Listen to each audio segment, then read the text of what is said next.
Humanity invents this spike drive, allowing faster-than-light travel. Nations and corporations set about colonizing space at a rapid pace.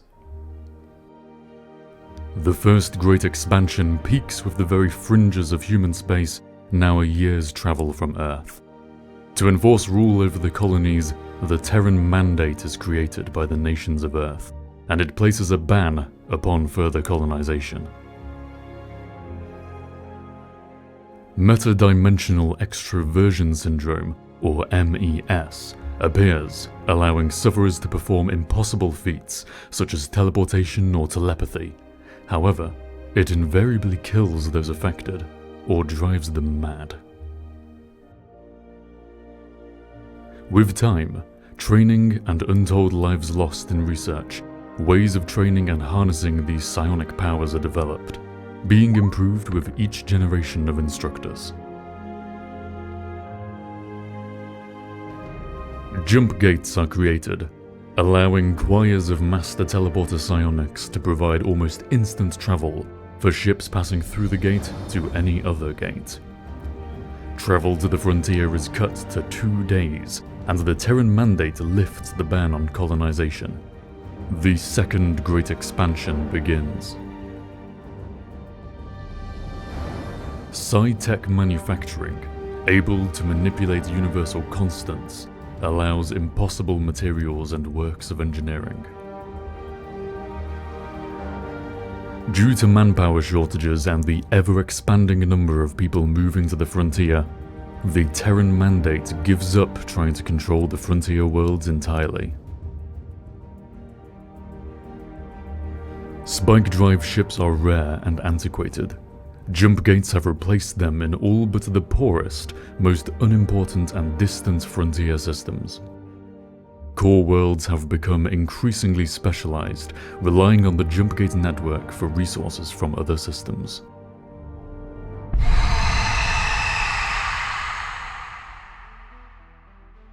Emanating from the Veil Nebula, the Scream takes a mere 17 minutes to propagate across human space, killing or rendering insane every single psychic.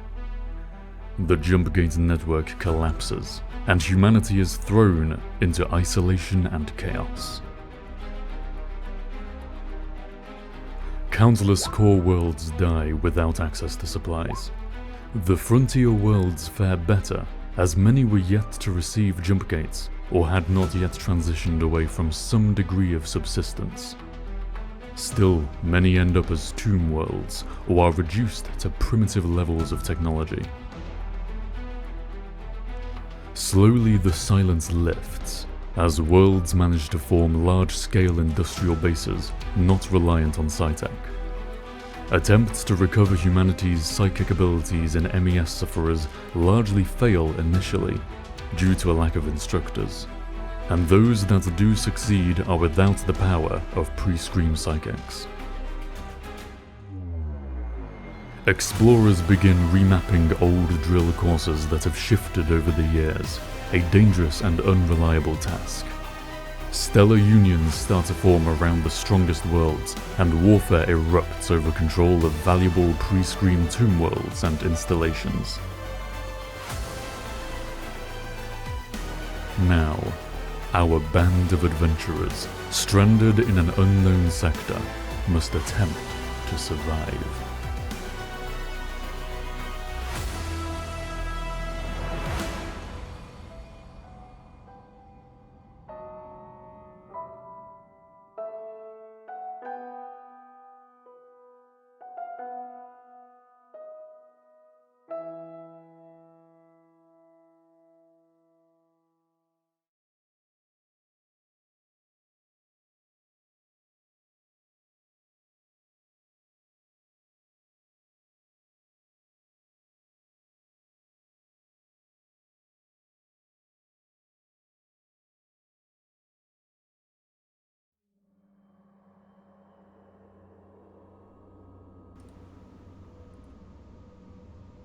Hello, and welcome to Roll4It Stars Without Number, which is going to be the first of a new season of Roll4It. Stars Without Number is a old school RPG that is currently actually getting a revised version that's currently like in beta. The rules are unfinished, so we're kind of merging that with the original one. So bear in mind if things might be a little bit beta-y along the way. So we have our illustrious crew here. First of all, let's talk to you about Patreon, Splat. Or should I say Lieutenant Monroe? Yeah, so if you guys want to support us through Patreon, you can do that at patreon.com/roll4it. We got all kinds of cool shit up there that you can check out. Like for $5, you can get like bonus videos where we'll talk about the characters and the stuff that fucking happened during the course of the playthrough, stuff like that. Like $25, you can get the character sheet so you know exactly who we are with like our backstories and stuff like that. All kinds of fun stuff that you can grab onto.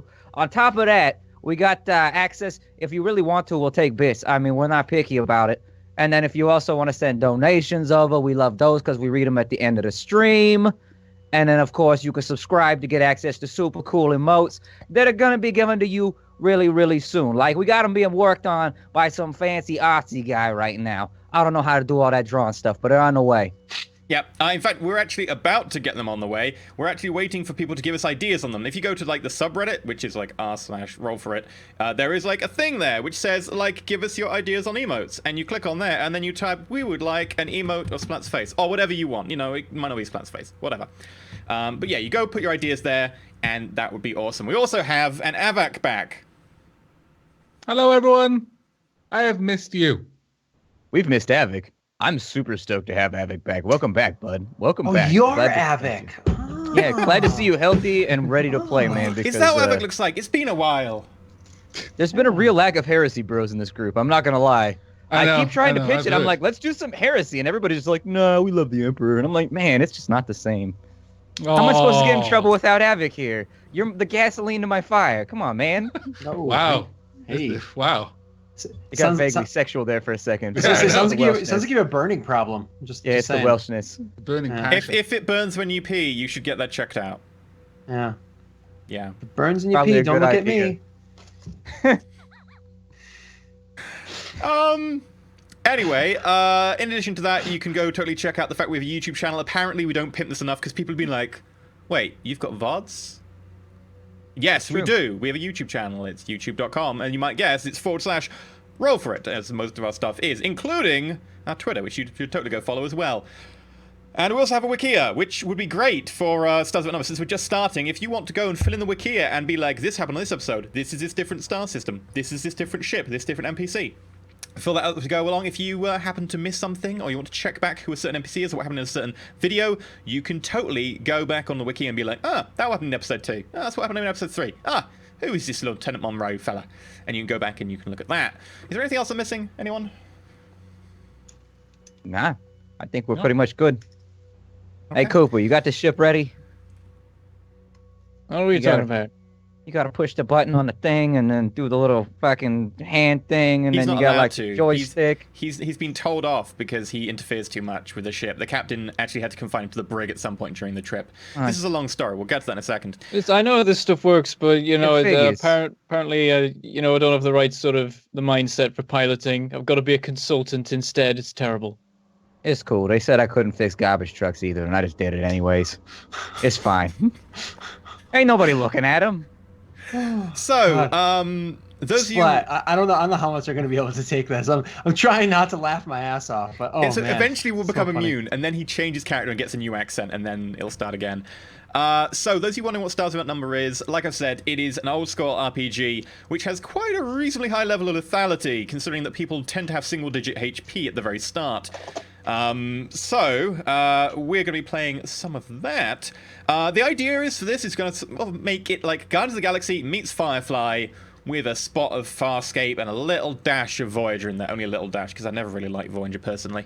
I was more of a Deep Space Nine guy. Star Trek Voyager? Yeah. I like the ship better in Star Trek Voyager, but I've never watched it. Captain Janeway was the best captain. No, I know Sir Patrick Stewart's I mean, a dog okay, actor. I'm gonna say I like Voyager, but that is... Yeah, wait, where's the buttons? Which one is Delric? I need to just Terminator. say, like, Rock's full. Dale-Rick is dead. You can love Voyagers, that's fine. Space but Rock. There you we go. have to There love we go. Picard That best. is a lot better. But again, Sir Patrick Stewart's a far better actor, but I'm sorry, like the first 2.5 seasons of Next Generation are very difficult to watch. Yeah, Oh man, sure. Mathis tried to make me watch them, and I was like, buddy, I will skip to season 3 with you, but Yeah, there's like cannot 3-4 good watch episodes in the entire of the first 2 seasons. But then again, you compare that to Voyager, and you get the box set, and you get your blender, and you put it in the blender. I like Captain Janeway, and I like 7 of 9. 7 I of was a 9 is teenage great. boy. I like 7 of 9.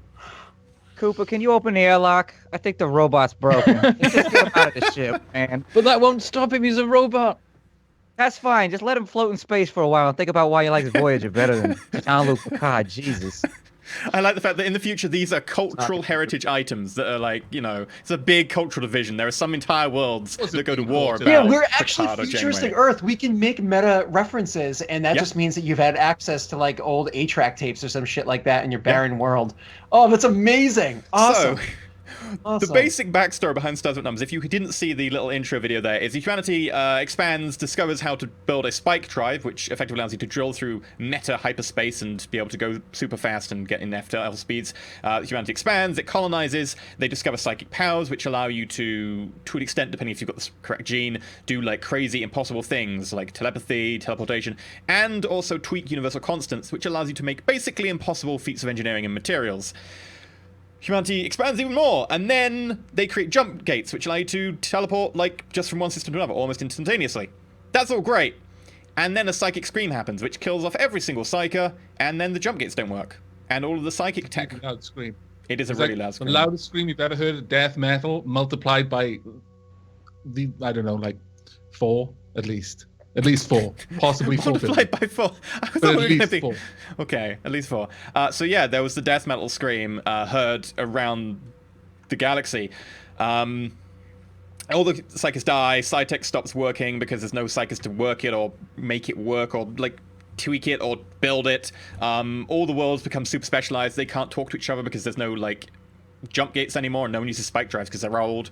And effectively, loads of worlds die off. Some of them become tomb worlds. Some of them just regress to really primitive forms of technology as they don't have an industrial base anymore. Some of the worlds At on the least they've got frontier... farms, so they survive. Some of them do. Some of them. Some of them just eat each other. They still Probably survive. a fair though. few did. They run out of people eventually. And then you start eating your own hand, and then it just gets poorly. There's always babies.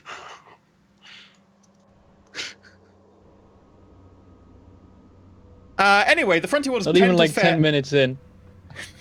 The frontier worlds tend to fare a little bit better because obviously they're newer. They haven't got a specialized. Some of them don't even have jump gates yet because they're expensive. And so, because of that, some of the frontier worlds tend to hang on a little bit better. Our intrepid explorers start as part of a mission to investigate a new sector. A sector that hasn't been heard of or heard from in several hundred years because of something known as the Barrier. This cloud of roiling storm in hyperspace, effectively preventing any drill courses being passed through it. Our crew of the HMS Intrepid, which belongs to United Stellar Planets. Their mission, with their rating 6 spike drive, which is effectively the max rating when you can get the spike drive, which is a prototype, is to be able to drill past and through, using some pretty complicated means of navigation, into this unknown sector, try and chart new pathways, and maybe discover old ones if they haven't fluctuated too much, because unfortunately the drill space does tend to vary, and it means that you have to re-navigate every so often, and charts get old, and then charts get out of date, and then suddenly you find yourself dying when you're meant to be traveling a short distance. Suddenly you find Doesn't yourself work well. dying. Yeah, it's pretty nasty. It's if a you rather don't when you extreme thing to suddenly find yourself Well, doing, Wee-wee. Yeah, try to use a new map. Bad maps, old maps are like a -4 or -5 to charting a course, so it's not really advised. We open with the bridge of the HMS Intrepid, Lieutenant Monroe, our gunnery officer, Dr. Garrick, secondary medical officer, Lieutenant Taggart, comms officer, and Consultant Cooper, all on the bridge, surrounding... Man, that sucks. They didn't even give you a real military, like, you don't even have, like, a real rank. You're just consultant. Consultant. I know, it's... Maybe he's not actually military. Maybe he's in fact that consultant. He's a civilian that provides very expensive aid, right? We just broke That the is story. actually Cooper works for exactly what he is. Blackwater. Yeah, there you go. He's a civilian. So it's the military-industrial complex. We're just shelling out tons of money for the schmuck that thinks he knows what he's doing, but really he's just going to get us all killed. Pretty He's much. the poor. On the plus side, he doesn't I'll get have any you know, I've benefits, though. studied spike drive theory for many years. I even developed like some technology related. You know, I know what I'm doing. Shut up, Pog. I am Nobody cares. invaluable We gotta go in do this, some in this combat. mission. So, How dare you question my technological that- expertise? this is the first day of the new year, 3200, in which you are scheduled to arrive in the Hydra sector. You've just managed to clear the edge of the barrier, and you should be transitioning in about 10 minutes' time. General quarters has been called. Everyone is currently at station throughout the ship. The Intrepid being a very large vessel. In fact, it is so large it actually has 2 smaller frigate-class vessels docked, in addition to having its own fighter bays, and also several landing bays. Captain Black is effectively walking around the bridge at the moment, checking over everyone's station. You all are pretty fresh-faced and eager. You've been traveling for about a month so far. Your drill course taking quite a time to get through, and morale is starting to run low by this time. However, at this point, people are starting to feel the hype of, this is it. You're actually managing to go and explore a new sector. You're actually about to go where someone hasn't really been for a few hundred years now. Come on, just say it.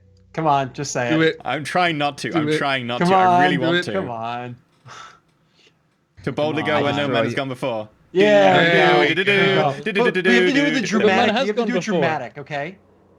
Give us the nice dramatic Okay. Captain log. Captain Black walks across the bridge. Turns round. It's not where no man has gone before. It's where no man has gone in a while. Sits down this chair. And turns round to you. Crew, I know I've been travelling for a while. But we're about to embark on an epic voyage and discover a new sector. To boldly go where no man has gone before, well, for at least 200 years. Ruined it. What? Yeah. I was Because you supposed to have give a been there round of before. It was just a few applause. hundred years ago. They were Yeah. rediscovering Is he on planets. intercoms right now? It's Like, not are you. me and No. Taggart and Garrick like in the same spot, but he's like in a different space, like talking into like a microphone thing? No, you're all effectively in the bridge. He's sitting in the shit. center. You two are further forwards. You could like whisper to each other. You're at consoles further forwards in front of him. I don't think I need to whisper. I just look over at him. Yeah, exactly. Toss a glance. I look at Taggart and I just I'll roll my eyes as I continue doing whatever it is I'm doing. the chain of command's real weak out here. It's been a while. Yeah, morale is going a little bit lower. Yeah, people are starting to feel it. He's a Kappa captain. Oh dear. You know, I really want to sing that to the tune of Kappa Kappa Kappa Kappa Kappa Kappa Captain. Oh, jeez. Anyway, Dax is gone. He's not here anymore. Yeah. Resist the urge. Yep. wait, I can bring back NPCs because I'm the GM. Excellent. He lives in Dax our will- heart. Why do you open your mouth? Drunk with power. Yep. So, with that, the ship starts to rumble a little bit. You've experienced this before. It's the deceleration of the spike drive as you begin to do your transition back to normal space. It's about 5 minutes away, and the vibrations start to pick up, traveling through the ship. And you can kind of feel it, that weird butterfly sensation, which is just a mixture of anticipation and also maybe a little bit of nausea from the fact that the transition is not generally smooth on this prototype ship. It is part of it is because I need a wee. Badly. Taggart has been on station for a fair few hours now. You'd think that they just got like a fancy bottle thing, like you flip a switch on the bridge and it's like On the bridge? And that's Yeah. probably what they've got in the toilet. like is little we're on curtains the go bridge. just in case you're in the middle of something, and then you're gonna sit there and like relieve yourself into like a jar. That is a Like, terrible really idea. What embarrassing. happens if Comes the off gravity like fails on the bridge no, and all it's your an astronaut jars? jar, so it's sealed around the willy. Like it's got like a seal. Like it gets on there and it's like and it like locks in. That, And my then, dear like, boy, is after called a you flip the catheter. curtain, It's like wee, wee, wee, wee, wee, wee, wee, and then like no, a catheter goes up in. This goes around like a spacesuit.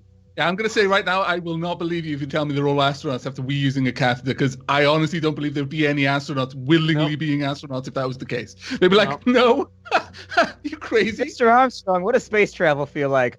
Well, it hurts your dick. It's terrible.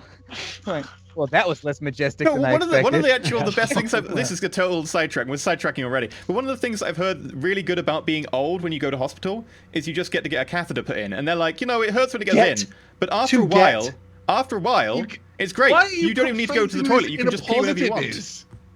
No. After a while, it starts to get sore and bruise, and the muscles start to like. Oh god, no. I don't After know. a while, it's Old terrible. people. I was gonna say there's been a few jokes and we've been laughing. I'm like, oh, God, I miss you guys. But now I remember what I did in there. Talked about catheters. It's this lowbrow humor. You know what I mean? Listen. It's all we have. It's all we have.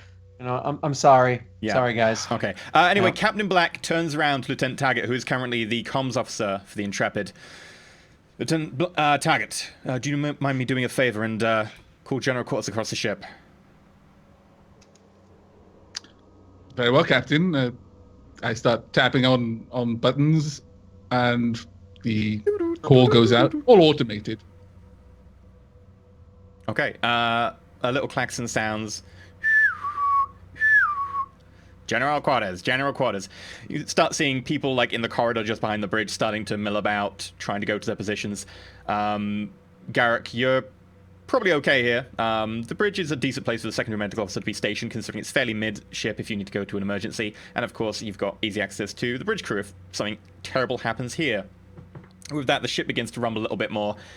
And if anyone's got any like mugs or anything put on like areas around the ship or any loose items, you notice they start to vibrate. And a few of them start to fall off. This is unusually strong. Am I supposed to be here with the general quarters called? Yeah, you're an advisor, and you'd probably want to be able to witness the transition, so it's up to you. For a non-military I'm staying here guy, either way. What does general quarters mean? I don't know general how I quarters respond to mean this order. You go to your station, and you be at your station, regardless of Oh, okay, effectively I'm already there. watchtower. We're good. Yeah. It's kind of like battle stations, only less like, oh, we're about to be in a fight. Yeah. It's more like, yeah, we just got to do our work. Yeah. Oh. General stations is something might happen. Battle stations is we expect battle to happen. Yeah.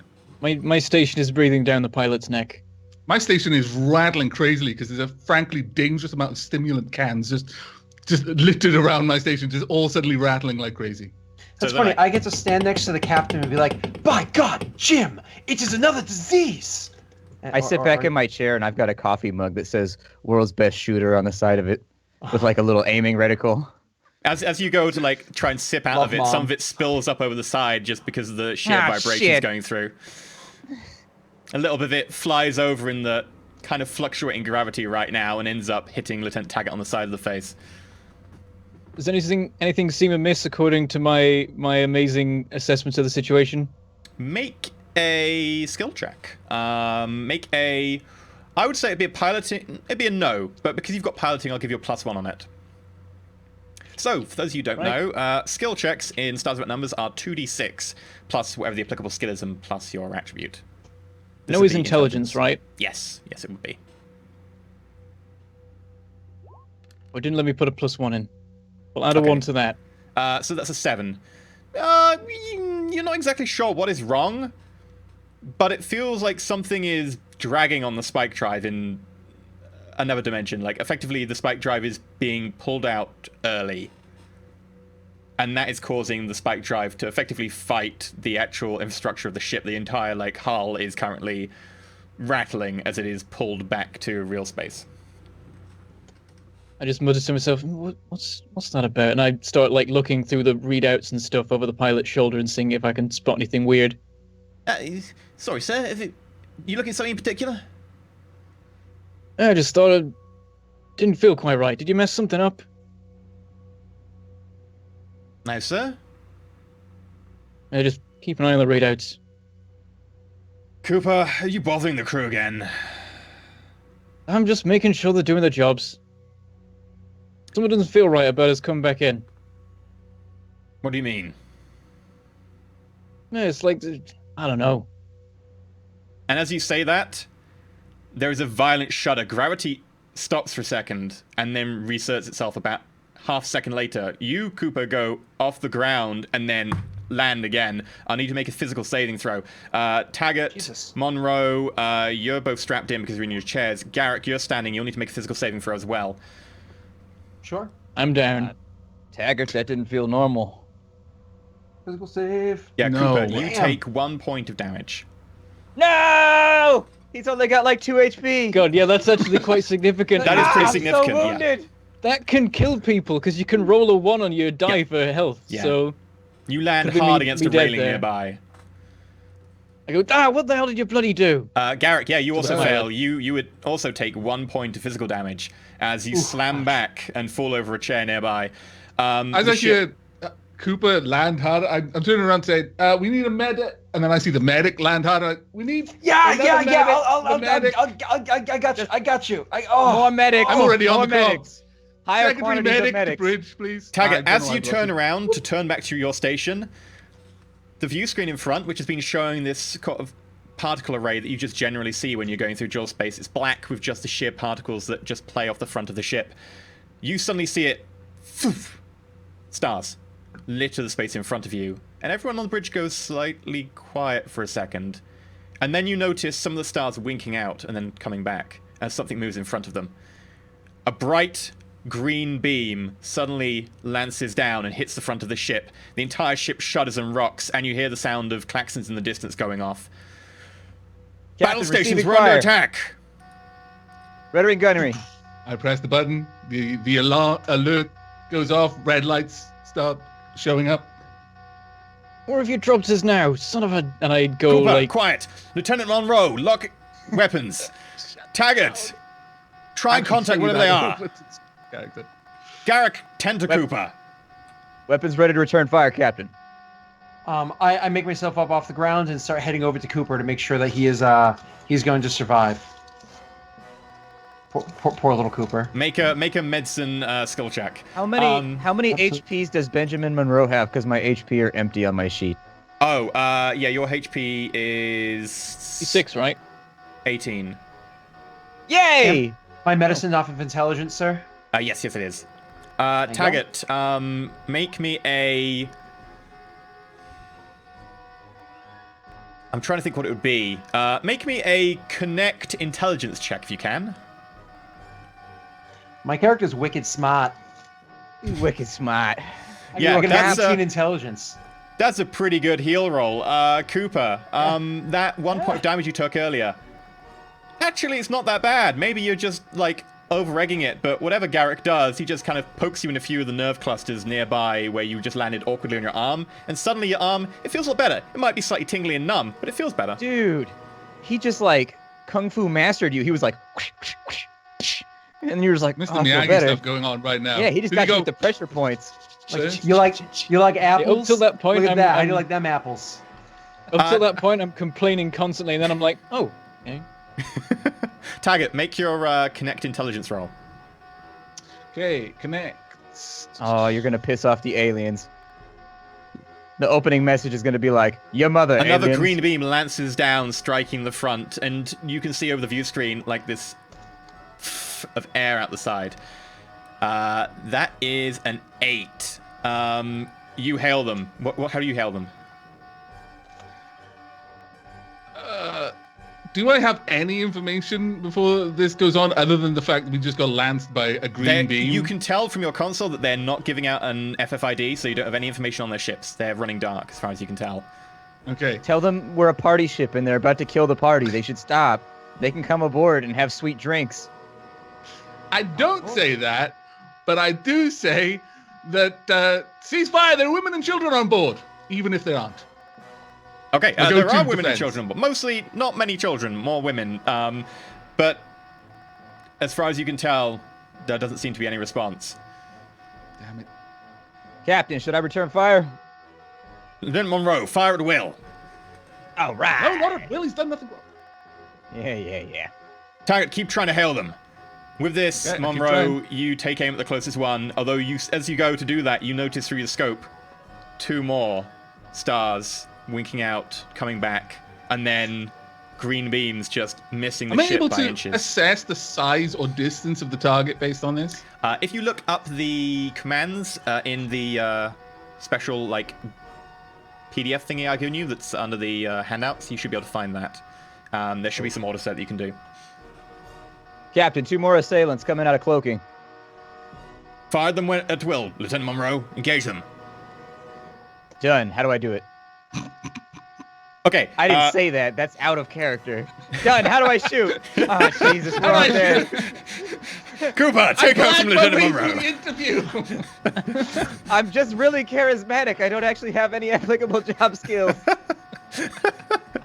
I'm just really good at interviews. It's not actually stated what attribute to use for shooting ship weapons. I'm going to go for now and say it's wisdom, mainly because wisdom is a skill which is underutilized, and having it be intelligence is way too much, and it's not really twitch shooting because it's not dexterity. So I'll say it'll be a wisdom attack with plus your attack bonus. Should be printed on your sheet. Okay, so I'm just going to roll a d20 and it's +7? Your attack bonus and plus your wisdom modifier. If that is 7, then yes. Okay.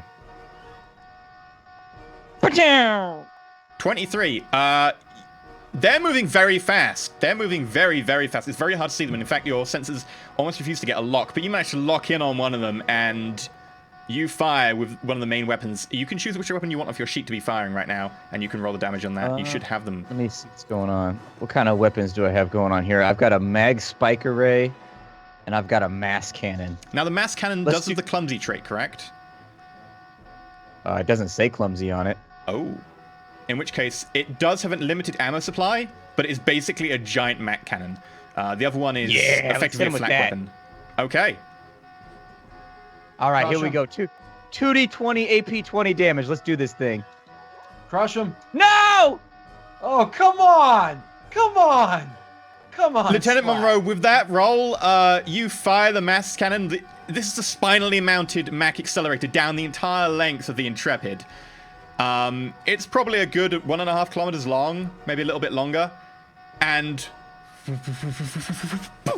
it fires a car-sized block of iron and tungsten, which clips one of the attacking ships, and you just see a slight of debris off the edge, but it didn't seem to be a solid hit. Shot's a little wide due to cloaking, Captain. Fire again. Fire at will, Monroe. Try and use the mag spike array. You might find that a bit better against small targets. But it only does 2d6. Taggart, do you have any way of aiding this with your I am doing my best to read the handout you sent, and I didn't want to say it, but it's so blurry. Like I can't read the handout at all. Okay, can we just go over the facts that he did a terrible job in his shot, and his immediate reaction was to come up with an amazing excuse as to why. It was a pretty good excuse, but that was a pretty on point. There was a practice gunnery chief excuse as to why he shouldn't get choked out by Darth. You know what I mean? Like, oh man, that's fun. Yeah. Well, I can do an optimal lock, and I can try and get the ship sensor suite to plot targeting solutions for the gunnery. Sure, go for it. Okay. How many crew points does that take? That takes crew point 1. Okay, so yeah, this ship has about 10 crew points, so yes, you're down to 9. You go for it. Okay. I shot the mag spike array again. What do I roll for this 24. one? Is it just... What do I roll for this? It should say on the thing what it uses to test. Splat, that is a hit. It has a flak trait, so you can double any damage you do. So roll the damage and then double it. Damn! All right, so let's do this thing. 7 damage, so it did 14 all in all. So 14. With that, you fire the mag spike array. Each mag spike fires off a shower of shotgun-type railgun rounds, filling space in front of it. You notice it hits one of them, and it just disappears in a puff of debris, little bits of black metal spinning off, little energy bursts giving away, and slight sort of sparks coming from somewhere. Little puff of gas. The other ones are still Captain 2 of attacking, 3 has been disabled. Other ships are still active. What is the equivalent of computer? Because I can't see a computer stat. Hack. Program. Program. There we go. Sadly, that's the addition of trying to combine first and second edition. Well, revised Oh edition. man, my rolls are so bad. They are. Yeah, you try and get a lock, but You rolled. Hold on. evading You rolled you. 2 Double natural ones. ones on a 2d6. Yeah. Ouch. That's You super broke bad. the sensors, dude. You broke the sensors. You're like, this thing's not working. Snake Bam, bam, eyes. bam, bam. Oh, now it's really not working. Shit. Cooper, go help out Taggart. You might know more about these things. With that, the entire ship rocks again, and it starts listing sideways. Gravity on one side of the bridge decreases, and people start floating a little bit in their step. It's still about half a G, maybe a little bit less, actually more like 20%. But you're taking these massive bounds getting around. For a moment, I look a little bit incredulous that he's giving me an order, but I'm like, this is probably not a good time. So I start stumbling over to target station. Okay. Basically, the next time you try and do a action target, Cooper can assist. If Cooper manages to pass the test, you get a +2. If he fails, nothing. If he fails spectacularly, you'll take a negative, though. I'll grab onto the back of his seat and go, what's wrong? What are you doing? Oh, I started pointing out the data on the console. I don't know. The cloaking is interfering with everything I've got. It's not just passive. They're clearly using electronic countermeasures. With that, fighters start doing strafing runs. You notice them taking massive chunks out. Charged particle beams are ripping huge chunks, and large just sections of metal start peeling away from the front of the hull. Do we do the Star Trek thing where we're in our seats and we like rock to the side and like sparks start shooting in? Not quite yet. Gonna shake the camera. Not quite yet, but soon. Man, wasting the opportunity. Well, it's designed so that bridge officers don't get knocked out of their seat when they're in battle stations, because that would be a bad thing. Maybe an older After ship. that burst of gunfire from the fighters, I try to initiate silent running. Okay, sure. Give it a go. Should I fire Have I got again? assistance with this? Yeah, so Cooper, Taggart, tell Cooper what the roll is. Cooper makes the roll, and then if he passes, you get +2. The roll is program int. Oh, there we go. Yeah, Monroe, as you go to shoot again, you notice a larger black form moving alongside. And then there's a large beam strafes across the side of the ship. This seems to be a much larger vessel, probably not a fighter or bomber class. This seems to be maybe some sort of frigate or flashbacks cruiser. at the beginning of Mass Effect 2 for some strange reason. Monroe, what would you like to shoot? You can shoot the fighters, or you can choose to shoot the larger ship. I'm gonna shoot the larger ship with the mag coil or whatever that big ass gun is, the mass cannon. Let's Your do ship this swings thing. about as you order them to try and line it up, and you can point the cannon roughly in the direction of the enemy ship. 37. Medic, man down! Oh no! Oh no! Garrick's down! Cooper, have you rolled your assistance? Oh, I need to. What am I rolling? Program int. Monroe, that That is works for me. a solid hit. What's the traits on that weapon? It should say. It doesn't have anything here. There's no like notepad or anything on it that I can see. I put some of the stuff in range.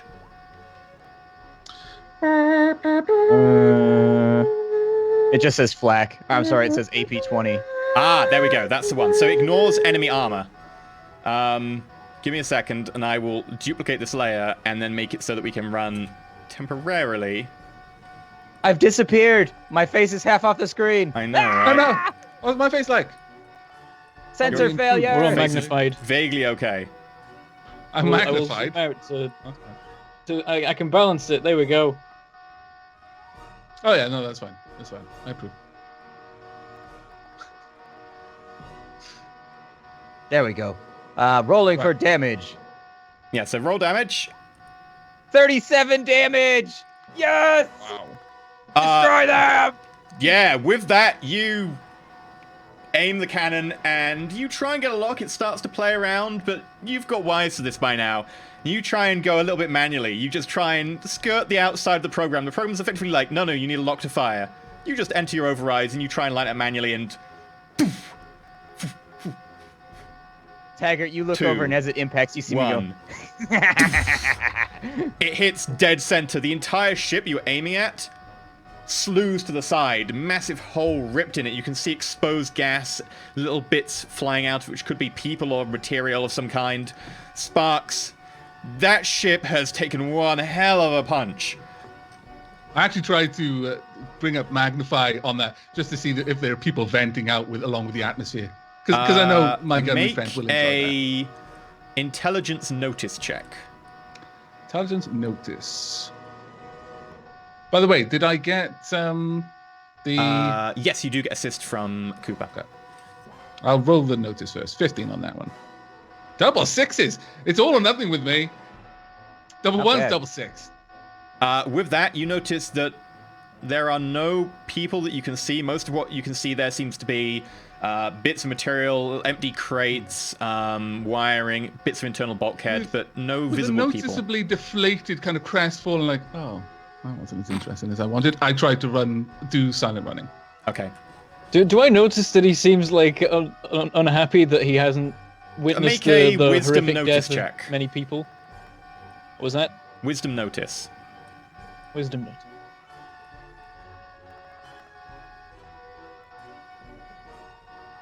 By the way, how much did I get for the assist? Like, how plus much 2. do I have? Oh, that's 2 now. With He an looks a 8. little bit like crestfallen. Maybe he's just sad that the damage was terrible, but maybe he is sad about something in the debris. He seems to be playing the camera of the area. So I does got that, 10. Look at it a bit so that puzzled for a passes second. the and silent then- running test. What does silent running do for you? Right, silent running.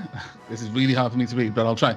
The comm officer takes advantage of a wild exchange of gunfire to shut down every external energy emitter, briefly vanishing off an enemy's senses as the hostile detectors struggle to refocus on a lower energy band. This command can only be attempted after a round in which at least some weapons fire occurred. The ship cannot fire this round without spoiling the effect, but otherwise the ship cannot be targeted by enemy guns this round and gains +2 on all maneuver skill checks. Okay, so what is the difficulty of that test? That's difficulty 7. +4 for Got being C- capital shift. If you check at the bottom, I think it says. Got CP4, whatever that means. It costs crew points 4, so the 3 ship's aboard now in 5. capital ship class. Okay, yes, 10. So you just pass it. And Monroe, you're kind of looking over the ship's Auspex array, and then you notice that you've lost your entire passive sensors. Your energy weapons power down. The rails for the mag spike stop working. Tiger, all of your I call across. Hold active fire. sensors. Silent running engaged. The enemies can't see us. I start flicking switches, and you can hear like zzz as the guns start to fold back downwards. So you better bloody hope they can't. We're all screwed. Cooper, I swear to God, I keep working. Tiger, a bit of warning next time would be good. Good thinking, though. And with that, there's a I'm looking slight around. eerie silence. Captain, the doctor, is he meant to be? That He's doesn't look unconscious. good. Don't worry about it. Wait, Man, our I'm not doctor bend needs a that way. doctor. We've got Man, doctorception. That's nasty. This is like Oh. RimWorld when your doctor gets the flu, so there's nobody to work on your doctor. This is problematic. With that, I'll go the over enemy and look at him. craft, you can't notice them for a while, and then you catch that some of the stars are winking out again as they pass in front of them. And they seem to be converging on your location. They haven't figured out exactly where you are. They've lost track of you on active sensors, but they are closing to an extreme close range. Captain, if we're going to move, we need to move now. Very well. We'll make a Can I run make- for it. What's the status of the spike drop? You turn around Can and I make notice some that... mental calculations and work out like how long it would take to jump out with the spike drive? Sure. Make a pilot check. As you turn around, though, you notice that, unfortunately, one of the members of the crew who was standing near a station towards the back is currently lying on the floor with burns down their face. In the action Oh so God, far, Bill! This was his last shift. He was going to retire. He had children! Why? I screwed up the roll. God, Bill. You owed me money. That's supposed to be 11. 11. Yeah, it would take a little while to power up the drive. You could go check the status of the ship systems. The chief engineer, Bill, is lying unconscious or possibly dead on the floor. No one knows because the chief medical officer is currently unconscious. This is an Yeah, open... does my estimation like would it be the case that we could jump out before the enemy annihilated us? You have no idea about ship tactics, so you don't know how long it would take to annihilate you. Okay, I'll turn to the captain and say we might be able to reactivate the spike drive before they can hit Cooper. us. I'm not sure. Get on the engineering station. Do it now. All right, I run over. Okay, you can pull up the engineering thing if you want. You're now the chief engineer. And you can Promotion. make me a fix intelligence roll Ooh, just to diagnose the problem. I'll try. Taggart, it's you again, since we just had a silent running from you and an entire round has effectively passed. Unless Monroe wants to fire the weapon. I can't fire the weapon, can I? You can, it will give away your position. Then I will hold fire, because Taggart and I are a team. Okay. Heresy bros, spaceship bros, doesn't matter. He went to all that effort to make us invisible, and then I'm just going to ruin it by firing guns and stuff? No. No. You This do is see artistry, the sir. large frigate or cruiser that you're aiming at before starting to limp away to the edge of the combat zone. It's making a very tempting Captain. target. Frigate is disengaging. Tempting, but firing now will reveal our location. We may have only a few seconds of this. Cooper wants to station the spike drive. Cooper, you noticed that the spike drive was one of the things they initially targeted, and they took out several of the power nodes that would allow it to spool up. You would need to repair those before it was able to really do anything. Oh, it's down. It'll take ages to get it working again. Cooper, I don't know what the hell dispatch we're damage gonna do. control. Taggart, dispatch damage control teams to locations that he provides. Roger, Captain. Cooper, with that Wait, roll, wait. you can effectively relay the information to Taggart, and Taggart can tell the damage control teams to do that. I'll send it over. Okay, I patch that through. I send out the relevant calls. Okay. With that, the crew start rushing around. You notice several of the more junior deck officers just leave the room to go and control damage control efforts, because that's kind of a primary concern right now. Bridge crew, thoughts? What can we do? We can't run. Sir, fighting... They clearly have us outgunned. I can spool back up the weapons and continue firing. Awaiting your orders, sir, but direct engagement doesn't look productive. We'll try and punch through. If we can use the sublight drive, we might be able to make a little bit of distance on them. If we can get to the edge of the fight zone, we might be able to lose them in the edge of the nebula. Is my character aware of any auxiliary craft, any proximity to anywhere that like lifeboats would be able to get to, or a capacity for the ship to, I don't know, split? There are life pods. They don't have any travel distance on them, though. Okay. There are two frigates attached that are very short range. There are some fighters, etc., although those have been already deployed. Okay. In that case, I remain quiet, and I've just got the schematic of the ship up right now, and I'm just kind of digging around these little blips on it and moving to the various damage locations that Cooper has shown up. It's clear that I'm basically directing the damage control crews around the ship at the moment. Taggart, try and make sure we do silent running until we can get as far away as possible. Monroe, Aye, aye, Captain. if they twitch, blow that frigate out of the sky. Sir. With that, the pilot, who is still alive, is going to make some piloting rolls. Gets +2 on all maneuver while we're silent running. Ooh, okay, so that's a 14. However, with that, the fighters surrounding you all start turning back in and start firing these brilliant green beams that start penetrating bits of the hull. You notice little flares of fire. Taggart, your damage control board starts lighting up more as more and more places take damage. Well, it seems the illusion's over. That frigate starts to Captain, turn. weapons free. Weapons free. Yes. Monroe, fire. Engaging. The second I see the cloak go down, I fire again using the mass cannon at the one that's trying to run. Well, no, I'll Okay. go with the one that's an active engager. The one that's actually actively trying to fight us. The other one appears to have been neutered. It's the same ship. Sorry, there's only one that you've noticed so far out of the frigates and cruisers. All right. How much have we got on 19. crew points, or whatever it is? How much we got 5 currently. 19 is just a hit. You can roll damage. Okay. 8 damage. That 2d20 swings. It swings very widely. You only barely clip it. However, whatever you clip to the rear of the ship seems to cause some really painful structural integrity issues. And the ship, as it tries to turn, you clip the back, send it spinning around, and the back breaks as it does so. It stays together, but one side of the ship is now listing about 30 degrees off, and bits are breaking apart, and the entire ship seems to be shredding itself as it spins. That ship appears, as far as you can tell, to be out of action. Taggart, you can hear me mumbling. Not what I was going for, but good all the less. Sure. Monroe, nice shooting.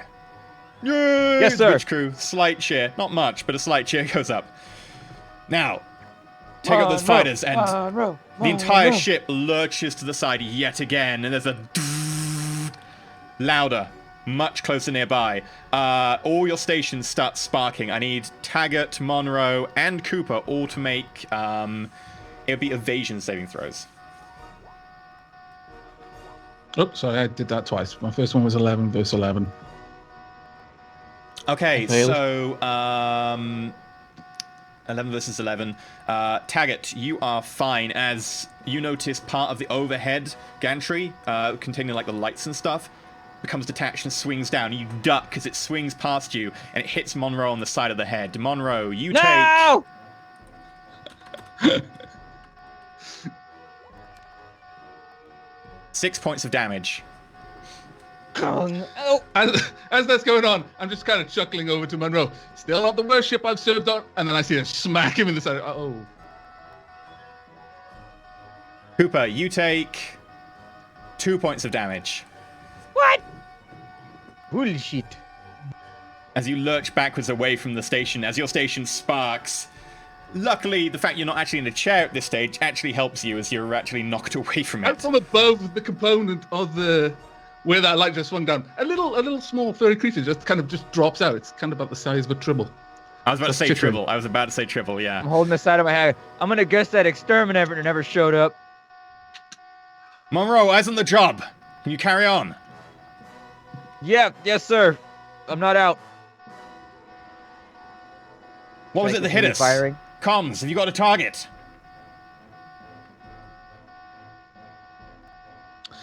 Is there anything specific that I can roll to see if I can lock onto the target? Or is that just- Yeah, you notice that there's a huge blip just off to the side. Your sensors are now somewhat damaged, but you notice that there is something there, probably bigger than the last thing that Monroe fired at. I can't get any specifics on it, but it's a large ship, possibly a cruiser. Sensors are failing all across the ship, but I'm not sure how they managed to sneak up on us.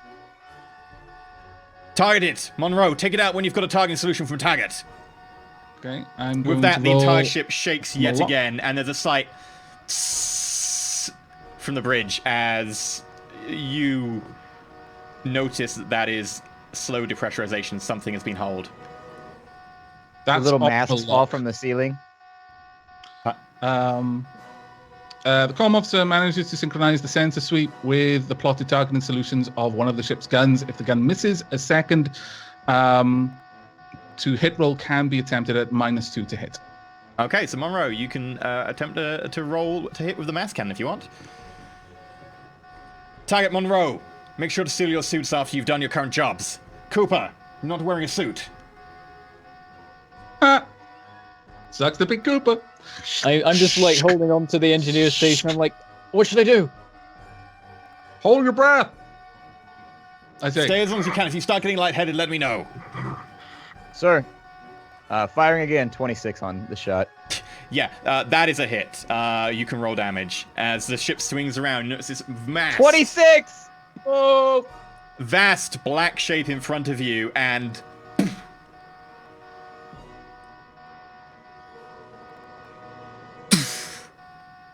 The sensors pick up what appears to be debris falling away from the target, although the target is still moving, and it fires back.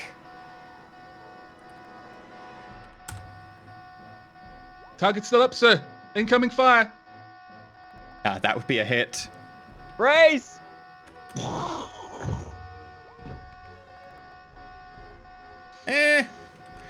With that, the ship is knocked sideways. The mass cannon is knocked offline. The mag spikes still work. The main comms array is knocked offline. The secondary backup still works, although it's a little bit fluctuating right now. Captain. Decks through Mass 3 to cannon is 6 are offline. hold We just- and completely open to space. The starboard flight tubes are knocked off, so no one can launch any fighters through them or retrieve them. Both of the frigates on the underbelly are damaged.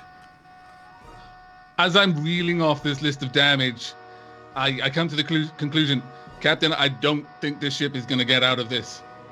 Mass If driver is anyone's going to offline, get out sir. of it, then I suggest we launch whatever Crew. we can with whoever we can. Bridge crew, I will not ask you to stay with me and fight this. It's up to you. But we need to make time. I look across to Monroe. I look back and shrug. I say, all right, Captain, we're with you. Aye, Captain. And I just go back Cooper, to the... get to the DSRV-1. Take it away and get out of here as fast as you can. But me? Okay. And I just dash for the door. Okay, you get to the door, and... As he's running, I actually show him, bring up the schematic of the ship, and I just highlight the course that isn't exposed to the vacuum of space along the bulkheads, because I'm going to assume he doesn't know it. I was going to make him make some rolls. You've just added a massive bonus to them. You can send that over to his compad. I assume you have a compad or a data slab. Yeah. Yeah, so you can send that over to Cooper's. Effectively, is it a data slab? It's a data slab, yeah. Yeah, so you've got like a big tablet. Yeah, you send that over to him. As you get to the door, though, doesn't open. Opens a bare inch and stops. Make me a strength test. How do you just test a skill on its own? It'd be exert. It'll be exert, yes. Good call. Okay. That or work. God, Work or exert. Work is one of those ones they this keep ain't for, like, gonna if you're a work. lawyer, you have the work skills. Oh. I get a 2. Target, get him and get him out of here. Monroe, return 5 of the mag spikes. Keep those fighters off our frigates. Sir. I buckle myself and I rush over towards the door. I look at the door for a few moments. Have I got exert? When he comes over, I'm like, it's jammed, it won't move. I start looking around for tools. I don't see anything. So I go to the control panel on the side and I just tap it above. and below, 'cause Actually, it's already looking around the stuck, and I try bridge, to peel it back. you find the emergency crowbar. Oh. They have Okay, these since I know the bridge, for a I very get the good emergency reason. crowbar. I give it to them. Does it have a Black Mesa suit next to it? I see where this campaign is going. Better have. I mean, it looks a better bit have like the a Black second you Mesa pick suit. it up- It actually just means It's vac the- suit locker, but yes. You pick it up and you hear like the dun dun. He starts giving it test swings in the air. Yeah, so Target, if you can make me exert, and you will get a +2 for having the crowbar. 21 on the flat gun. Yeah, that will be a hit. Are you aiming for the fighters or are you aiming for the capital ship? Fighters. That's what the captain said. Okay, so yeah, roll me damage and you'll double it because it's fighters. 24 to whatever fighters I'm shooting at, I guess. The little fighter that you fire in front, lots of damage. Like you start noticing that it's streaming a trail of this sort of bluish gas behind it as it starts to make its way away and sort of veers, tilting over slightly to the side and into sort of a spin. It's not dead, but it does seem to be heading away now. Taggart, what do you get? He hasn't rolled yet. Taggart, that's you. Oh, sorry. Oh, you said I could roll with the crowbar. Yes, yeah, Cooper Oh, I is do apologize. looking I weedy. said I'd given it to and- him, but I'll go. Sorry. on now. Oh, right. I didn't. If you want My him to fault. roll, he can. No, I'll give it a try. It's like jam the crowbar in there. Nope. Better than mine. Damn this! I used the crowbar to do what I was originally trying to do, and I pull it down one of the door panels, and I try to shut the door. Right now, Try he's to- like, son of Okay. a bitch. Yeah, I'm everybody trying, dies. trying to burn out the motors on the door mechanism if I have to. Make just to get it a fix roll with a -1 because you're not using the right tools, but you are using a tool. Would that be intelligence? for Yes, fix? it'd be intelligence for fix. So -1. Come on. Oh, poop! With that, you electrocute yourself. You take. Oh no, you can make an evade save for half damage. 12 versus 11. You pass, so you'll take half of this. You take 1 damage. Half of 1. I'm fine. You take 1 Fine. damage. Half of 1 is less than 1. My suit is covered in rubber. I'm fine. With that, the captain walks over. Taggart, get back to your station. Make sure you send the rest of the scientists to the DSRV-2. He grabs the crowbar, and he's going to give it a go. This could end very, very quickly. Captain left the Lost bridge during combat. He He's hasn't left supposed the to bridge. be standing there. He's on the bridge, but he's right next to the door. And with that, Plus 10? he's got a really high level. Captain A captain's job in times like these is to stand majestically at the bridge, holding his hat under his arm as the ship explodes around him. He Probably plays like the smoking a 1812 overture. It's his job. With that, he manages Hands to behind back. pull the door open and hold it. Cooper, get out of here now! Don't waste any more of my time. Take to the DSSRV1 and get out of here. I don't waste a moment, I peg it. And as you do, you rush to the door, he lets go, and it goes again behind I you. don't look back. Okay. While that's going on, before I got back to my seat, I actually went over to the locker with the vac suits that the Cooper ignored. I take out a vac suit and I try bundling the doctor into one. Sure. That's going to be kind of tough, and it'll take you a little bit of time. Okay, I like him enough. Trying to dress unconscious people is very, very difficult in my... Anyway, so yeah, if you can make me a... I will call it a dexterity work check. Okay. It's going to be tough, but this is It's determining not how a fast you do tailoring it. check? Come on. Maybe. I mean, if you were doing... Ah, if you, boop. I put him in up the wrong way round. you rip the suit. Like, these aren't combat suits. They're not particularly tough. They're designed to be stored small and be able to quickly put over someone if need be. Yeah, you... Well, try my best. I tap him, and then I will go back to my seat. Monroe, you've got a chance to shoot someone else if you want to shoot someone else, or you can carry out a gun reaction if you want. Fuck yeah, I'm gonna shoot somebody else. Let's keep shooting. I'm not going to take a gun reaction. Okay, just normal shooting. Sure. Yep. 21. Yeah, that's another hit. You aim for fighters? Yep. Double damage then. 22 damage. With that, you just hit a fighter dead on, and it just goes poof. All that's left is like a cloud of expanding debris. Someone him. turn off that damn alarm. All right, Captain, and I shut it down. And while that's going on, I'm making sure that the captain told me to make sure the scientists got to the ship as well. Did he not at some point? Yeah, Okay then. The I'm sending DSRV-2, down. which is the other frigate. Yeah. How many people can that ship hold? That one can hold slightly more. Can hold about 20. DSRV-1 can only hold 6.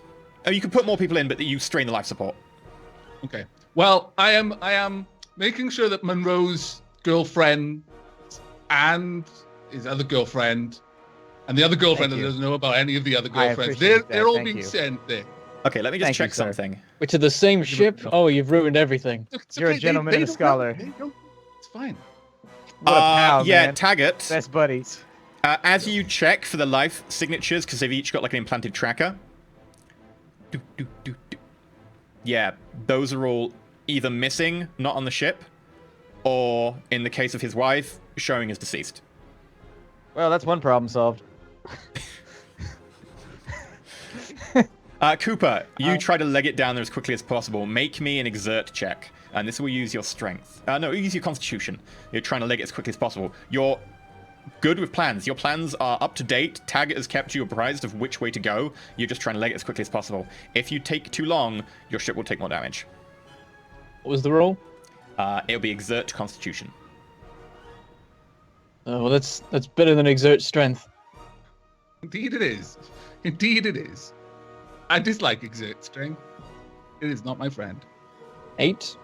You know what? You're actually keeping pace with some of the armored marines who are running past, quickly just trying to find someone to be useful, because unfortunately marines in a ship-to-ship combat situation in space don't tend to actually be of much use, so they're just trying to help with the damage control efforts right now. And you leg it, and you're actually going a little bit faster than them. Admittedly, they're carrying a heavy load in most cases, but you still feel pretty impressed. You I'm just ignoring everyone. I'm quickly just trying to make bypass my way damaged to... sections. You find your way past several people who are just clutching burned faces, some of whom have got eyes which are bloodshot and bleeding, which is part I of barge past them if they're in the vacuum way. exposure. I'm seeing what this kind of guy is. We're heroically staying behind to make sure everyone else survives. He's Yeah. like, get out of my way, little Make children. me running make and me just a clutching bit.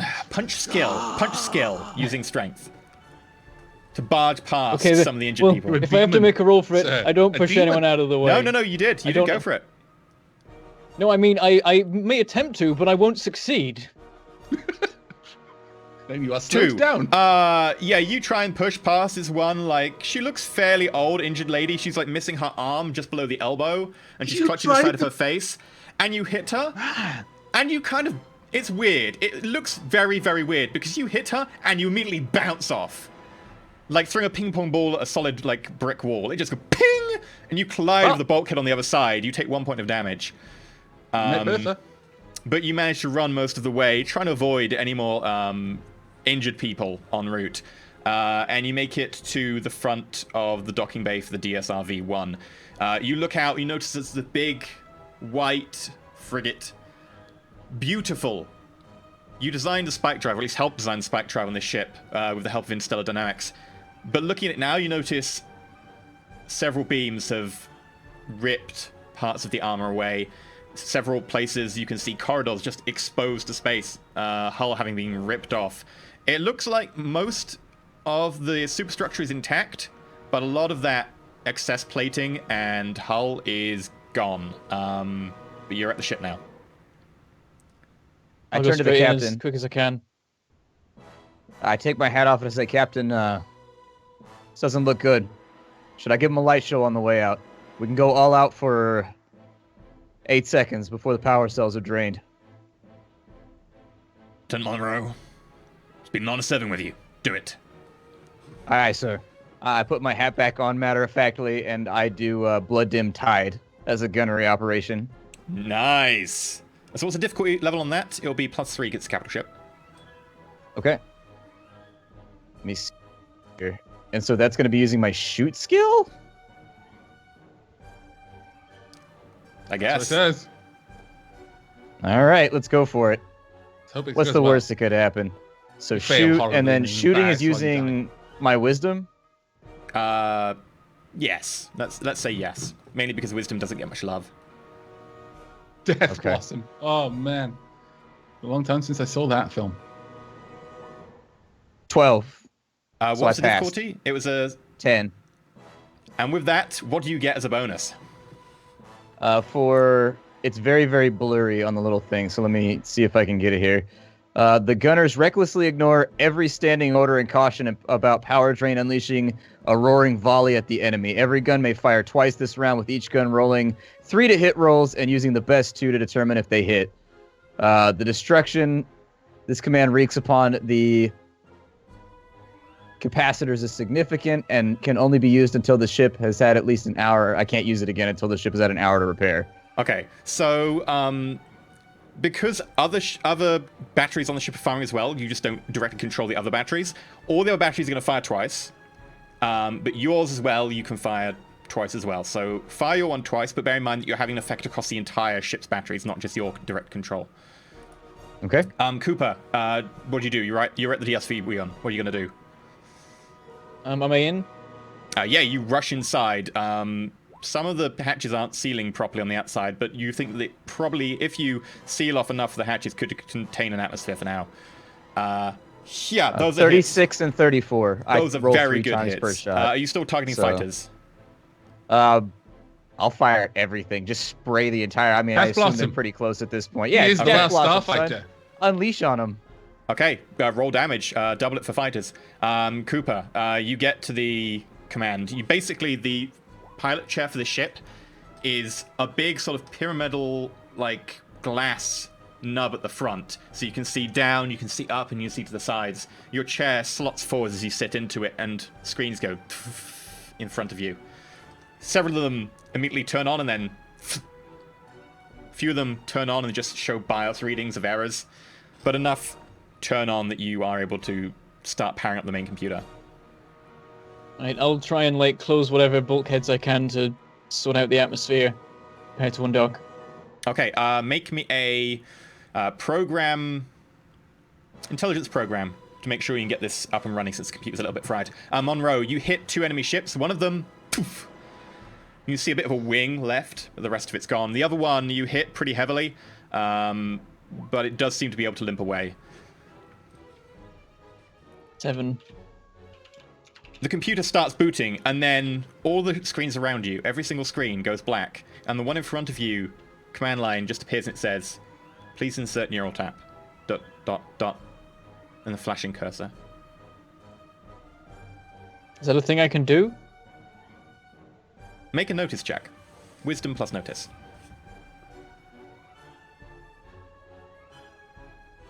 Where's notice gone? There it is.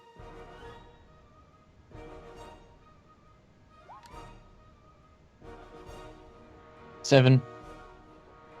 You notice that something on the back of your chair is whirring.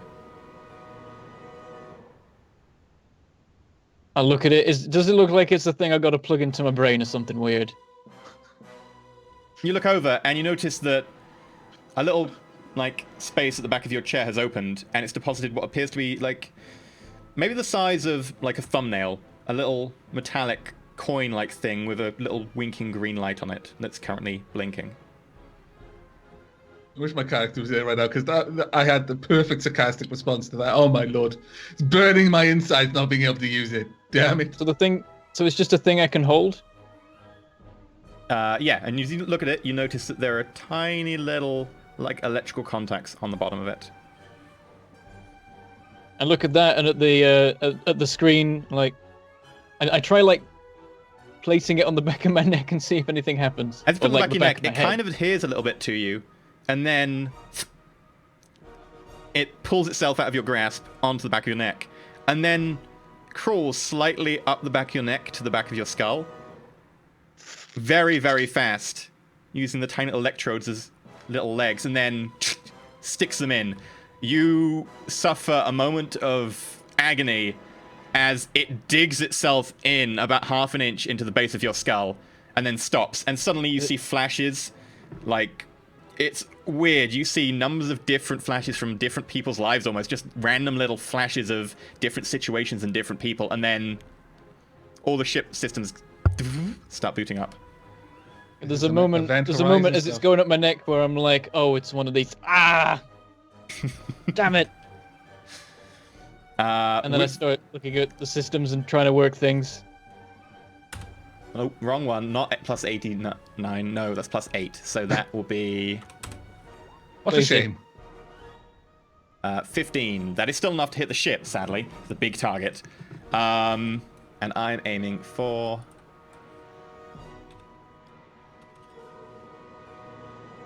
No, wrong one, sorry.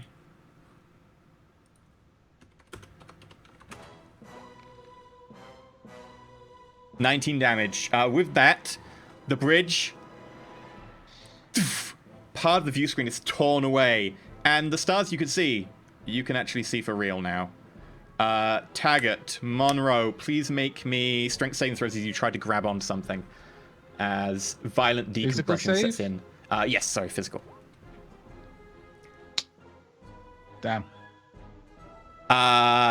Taggart, with a 4 and a 12, you are ripped from your seat and pulled out into space, spinning end over end. Aren't these buckles on these seats meant to keep me in the seat? Yes, but unfortunately, a lot of the superstructure's been damaged.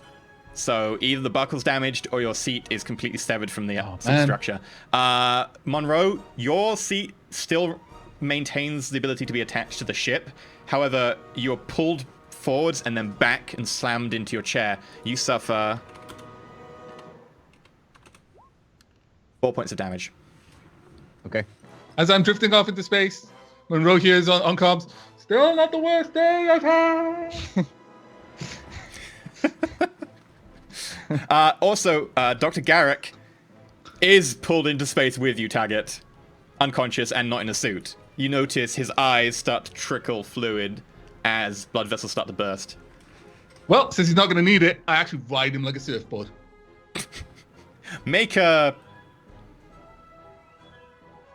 exert check. Constitution plus exert. To try and be with enough wits as you go into space to ride him like a surfboard.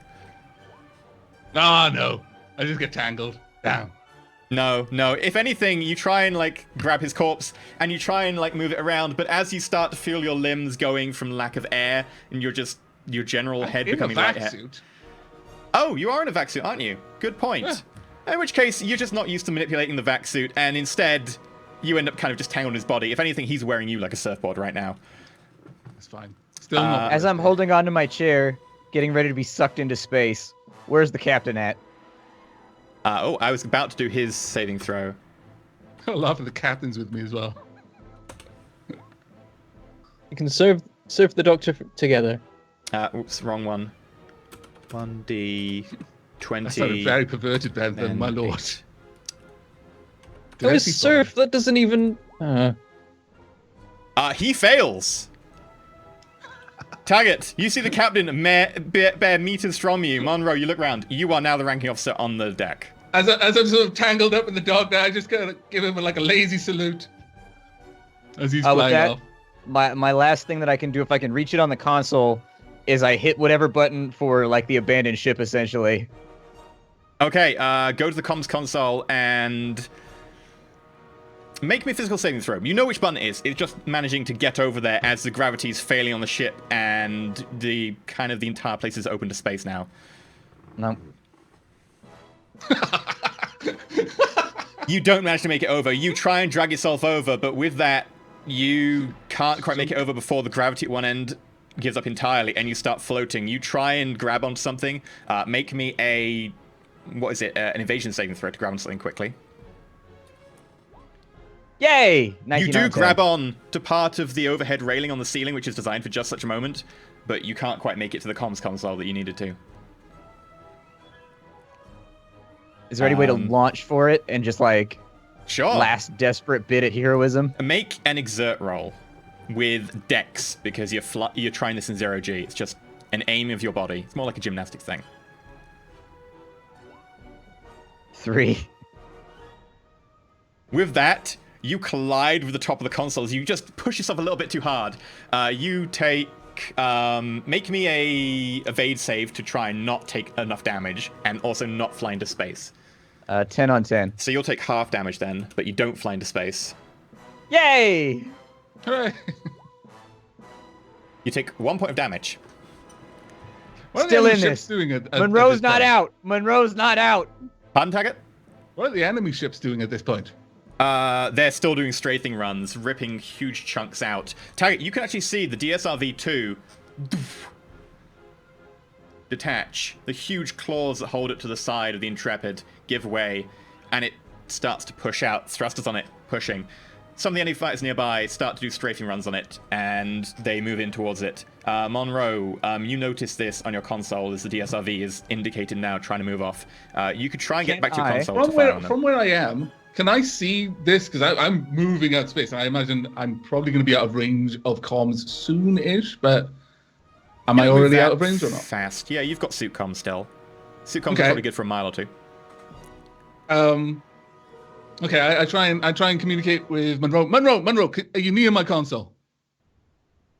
I am. I was getting ready to, well, Captain's dead. I'm I'm gonna ram him to give the DSRV room. It's all we've got left. Got a better idea. Overload the engines. Okay. If there's any engineers still down in engineering, put a call through. They've got nothing to lose at this point, and it might buy them. Sorry, what was it? The DSRV-2, was it? Yeah, one is currently detaching. I'm the one. I'm Cooper, here too. Make me a pilot roll to detach. Now your systems are booted up. I call down to engineering. I say, anybody left in engineering, give me full power to engines. We're gonna ram them. Okay, make me a...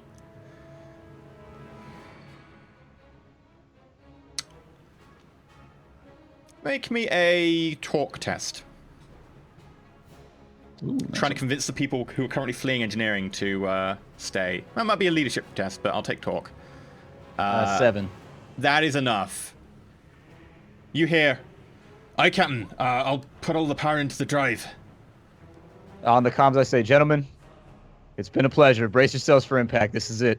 Are you too, Lieutenant? And remember, in the afterlife, you still owe me drinks for poker the other time. Yeah, I'll see you shortly. I fuck you too. Toot. You notice all the power that was previously getting routed to different locations now is just to the drive. You can go to the pilot section and you can initiate the ram attack.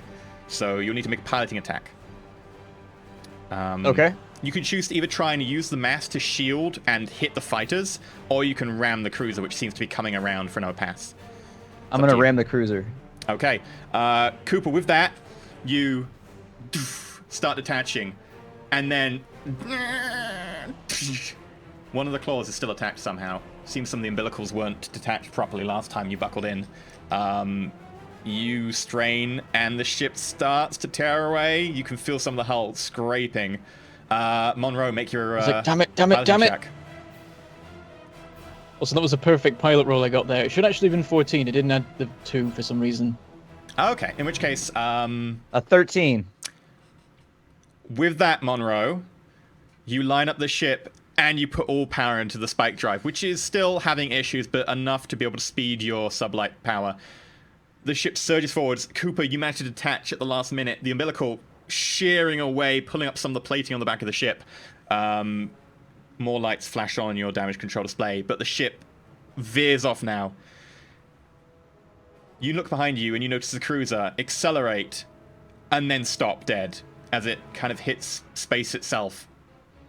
And then there's I'm going a to try and clear it tearing. as fast as possible. There's a tearing Cooper. as it hits a black object. Monroe managed to get a few final words out to you before. Take care of that DSRV, and for what it's worth, I still think you're an ass.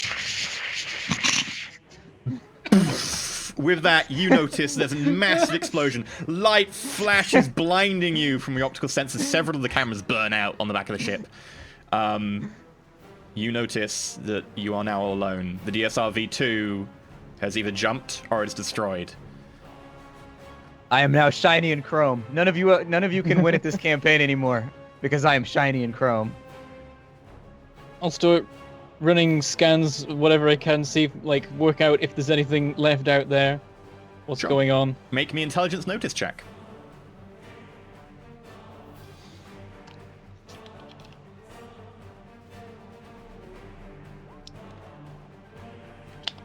Five.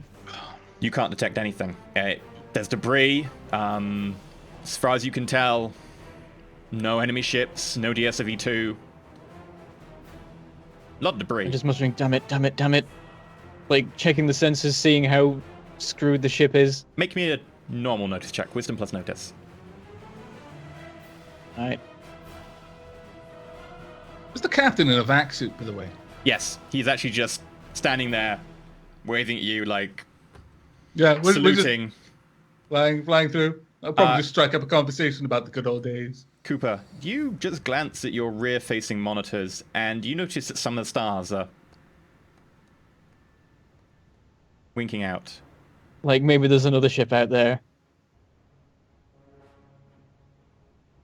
Several of them, and some sort of black shapes start converging towards you. Go, no, and I start trying to, if I can, activate the spike drive. Okay. The spike drive comes online. It is functional, unlike most of the ship. Would you like to roll me a piloting check? I worked on it. There are negatives Alright. involved, though. Okay. Starship maintenance, starship travel. Here we go. There will be a -4 because you're doing an uncharted course and a blind jump.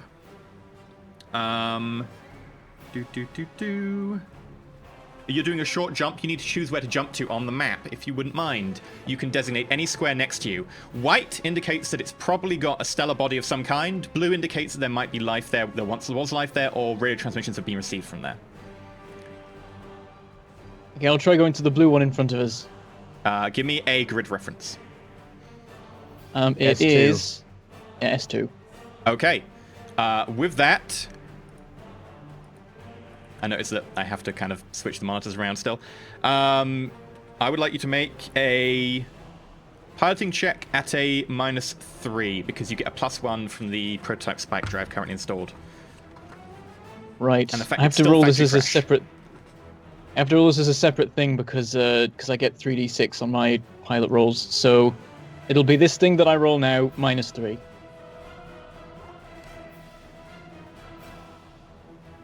Ten. Wow. I don't know whether 10 is enough or not. If it isn't, It I says could 13 re-roll to it. me. It's a 13 on mine. Yeah, he said Yeah, he 6, has a to be 5, and a 2. -3. You have to take 3 off it. Oh. Okay, you haven't added the -3. Cool. Okay. So yeah, with a 10, you do manage to just about thread very quickly as you see these shapes approaching behind you, lancing beams of green building up on the front. You've thread a course. You've no idea where you're going. You just pick a direction towards one of the stars on your map, and you jump. You do this Morm's blind. You have no idea of the map over here. You have no idea where you're jumping to, other than the fact that there is a star there, and possibly life was there at one point, as it's indicated on an old chart. And with that,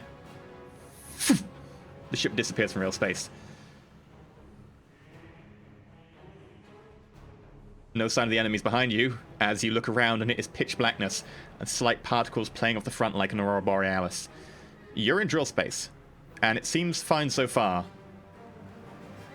I slump back down in my chair and just sit there for a bit, like, oh my god. What the hell do I do? Start like running. I start running internal sensor stuff and try and like assess the state of the ship. Has Cooper responded to the scientists that are on board with him, or did they even get on board with him? No, they went to the DSRV-2. Oh, that's right. With that, Cooper, you start booting other systems. Slowly, the rest of the ship comes online. Other systems that you didn't have a chance to turn on in the rush.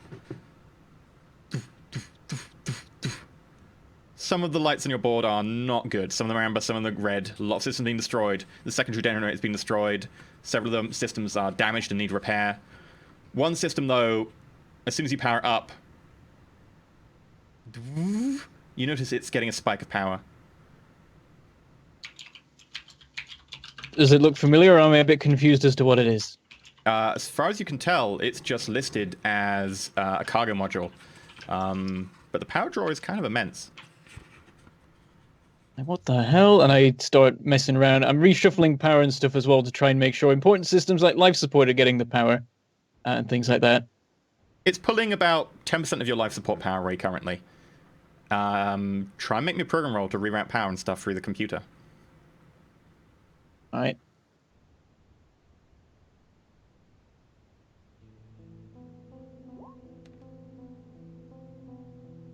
Nine.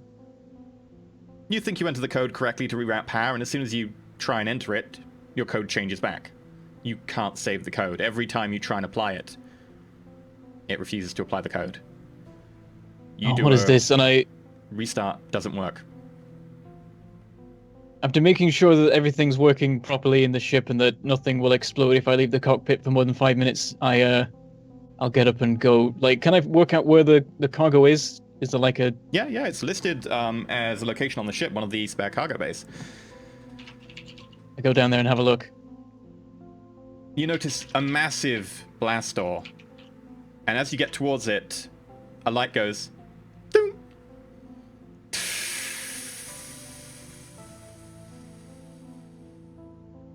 It rises slowly. Lights inside, fluorescent overhead. And you step into what is a fairly small compartment. Like maybe a large closet, and in front of you, a sort of half metal egg implanted into the wall. I approach very cautiously, wondering what the hell's going on. This is supposed to be like a much larger cargo space, isn't it? But it's for some reason... Yep. A tiny room all of a sudden. There's a slight crack of light down the center, almost like someone has got like a razor blade and cut through space itself, and light shines out. And with that, it slides to the side, opening, and a human male falls forwards, fully clothed. I'll jump back in surprise. The egg shuts again. And what appears to be some guy wearing sunglasses and a tracksuit sputters on the floor, coughing up what appears to be some sort of cryo fluid. I'll just be like right by the door, just looking like, what the... Who the hell are you? Jesus. Who the hell are you? Oh my god. Make a joke about being a TV dinner right now, but Jesus. I start shuffling ice off my shoulder and coughing and sputtering. Oh, where am I? Monroe. Not Monroe, sorry. Let me just quickly change this overlay.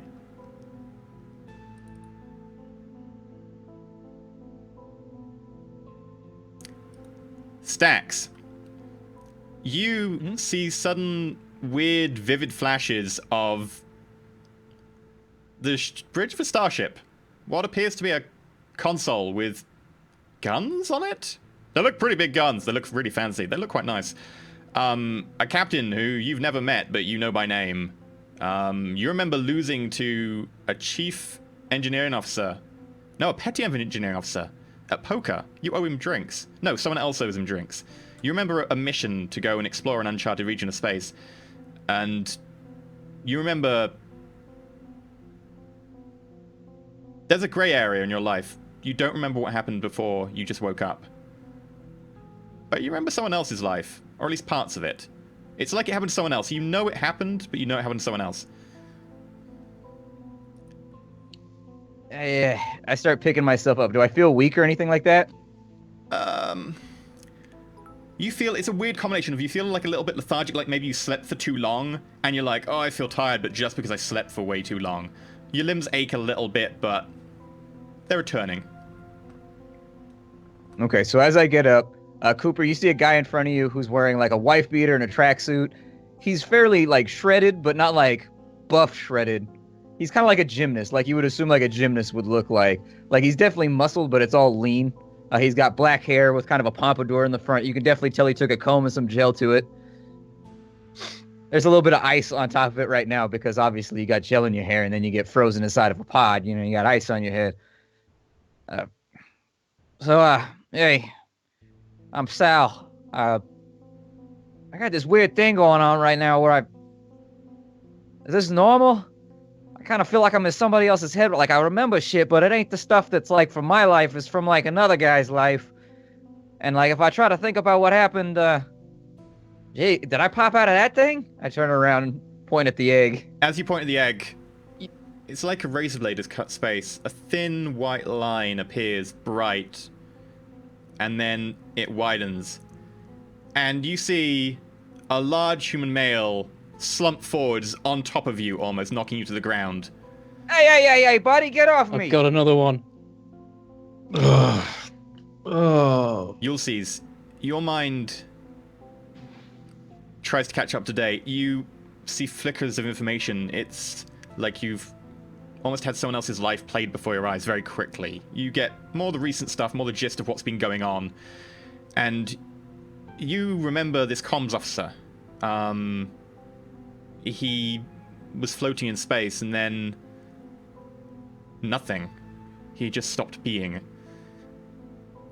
And he was waving at a captain and riding a corpse? Or maybe you just imagined that. I love how Cooper. I didn't know how this was going to pan out, but that is the memory that my character has. Oh, that's fantastic. That Stacks could have Cooper. gone better. You notice this new guy just land effectively on top of Stacks. What do you look like? I'm a large individual. Everything about me is large. I've got massive hands. My head is large. My shoulders you could build a house on top of. But I'm wearing what looks like sackcloth. It's very, very simple, very humble garb.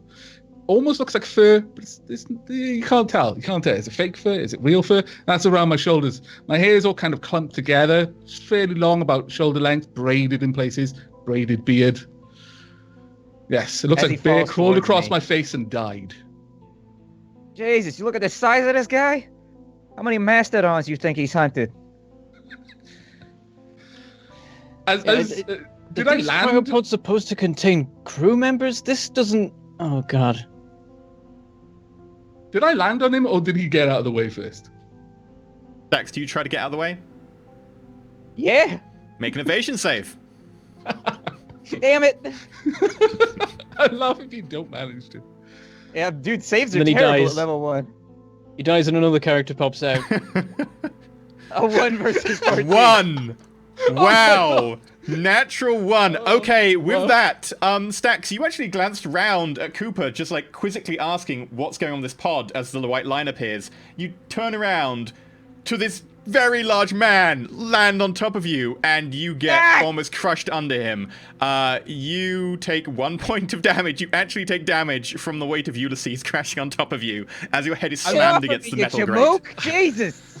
I'm stunned. I don't even try to break my fall. My arms are just kind of swinging behind me as I fall. So I land hard on him. But then slowly coming to, especially as he starts squeaking underneath me like a mouse caught underneath an elephant, I say, oh, I'm sorry. And I just start to slowly lift myself up.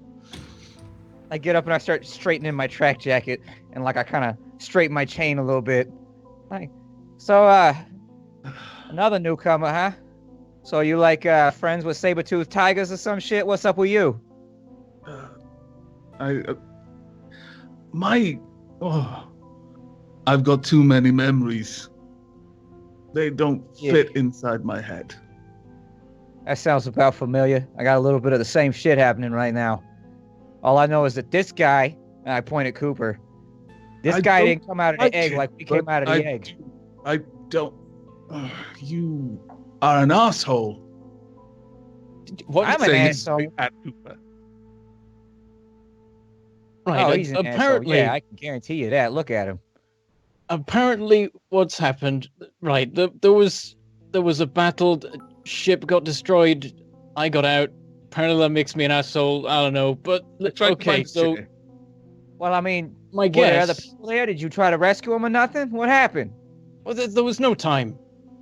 So you just left him there. So yeah, you're an asshole. We solved the problem. Equation's done. We can move on to the next problem.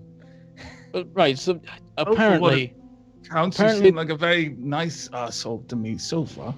And I sit down on a chair and it groans. There is no chair inside this little room as you are kind of packed in right now. No. With that, it's like a razor blade was taken to space and a bright white line appears down the front of this egg. Not another one. Or please at least let it be like some sort of starship engineer, please. Give me something. I'm sitting cross-legged on the floor since there is a lack of Did you say that out loud? I'm sort of muttering it. You could probably hear. I lean against one of the other eggs with my arms crossed. There's only one egg. Sitting against it like you sit against the brick. Oh, there's only one egg. Yep. Well, then I get up against the wall across from it and kind of lean up against it. But you notice as I do that, I sort of like shift my jacket backwards. He's very pointedly keeps shifting his jacket backwards until you can see that he is packing. And nothing happens. The white line stays there, and then dims slightly. And then a window appears. A little holographic window appears in front of the egg, which says, Diagnostic, running. Boot up sequence, initialized. Spooling up, BIOS. I raise my glasses, and I just watch intently.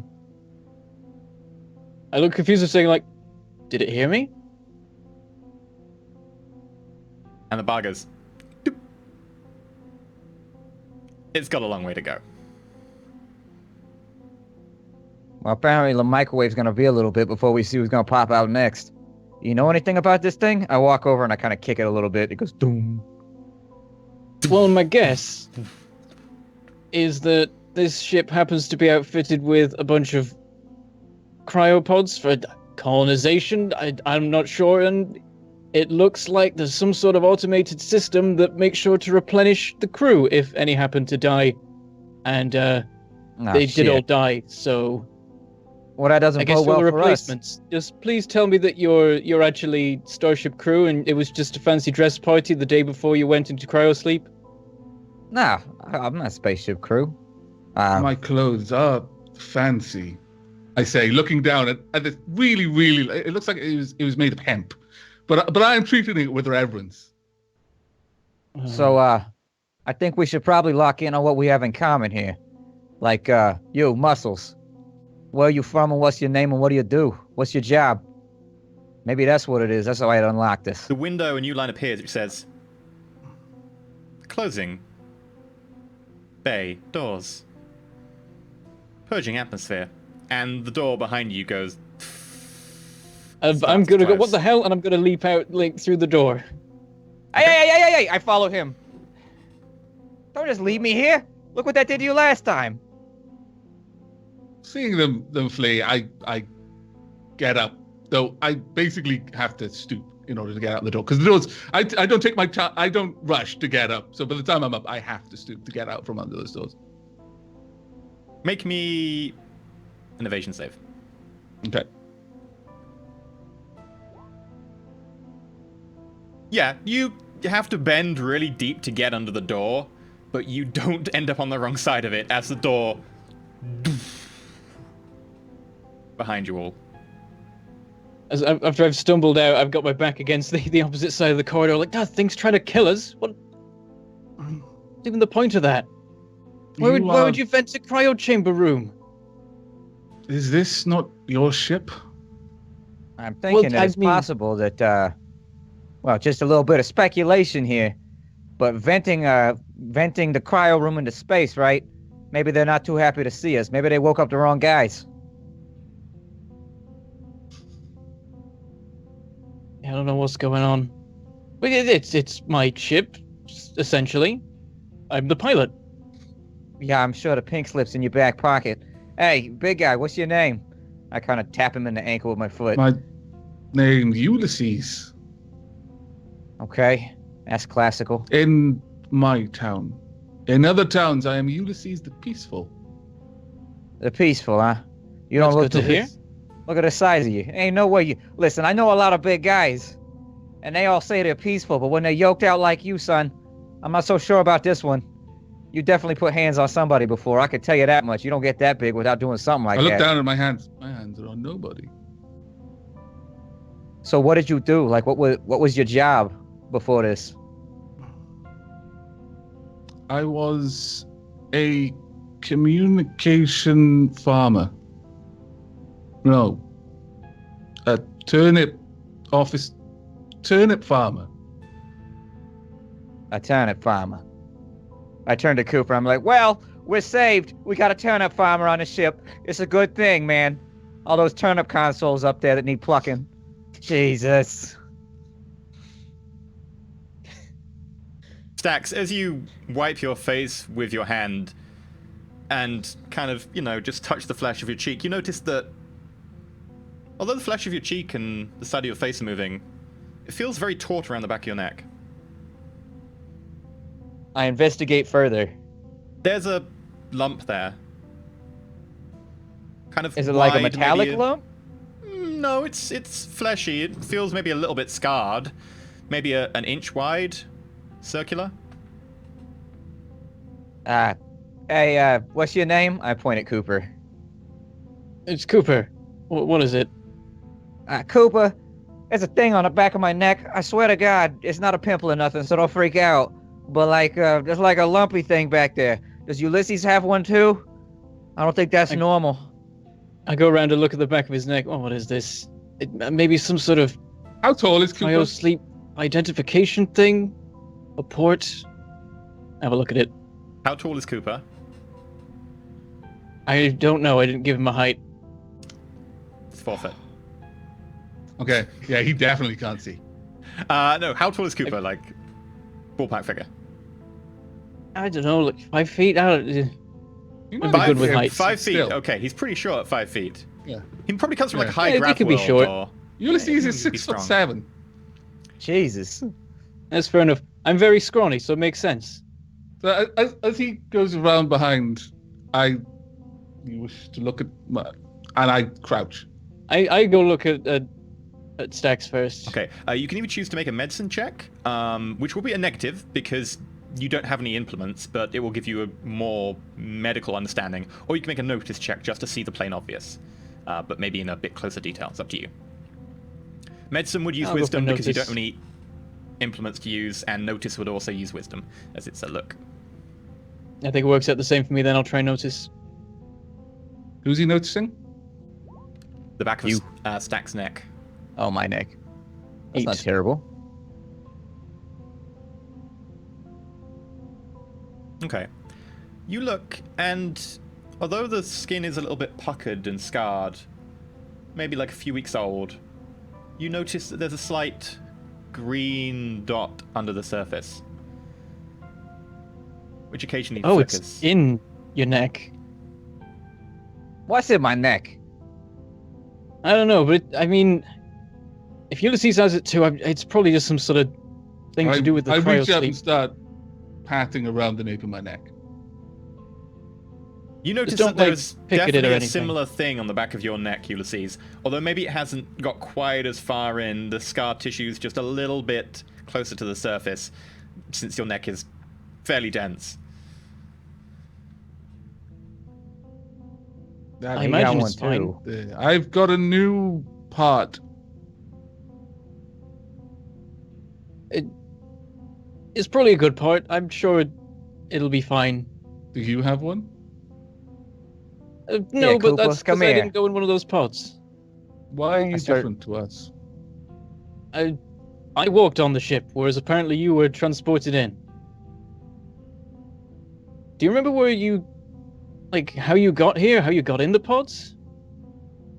Nah. I get this cold, icy feeling whenever I try to think of anything past, like, coming out of the pod. And I get, like, these weird flickers of, like, I don't know, 2 ships fighting or some shit. I ain't never been in space before, so, I mean, I get, like, these flashes. And then if I think real hard on it, like, you know when you're really trying to remember something, you can feel your brain digging around trying to find it? If I do that, it feels bad, so I'm just not gonna do it. It You sounds like there's shouldn't some do sort things of that feel memory bad. implanting thing. Yeah, it seems like you're remembering the battle that we were just in, the one that I just escaped from. And then I was, until a moment ago, the only Were you surviving. the person we were battling? No, I ask. I There's no escaped. accusation. It's an honest question. It's just completely flat. I escaped. This was a So you ran away from Second ship. us. You're a coward. Well, you all died, didn't you? So it's a good idea I didn't stay. So you do not deny being a coward, but you are alive, so it's good to be a coward for you. Mhm. I can tell I'm gonna like No this other guy choice. already. Cooper the coward. It sounds good. I don't like it. Yeah, but it's not up to you, Cooper. I slap him on the back. Oh no. Well, does either of you happen to have any idea about operating any part of a ship whatsoever? Well, he's a turnip farmer, I- so obviously that's gonna help out in massive I space. have sailed before, though my father said I was no good for it. I was famously sick once on a ship. They don't move well. Oh, I really hope that doesn't extend to spaceflight. Well, if we find something big that needs hitting. Well, as for me, we've already heard about the big guy. My name's Sal Rossetti. I extend a hand out to Cooper. I'll take it after a moment. Buddies call me Sally Stacks or, Sal or whatever, Sally boy. But, I can fix shit. I mean, that's really the only thing I ever done. I'm back on my home planet. I fix garbage trucks. I guess I could fix a ship, too. It doesn't seem that much more, complicated. But, I was more in the attitude adjustment department, really. I mean, my day job was fixing trucks. My night job was fixing attitudes. You understand me. I'm measuring how much room I've got before I hit my head on anything above me in the ship. About 3 inches. I say, well, I don't think there's much you can do about this ship's attitude. I mean, there's things that need fixing. We could try and teach you this sort of thing. Oh, we're all gonna die. Ulysses, you notice that the light fittings, though, are about your eye level, so you have to stoop. And the doors themselves are about 6 foot, so you have to stoop even more. I mean, you could fly the ship, right? You're like a military guy. I look at his outfit. Yeah, A warrior, but he's already told us that he is a coward. Cooper, what are you wearing right now? Probably like a suit, really. I mean, because I'm there as like an observer from a company. What is he to equipped oversee with? things. I imagine it wouldn't be a suit when I was on like the bridge. I'd have some sort of more officially Is he actually space-like armed? thing on. Like, what's he carrying with him other than his suit? I will on my person have a laser pistol, I think. Yeah, you notice that he's got like a hip holster, which is a laser pistol, and a couple of cells next to it. He's wearing what at one point was probably some sort of official-looking, vaguely sort of uniform-type suit of some description. However, you notice that it has been significantly damaged by being covered in sparks, a little bit of charring here and there, some sort of powder, some sort of propellant maybe, has been splattered all over the side of it, down one side. Cooper, you don't remember all of this happening, but in your hurry, Yeah, you got pretty badly covered in a lot of different things, including blood down one side, which you don't think is yours. And then He does some not blood look like around a the warrior. head Yeah, I and the see no jaw, which is weapons. definitely yours. Perhaps he is a cook, an army cook. Is that true, Cooper? Are you a cook? No, we could do with one, but Yeah, I mean, we got a turnip farmer here, so I assume at some point we're gonna have to boil some turnips. So, what's your skill sets? Yeah, well, I'm a consultant. I advise on A sprite consultant. drive design. I'm a pilot as well. I can fly this thing just about. This wasn't my job. I was just supposed to oversee things. But yeah, I can fly the thing and I can work the systems. I've got programming knowledge. I don't have any knowledge of mechanics though, so maybe you can help with that. Otherwise, this thing's just gonna fall apart. As you say that, the lights go out. There appears to be lights down one far end of the corridor. Better. My eyes were starting to hurt. In the bridge, the lights do appear to still be on, and the only light you have is a slight filtering down the corridor to you. It is very dark down here. I'm gonna go check on that. Don't break anything, and I go back up to the cockpit and see what I can. Okay, it takes you a good. As he 6 goes seconds in away, the I dark, say to tripping over Ulysses, stuff. he's talking to you when he says that, right? Do I hear that? Because I'll call over. I was talking to both of you. Make a I notice don't want you to check. adjust the attitude of any of these bulkheads. Make a notice check. Already rolling against the rest of the party. This is how it's gonna go. It took Right. 5 minutes from respawn for that to happen. 5 minutes from respawn. The thing. Hey, the thing that I noticed didn't fall on intelligence anyone intentionally. Oh, that's fair. That's fair. Stacks just didn't move. Cooper? Is it notice intelligence? No, notice wisdom. Okay. Yeah, you do hear that. You do hear that. I shout back the thing I shouted back. I shrug. Come on, big guy. Let's see if we can rustle up some grub in here. I'm hungry as hell. I'm like Pavarotti after a workout right now. I'm looking up at this light. I've got a fairly close inspection of this light. Did it actually break? Make Like, a did it pop? Did it explode? wisdom fix. Okay. Hey, Cooper. Is it like a storage area on this ship or nothing? I think I had a toolkit or something like that. I can get to work on a ship if you need me to. Stacks. Do I know where that is? Your toolkit? It's still in your hand. You brought it with you. Oh, shit. You barely never mind then. noticed the fact you just came out with it. It was just there. Ulysses, you're not sure. Your quick examination of just looking at light. Maybe not. You would need to inspect system better. I'm not Russian. No, you're not Russian, but fair enough. Well, He tried to get me to be a Russian mobster, too. He tries to swing everything Russian. He does. He was doing this in character generation and everything. He's like, are you sure you want to be Italian? I was like, We had "Fuck like yeah, I 3 wanna different be character Italian." generation sessions, and I pitched Russian to all of you, and you all turned me down. But yeah, you're Russian looking to at the light. You're not sure. You'd have to inspect it. You could take the filament down and have a look, which would be an intelligence fix roll if you want. This lantern seems broken, and I'll try and take it down and have a look. Okay, so make a normal intelligence fix roll.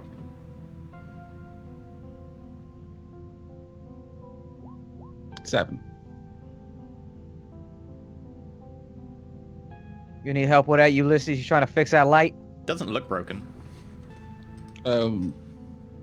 Yes. I want to make a good impression. Here, and I hand him the lantern. He hands you a fairly hot, actually, since it was just on. Shit! Like fluorescent length of tubing. Bit of a tough guy, aren't you? God damn, that's hot. I'm gonna make a fix check to see if there's anything wrong with it. Sure. You've got your toolkit, so that will apply a +2, I think.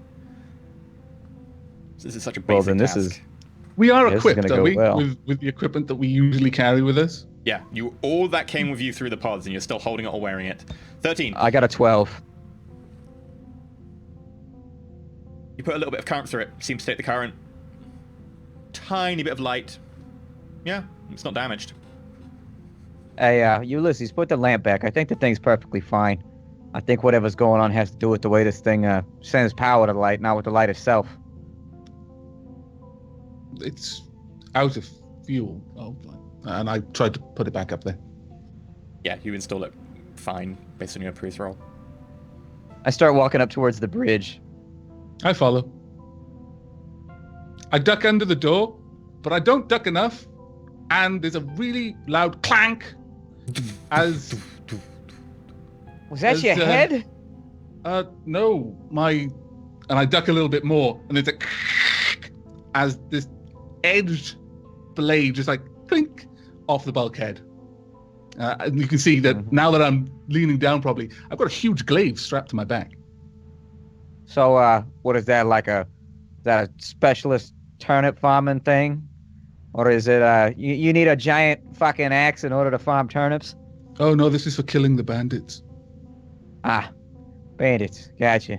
See, I knew a guy as big as you probably does like a little bit of work here and there. But I can respect that. Farming is hard.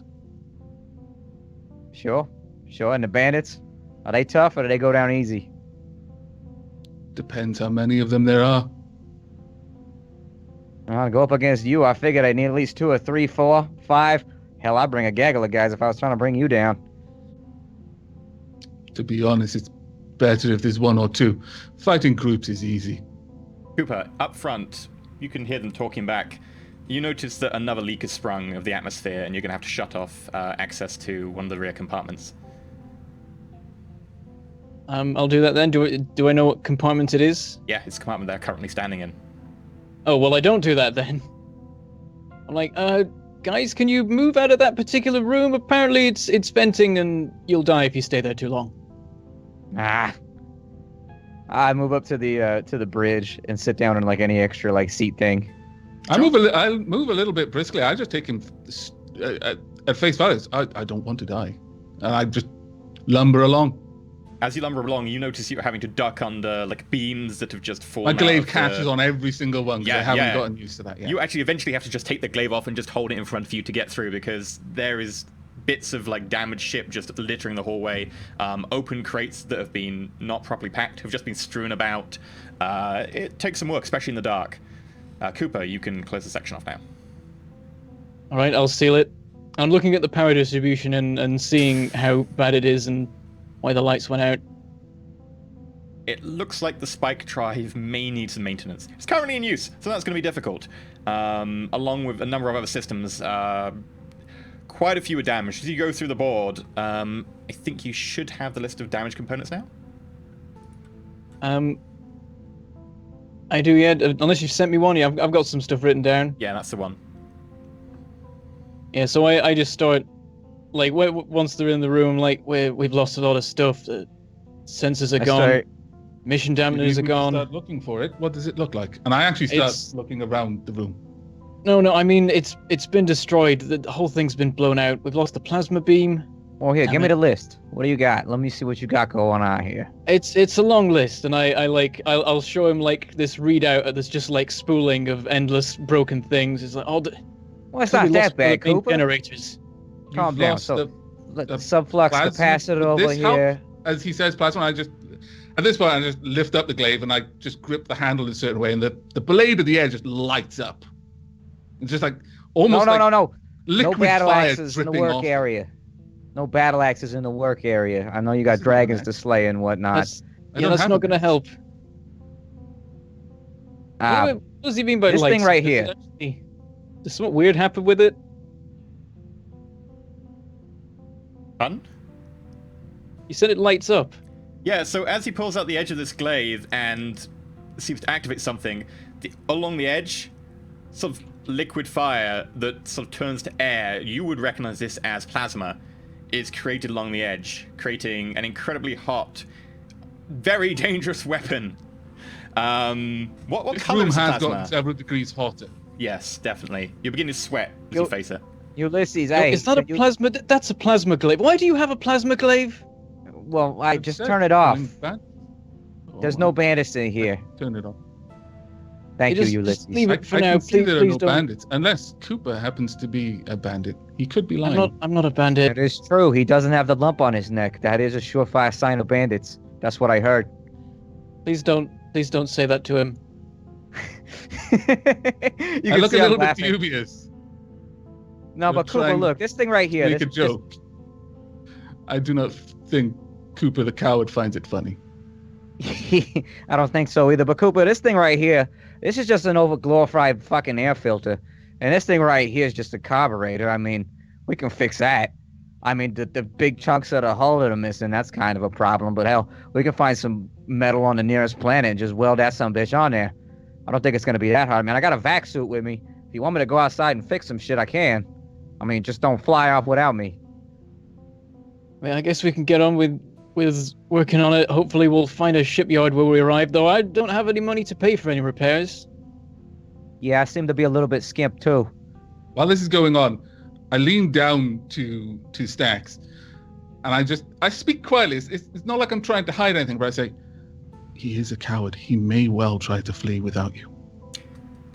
I'll bear that in mind. Are you trying to hide that at all? The docket. No, I'm just leaning down and telling him just straight up. Okay. Wait, I'm not going to leave him. But you left the others. You've already told us this. But that's because they were exploding. It is true. That is quite terminal. I don't think that medical ailment, I don't think there's a whole lot of help for that one. So he has a point, Ulysses.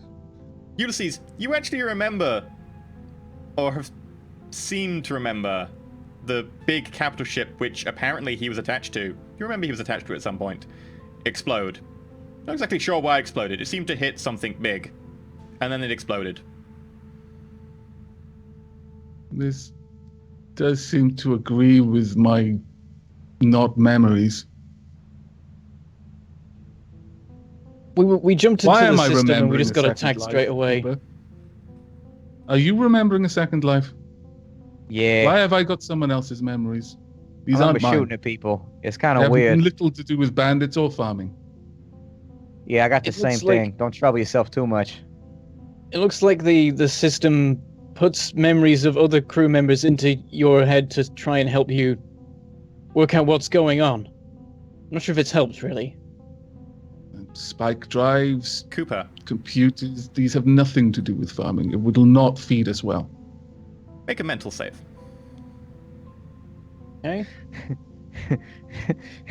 The barrage of stupidity, it overwhelms you. You black out. I do fail. Oh, fortunately, fail. 15. Only just, but you do fail. You feel a tremor go through you, and your hand begins to, like, twitch violently. You grab hold of something nearby to steady yourself, and you see small flashes. Weird, very poignant flashes, not really so subtle as the other people have experienced. Only minor ones at first. You remember cleaning out latrines on the spaceship? Cooper, you all right? Do you normally have fits like this? When he need to seems know. to be, when he starts, like, is he visibly having, or what looks like a seizure? For a moment? It's effectively like How long a does that mild last? seizure. For about 10 seconds. I take a mag light out of my toolkit. I'm like, Cooper, does it get better or worse when I do this? And it goes click, click, click, click, click, click, click, click, click, click, click, click, click, click, flash try through the and get- side of his head. Cooper, make I me try and another get down mental into- save.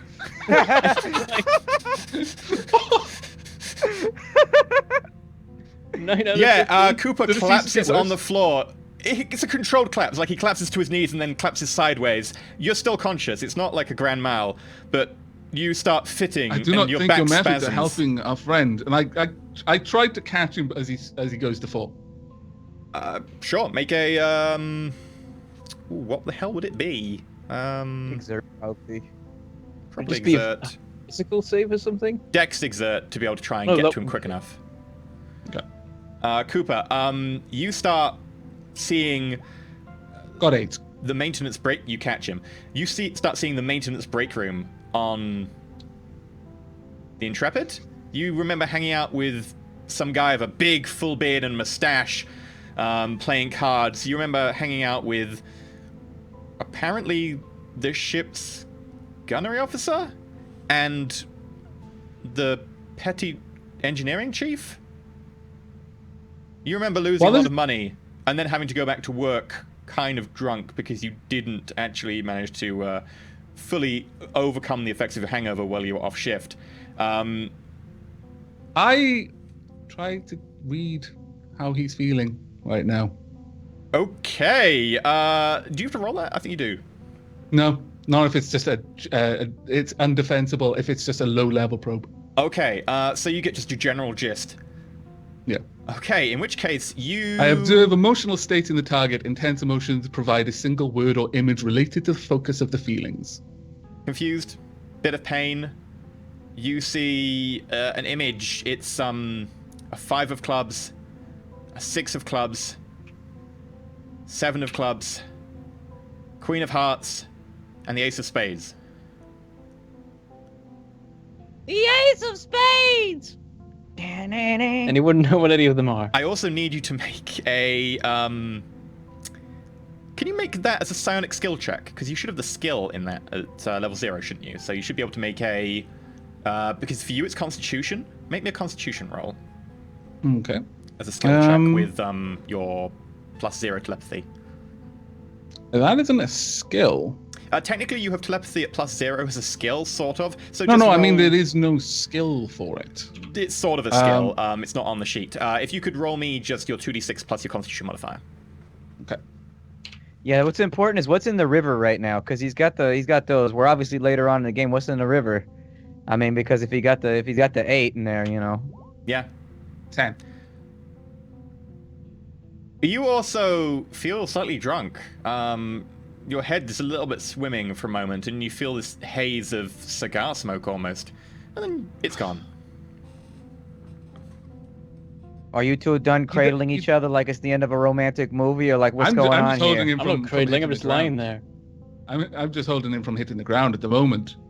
Like, how fast does that happen, by the way? Because I don't know how this works in this setting yet. Like pretty fast. So it only takes Just you a few reading seconds to his read emotional thoughts. state. Like, Yeah. so what was his emotional state? Him, confused, bit in pain, tired. I think your flashing lights are hurting him, and he seems exhausted. We should find him a place to rest. Well, on a plus side, Cooper, you got a man to catch you when you fall, so you got that going for you. Cooper is still fitting hear him, slightly and Tom. unable to talk. Yeah, so I Cooper. can't speak right now. No, you can I vaguely bet You hear, have but you can't small speak. woman-like hands. Put your fingers in his mouth. Make sure he doesn't choke on his tongue. I'm putting my fingers in his mouth. What kind of shit is that? Well, if I Man put putting them his in, I fingers might dislocate another his man's mouth. jaw. Come on, gotta be kidding me here. Cooper, make me a physical save. Okay. This one, he 15 out choked of on his tongue 15. because Stacks didn't save him. You slowly stop fitting over the next course of the next like 20 seconds. You are very tired though. You feel drained, but you don't take any damage or anything. I eventually recover a bit, sort of blinking, like, okay, You are held in these huge, muscly hands by this giant of a man. Cooper, I look up like, Hey. oh, and try and sort of get to my, at least sit up, and then maybe try getting to my feet. do you feel better or worse now that you've been cradled like a teddy bear? One blink for right, yes, 2 blinks for no. I lift the flashlight again. I Please hold don't do up my that. hand as quick as I can. No. I like seems weakly raise my hand, broken. try and wave it off. Well, apparently I also have memories now of crew members, so that's weird. Don't know how that works. Well, how about this? I'm gonna go outside and I'm gonna work on a ship because I saw a vac suit over there. And are we like in I make like a hand motion. I don't really know what it's called. You know when the ships jump around and like pa-cha, and they jump off into the horizon? Like in Star Trek, you know? Like it was like pa-cha, are we in that? Because I don't think I could fix the ship if we're like that right now. Or we just like floating in space. We're in the middle of a jump, and do I know that, like, whether you can be on the outside of a ship or not during a jump? You can. It's incredibly dangerous because if you were at any point to become detached from the ship, you would effectively instantly get lost in metadimensional space and transition back in bits. In that case, I'll say, yeah, don't go outside the ship. It's probably a bad idea while we're jumping. Unwise. You could though. You just also get exposed to a lot of radiation, but given the amount of time you stay out there, it might be okay. There's plenty of things indoors to fix. As far as I could tell, you can't walk 2 feet without finding a broken system, so I'm sure you Nah, can well, find let me which something to areas do. is like what keeps the lice in like the air. I like breathing. Maybe I should fix that first. I'll go over to, like, whatever console remember, is most Trooper, suited to. I also like breathing. I go over Granted. to whichever console Something we is, have in like, common, big guy. is dedicated to system management, and I try and like see what the situation is with life support. As you've been talking, you notice that another few subsystems have winked out, and there are a couple of other leaks. Make me Oh, that's not good. Make me a fix roll. Intelligence fix.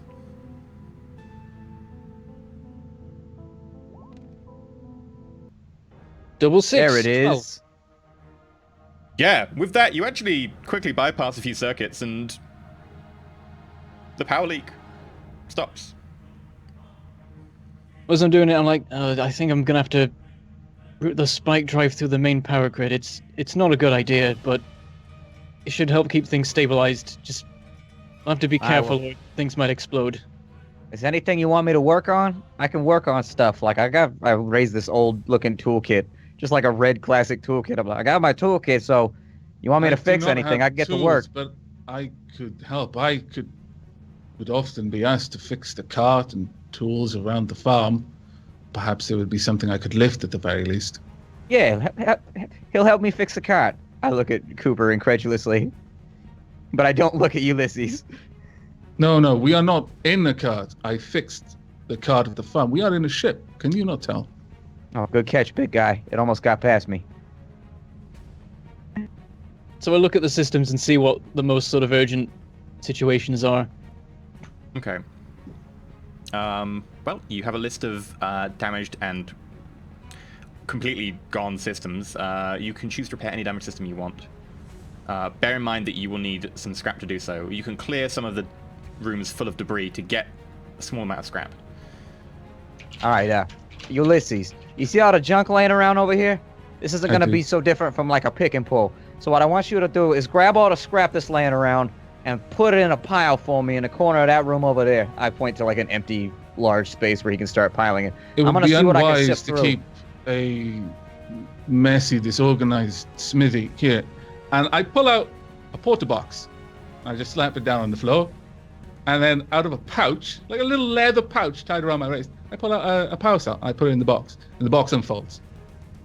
Yeah, he pulls out this, like, cube, like here big. Puts it on the ground and just slides this thing in, and then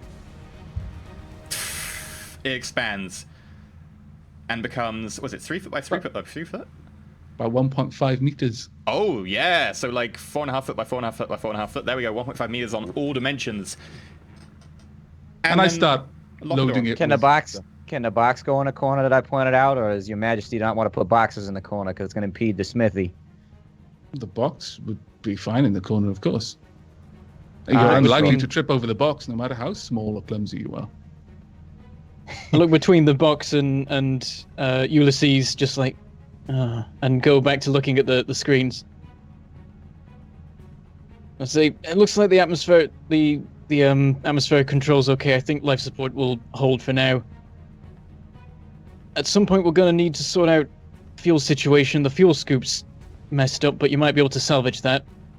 Do we have enough fuel to get to like the nearest service station? Like, can we get to a planet or something?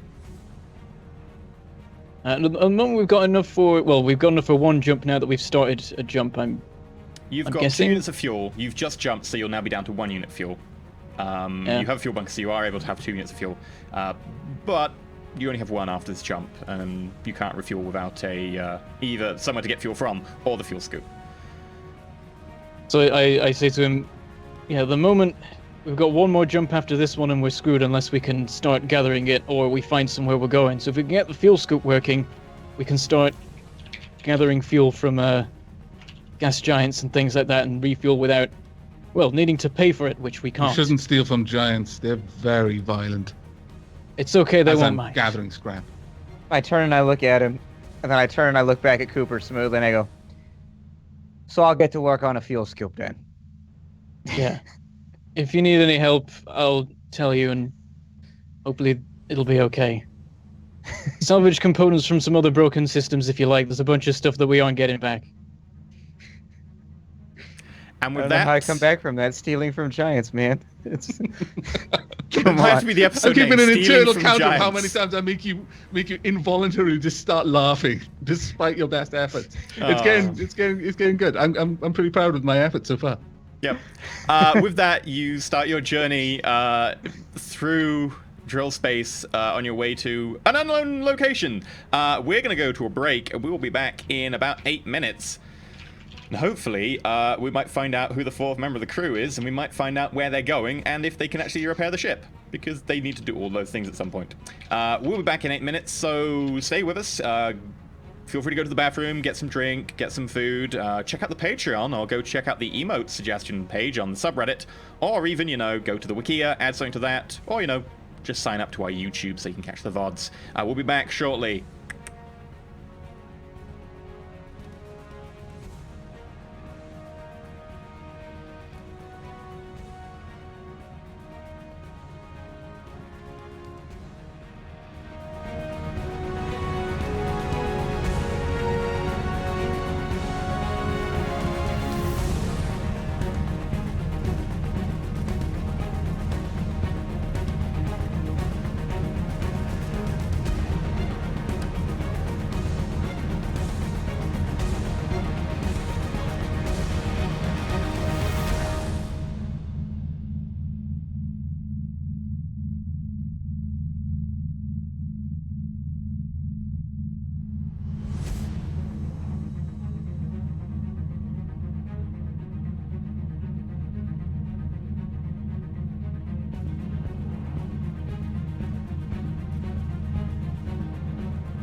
Humanity invents this spike drive, allowing faster-than-light travel. Nations and corporations set about colonizing space at a rapid pace. The first great expansion peaks with the very fringes of human space, now a year's travel from Earth. To enforce rule over the colonies, the Terran Mandate is created by the nations of Earth, and it places a ban upon further colonization. Metadimensional extroversion syndrome, or MES, appears, allowing sufferers to perform impossible feats such as teleportation or telepathy. However, it invariably kills those affected, or drives them mad. With time, training, and untold lives lost in research, ways of training and harnessing these psionic powers are developed, being improved with each generation of instructors. Jump gates are created, allowing choirs of master teleporter psionics to provide almost instant travel for ships passing through the gate to any other gate. Travel to the frontier is cut to 2 days, and the Terran Mandate lifts the ban on colonization. The second great expansion begins. Psi-tech manufacturing, able to manipulate universal constants, allows impossible materials and works of engineering. Due to manpower shortages and the ever-expanding number of people moving to the frontier, the Terran Mandate gives up trying to control the frontier worlds entirely. Spike drive ships are rare and antiquated. Jump gates have replaced them in all but the poorest, most unimportant and distant frontier systems. Core worlds have become increasingly specialized, relying on the jump gate network for resources from other systems.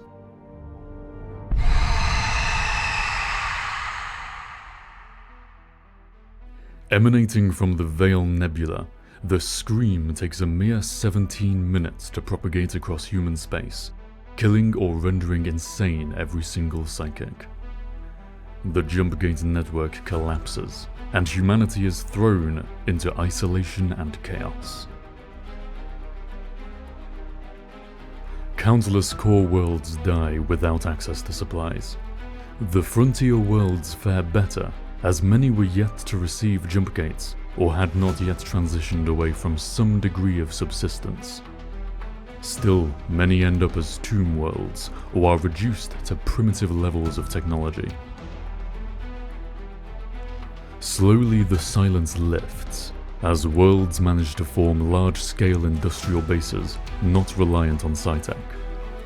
Attempts to recover humanity's psychic abilities in MES sufferers largely fail initially, due to a lack of instructors, and those that do succeed are without the power of pre-Scream psychics.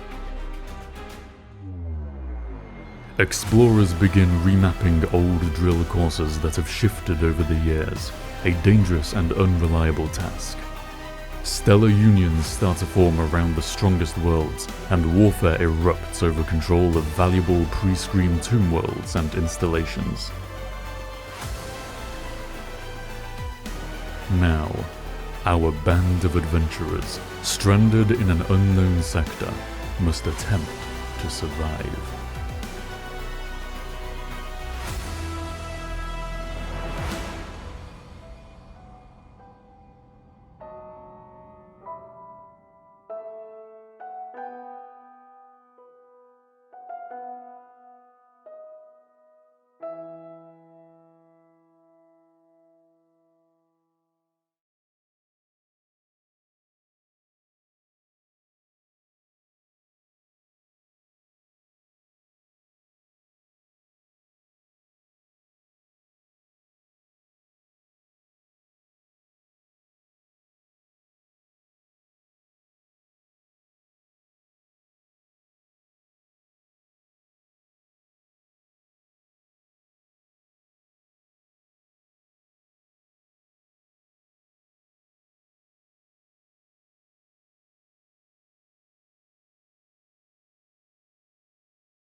Hello, and welcome back to Roll for It, Stars Without Number.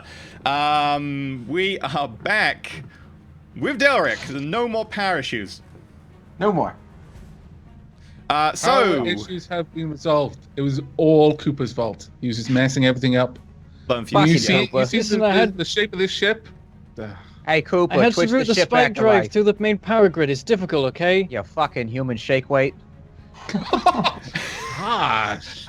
So much shit, wait. Wow. So in part 1, all of our PCs, barring Cooper, died, and 2 new PCs appeared on the ship that managed to escape from the doomed exploration of the sector. With that, Stax and Ulysses were deposited in front of Cooper. They had a little bit of a tete-a-tete, and then we join them back as they start to go about fixing the ship. As soon as you decide to fix the ship, though, Cooper, there is a power drain on the ship again. Is it coming from the cargo the cryo bay room? It is indeed Oh, coming wow. from the cryo That was room. that was like a meta, you know, yeah. How'd you figure that one out? So looking at He's that, pulling your role-playing etiquette. Man, into poor question. Bentham Oh, today, man. I don't get him. I don't get him out of character. It's just Stax is an asshole. Wow. I like Bentham. Wow. So- looking at the power drain, I say, "Oh, it looks like the microwave's done. We should probably go check that out before whatever random thing comes out of it starts trying to break everything apart or whatever." Cooper, you want me to stay here and fix stuff? You can see that I've taken off the track jacket and everything, and I'm kind of down to bare essentials, just like welding on something at the moment. You need me to come back there too, or you want me to keep working on this? It is all well, you right. should be fine. Stacks. I've finished stacking the. Oh, is that how you got your name? Do you stack? It is. As a matter of fact, I do enjoy stacking things. Yes. Well, I finished stacking the scrap into the box. I'll accompany Cooper the coward. Sure. Okay, Cooper It's all right, uses- Cooper. I'm here to protect you. There's no need to run away. I tap him on Yeah, the back. just if whoever comes out of there tries to kill us, you can use that crazy plasma glaive of yours. Talk to him. Explain that he has no reason to attack us. Cooper, don't tell him that. That thing's gonna cut a hole in the hull. Yeah, if you do use that thing, be careful with it. We have to take a different route back to the room because I had to close another one of the compartments. No, you managed to repressurize. Well, actually, yeah, you can't get back to the room. That air is sealed off because it is slowly venting to space. You could pump more air into it. Doing so will lose you several days worth of life support, though, because that air will be lost. It's up to you. So there's no way in unless I repressurize that. And is the actual cryo bay room depressurized at the moment? You can check on your board. Roll me a intelligence notice because you're going through the internal sensors. Sandeep. All right. Oh, me roll intelligence No, notice? Sandeep. Oh, yep. Your senses. Bark. Doggo alarm. Doggo alarm. Intruder. Intruder. Cooper. The power spike starts to lessen. Hasn't been pressurized. I'm like, yeah, our new One friend sec. might be dead. Which I would guess mean that it would just deploy another person who would then also die. That's not good. You're drawing conclusions about something you don't understand. We shouldn't do that. It leads to error. Fair enough. It's the Black Hound, man. It wants us to go back to D&D. Can I? He was left Can out. I get, because- like, Dax is a- deployed by the pod. Oh God, no! Hello? Put it back! Put it back in! Sandeep, Lawyer extraordinaire. you All right, sorry. suddenly see a white column in front of you widen, and then actually you're falling face first onto the floor. Dang! Clang as you hit the ground. Do we hear that through the bulkheads? Make a Or even feel it across the vibration of the ship? notice On the floor. check. It's gonna be a hard one because the ship it's got a lot of vibrations from random bits and bobs going wrong at the moment. Notice what? Intelligence. It would be a wisdom. Yeah. 9. 2. I look 10. completely trustworthy, okay, guys? I'm just saying I look completely trustworthy. You're covered in blood. You're made of metal. Cooper, What are you talking about? there's an odd banging sound. Stax, you're kind of doing work, so your DC is a little bit lower because you're busy working and you're making sound yourself, but maybe there was something. Cooper, there was a I weird banging stopped sound. welding. I say, hold on, and I try and get like a video feed of the cryo chamber if I can. There are no cameras in the cryo chamber, or at least none that are active. Sandeep, you pick yourself up. You are standing in a small, almost closet-like room. Sheer metal walls, piping overhead. The wall behind you, which you came out of, is closing up. Had a weird, like, egg half embedded into the wall, and it's closing behind you. In front of you, the door.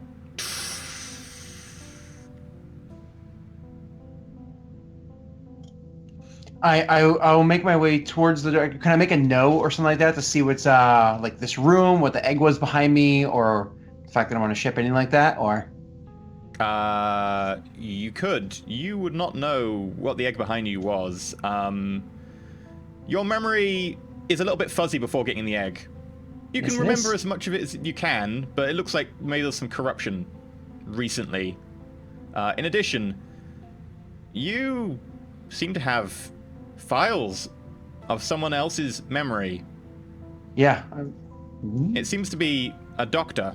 You remember a video feed of him standing on the bridge of a ship. The ship was attacked, and then you were killed as you were vented into space somehow with a explosion. It's fuzzy. Looks like you took a blow to the head, or they took a blow to the head. The door in front of you begins to close slowly. Yep. As that's processing, and I kind of like come out of my internal sensors and like recalling these files, or whatever, and I start to like take notice to what's around me. I'll start making my way through the doorway, understanding that perhaps it won't open again, and so I will stumble out. But as I'm stumbling, it literally is this strange, awkward stumble. Like I seem out of my body. Okay. You find yourself in an empty corridor. There's a lot of what seem to be some sort of damage to the ship, like there are beams that are kind of hanging down, electrical cable open everywhere, opened sort of crates have strewn like rations and other bits of miscellaneous like human type stuff around on the floor. It looks like there's an emergency bulkhead up close to you that seems to be currently closed.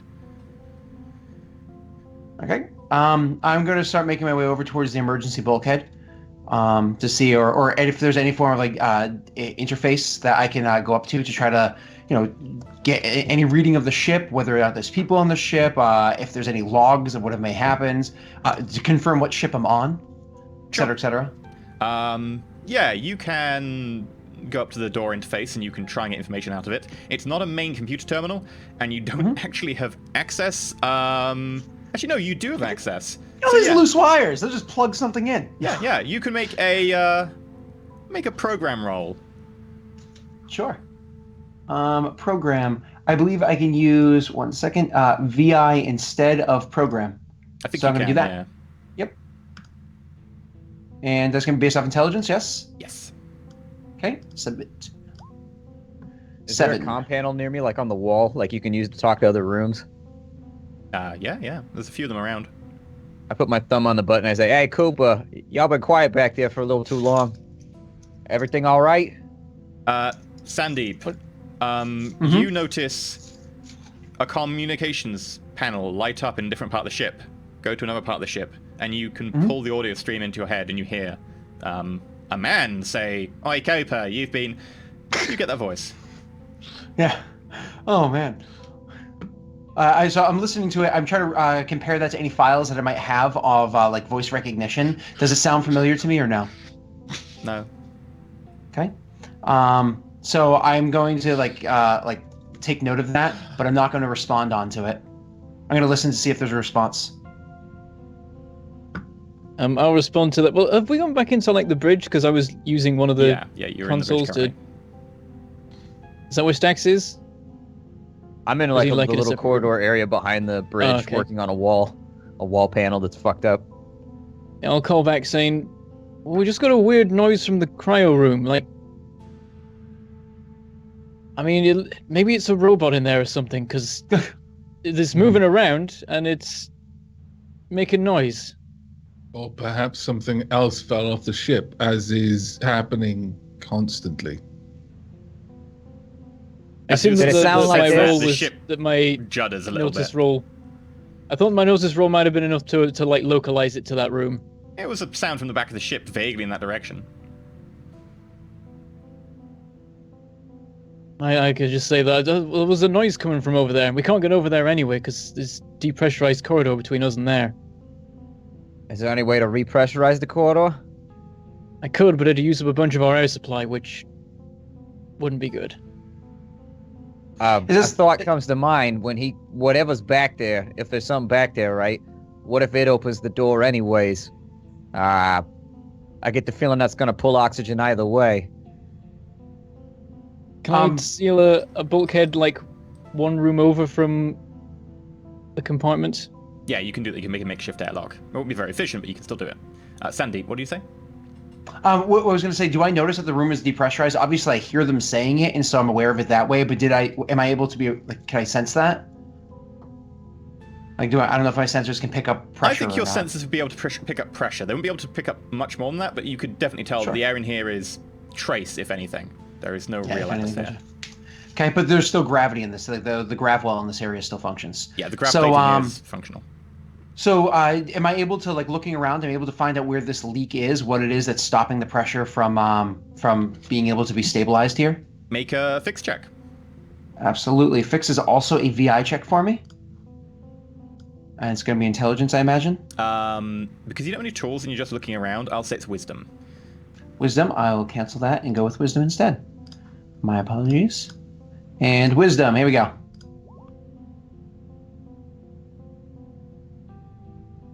Unfortunately, there's no real air in here to try and trace where the hole is, and if it was a hole, probably a small one, you can't see a particular location. I'm going to look around and see if there's any fire extinguishers or anything like that that might be in the area. Anything that would be used to combat, or maybe like foam things, anything that would have some sort of pressure inside itself. Yeah, you look around. You don't see any fire extinguishers. You do see that there is an overhead inbuilt fire suppression system to the ship. You could probably short out part of it in this area if you wanted to do that. Sure. So I'll go over to it with the mind of kind of like fiddling with the system and seeing what happens there, but almost out of like this strange reflex, like something that I didn't expect to happen. Like I was going over and intending to do it with a bit of finesse. All of a sudden, I just reach over and grab this like super powered machete out of like this area like a back compartment of mine, and start hacking away at it to start releasing the pressure. And it's just like it's almost like jarring to me. Like I didn't expect me to do that after I hit it a few times and then put it away very quickly. Make an attack roll. Sure. Attack roll it is. Bam. I fear we may have a killbot in our midst. Sure, No, roll was damage. it the blood all over the robot that gave it away, or the machete? 11 on my attack roll. Yeah, roll damage. Oh, my apologies. Thank you. And damage is right there for you. Yeah, with that, one of the high-pressure tubes starts spraying what appears to be a fine powder, which clings to you, and then you notice that some of it starts floating towards one corner of the room. Okay. I'm going to move towards that corner of the room and see if it's moving quicker as I do so. Stacks, Sorry. make... I would say it'd be a intelligence notice. Ulysses, you could do this as well, actually. 7. 4. Can we just stop for a second and talk about how your name is Ulysses? That is literally my favorite Greek character. That is an awesome name. I'm loving it. Loving it. Stacks, as you're working on the compound, you're keeping a tab of other systems nearby. You notice that the fire suppression system is now depressurizing in the midsection of the ship. Hey, Cooper.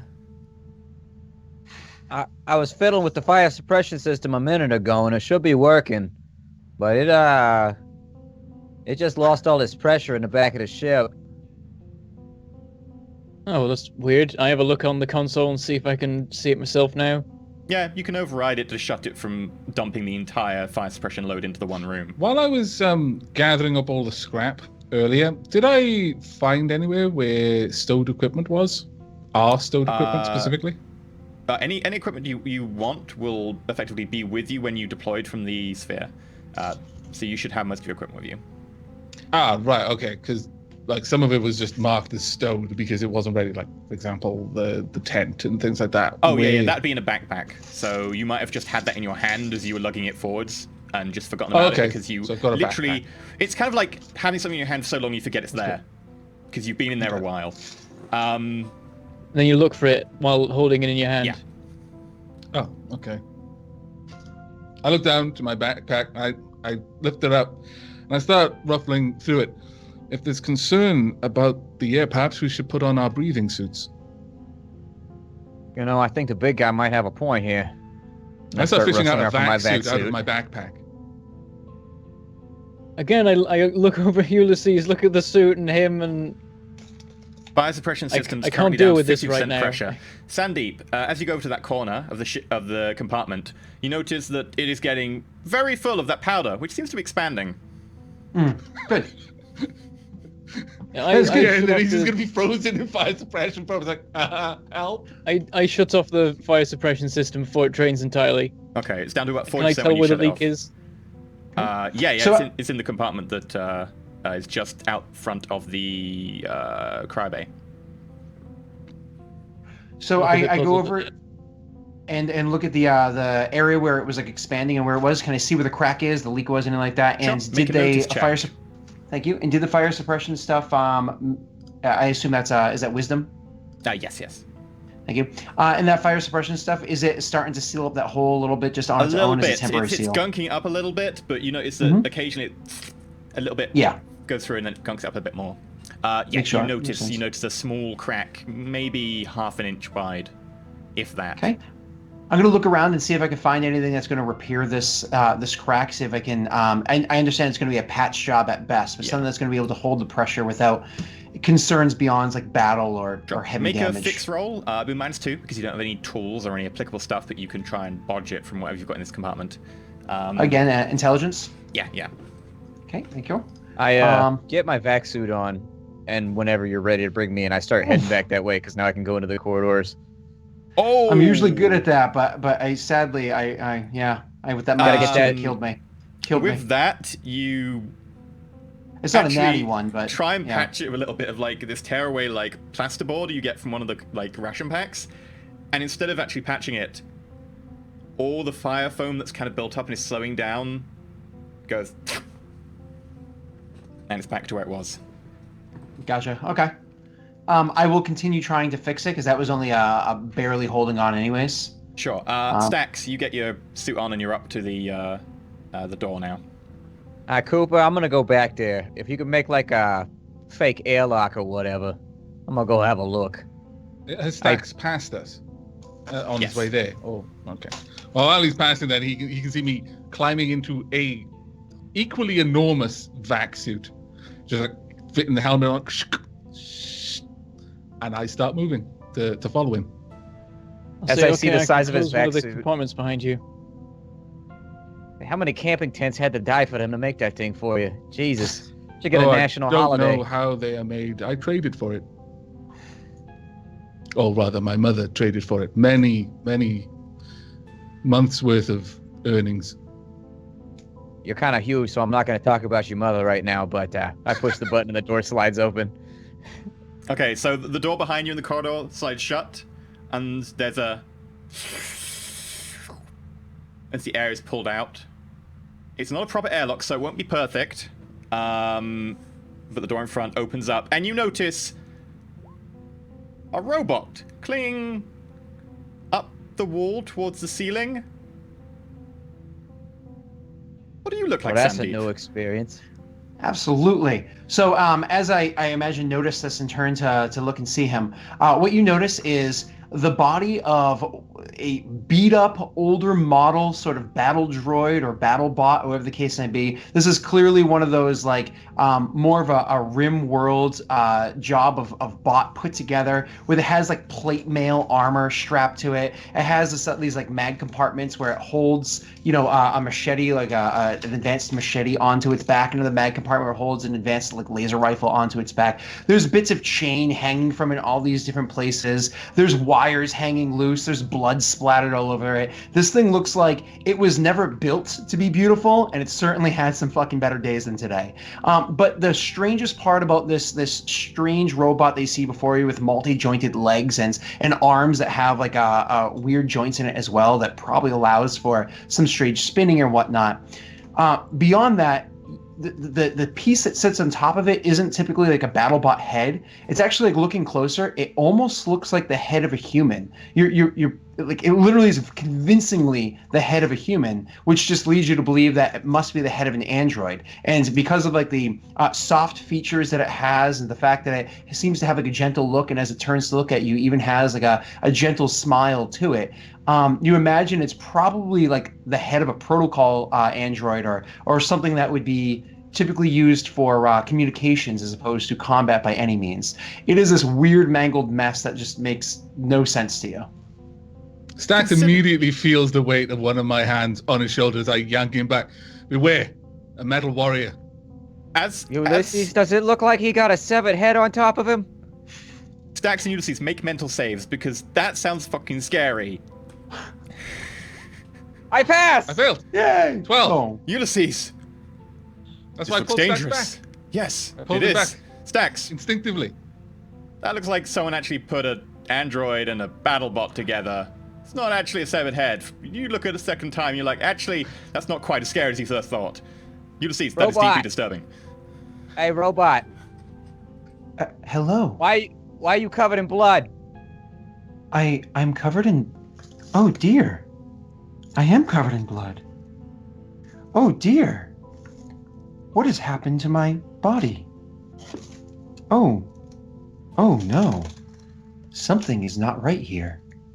Ulysses, does it look like that robot has a sword? I think he's got a sword. He used to be a metal warrior. The lords of the large cities near my town sometimes have them. Yeah, we had one that used to sort the recycling out of the rest of it, but I've never he didn't seen have... one sort anything other than the living into a pile of dead. You're a little grim, you know that? Robot, are you a friend or a foe? What are you doing back there? I do not come to bring you harm. I don't believe. I do believe, however, I do have a sword on me. Oh, yes, there is one. Does he turn his head all the way His around? head all the way turned around. Yes, it does.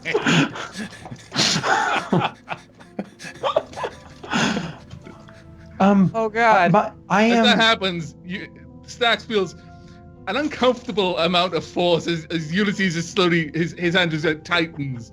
And yeah, I'm a little bit perturbed. Clearly perturbed at the man's head, just slowly twisting around his body.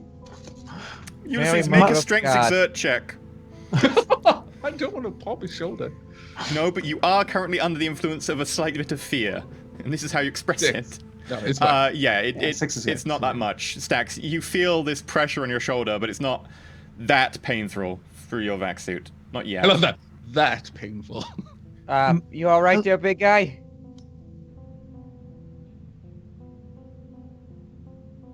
I'm just in it. That's it. I open my mouth several times as if to talk, and then no. I do apologize. Do I come off as frightening? You're looking at me with the expressions of fear. The robot wants to know if he's covered in blood and holding a sword, and if he's terrifying when he turns his head around backwards. It is Oh, covered in armor. It's clearly a warrior of some sort. no, please. Exactly. My name is Sandeep. I am a surveillance android for alien negotiations, dangerous exploration, and efficient peacekeeping. I am not, in fact, an android for combat. I brace myself when he mentions peacekeeping. You fit? Yeah. So, and he actually starts to walk forward. like walks forward. I instinctively reach for my pistol, but then I realize that my whole shoulder rig is underneath a vac suit, and I'm like, ah, fuck. I imagine you came back here because you noticed that there is, well, I must be honest with you. I overheard your communications. That is why I started trying to repair this damage on the hull. I admittedly am not very good at mechanics, but I was making my best attempt. Would you like to offer assistance, as I don't think you could survive in these conditions? Well, you It has found the a leak? voice of a servant, but the body of a warrior. Ulysses, keep an eye on this thing. I'm gonna go get my toolkit. If he found a hull breach, I'm gonna take a chance. We gotta fix this thing. Am I aware of anything that's going on in there, or is there no communications active? You have access to their suit comms because that's how they're talking. So I've been hearing them speaking, at least? Okay. I'm just listening like, okay. I turn and run back to go get the toolkit. Cooper, open the door. I'm gonna grab the toolkit. The robot back here said he found a hull leak, and, well, either way, we're all gonna end up dead. So if he kills me when I go back there, if we vented out to space, stabbed by a machete, fuck it, you know? Okay. I do not wish harm upon you. I closed the bulkhead behind him so I can repressurize. Okay. You think I was just going to open it without plumbing? You lose 1 unit of Fizzle life kill. support for the inefficient airlock. Stacks, you can now go get the. Okay, so I grab the toolkit, all of my PosTech, my toolkit stuff, and I start heading that way. Hey, Sandeep, show me where that hole is at, but walk in front of me, yeah? Very well. And I will turn and lead over to it, and I'll walk straight up to like exactly where the hole is, and put my hand over, covering as much of it as possible, and then kind of like remove and put it back so he can see the stuff that's floating around in the air, kind of like stop being sucked and start again, to make it very obvious. Yeah. Stacks, you can make a fix check if you want. Okay. Can you assist? I'll say for this one, you've already had a go, and it's a small hole. It can't really help out. It's kind of awkward to just, so I'm just saying be a one fix. It's gonna be a 12. Yeah, you just get like the universal sealant out and There we Done. go. Hey, Cooper, start repressurizing the entire ship. I think I got this hole figured out. We should be good to go back inside the egg room now. You are extremely efficient at mechanics. Yeah, that's one way of repressurizing. putting it. And I start repressurizing. okay. You do lose another day worth of life support because you lose it when it's initially the airlock is used. So Okay. you're down 2 person days worth of life support. But yes, have an the entire is itch. repressurized. Oh, that's one problem done. So Sandeep, huh? Yes, Sandeep. Can you, like, pipe into the ship and figure out where any of the other hull breaches are at or any other problems? Can you do that? Because I just got to use my eyeball, and it ain't working so good from inside the ship. I'm not really a big fan of going outside and crawling along the hull until I find it. I certainly am capable of doing so. However, I am not programmed to be efficient at doing those tasks either. I would be willing to assist, if only to remove this fear that you seem to have when you look upon me. I come round Sure. the corner having opened the bulkheads and go, okay. Right. Yeah, make a mental over save, the course Cooper. of the last few moments, I've just been stood back, just watching the 2 mechanics, and well, the mechanic and the robot Fail. doing their thing, and I've just been visibly relaxing. Like every single time Sandeep has said, "I don't want to hurt anyone," I've relaxed a little bit more. And when Cooper comes in and says, "Oh," I said, "Don't worry, he doesn't wish to harm us." Ulysses, as you try and say that to him, Cooper legs it out of the room. With a 3 out of 15. Cooper! Damn it! Well, he is a coward. As I disappear, just nope, nope, nope, nope. Is that what we hear? No. That's fantastic. Sandeep, are all your systems functioning properly? You need me to take a look at you too? Clean some of the blood off at the bare minimum. Give me one moment, please. I've 30% of my systems are functioning. 42% are corrupted. I'm not sure about the rest. Can I try to fix Sandeep with some of the scrap we have? You still haven't got scrap. You will need to spend like a day looking for scrap, and then you can spend a day doing a fix, and you can do a day looking for scrap. But Okay. yes, if you want to now spend your 6 days in drill space, you can do so. Sandeep, Ulysses and I here, this big mountain of muscle behind me, we're working on fixing the ship. If you could go around and collect scrap from the floor and bring it, there's a big box in the other room over there in the corner. Once you get that all piled up, I'm going to get to work trying to fix the ship. As of right now, we're kind of bleeding life support. It ain't looking good. I have to say, with the type of requests that you are making of me, despite my programming, it seems as though there aren't very many of us on the ship, as that would be the task of someone with lesser qualifications. Sandeep, you intuitively know that there are 4 people on the ship right now. Are there in fact 3. only 4? Are there in fact only 4 of us, myself included? Yeah, as far as we can tell. That big egg thing that you popped out of, I came out first. This guy over here came out second, and, well, Cooper, who you got a wonderful view of the backside of. Ran away from a battle. Yeah, apparently he's the only survivor of some battle where he stole his ship or some shit. I don't know. Birthed from the same pod, shall I call you Big Brother? Ha ha ha ha ha ha ha ha ha. Yeah, Sorry. close enough. Swing and a miss, but you know, can't win them all. Ha ha ha ha. Sorry. When I run out of pressurized corridor to run through, I just close like the last bulkhead behind me, and I'm just against the wall next to still like. running. Nope, nope, nope, nope, nope, nope, no, no, no, no, no, no, no, no, no, no, no, no, no, no. And so after telling everybody my intent, yeah, we'll take our 6 days in drill space. I just wanted everybody on board to be on the same page so I could actually fix stuff.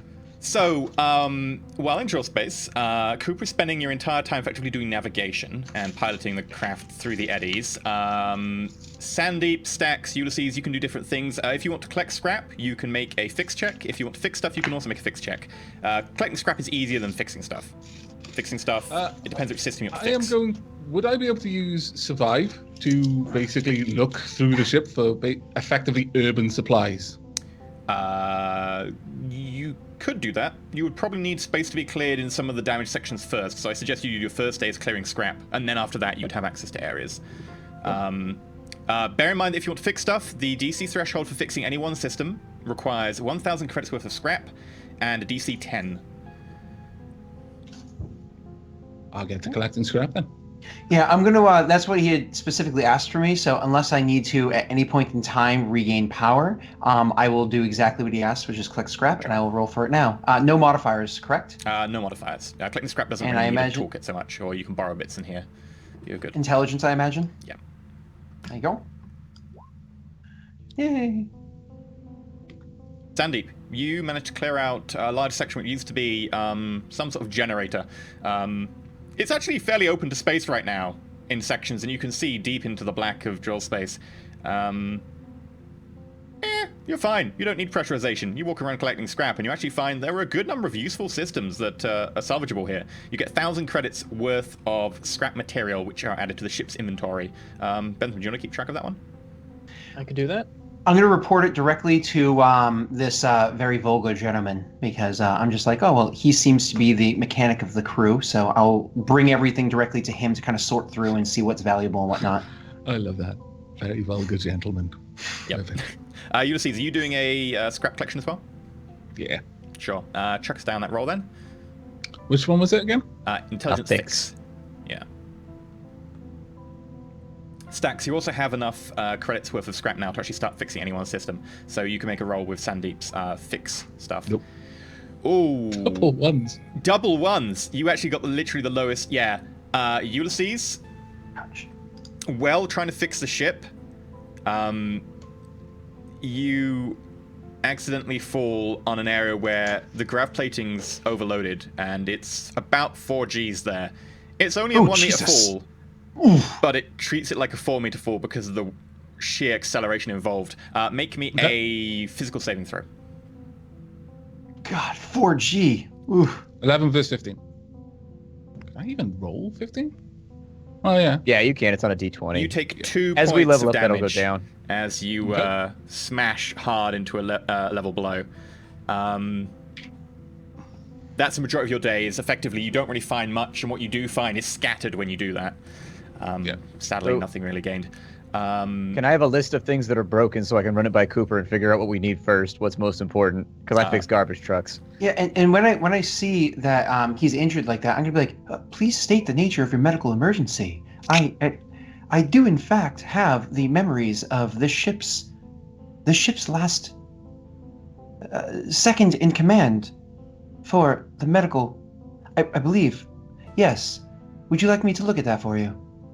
I'm just kind of, and I just crawl out of this 4G area that's only 1 meter big. But it's clearly taking quite a lot of effort to pull myself out of it.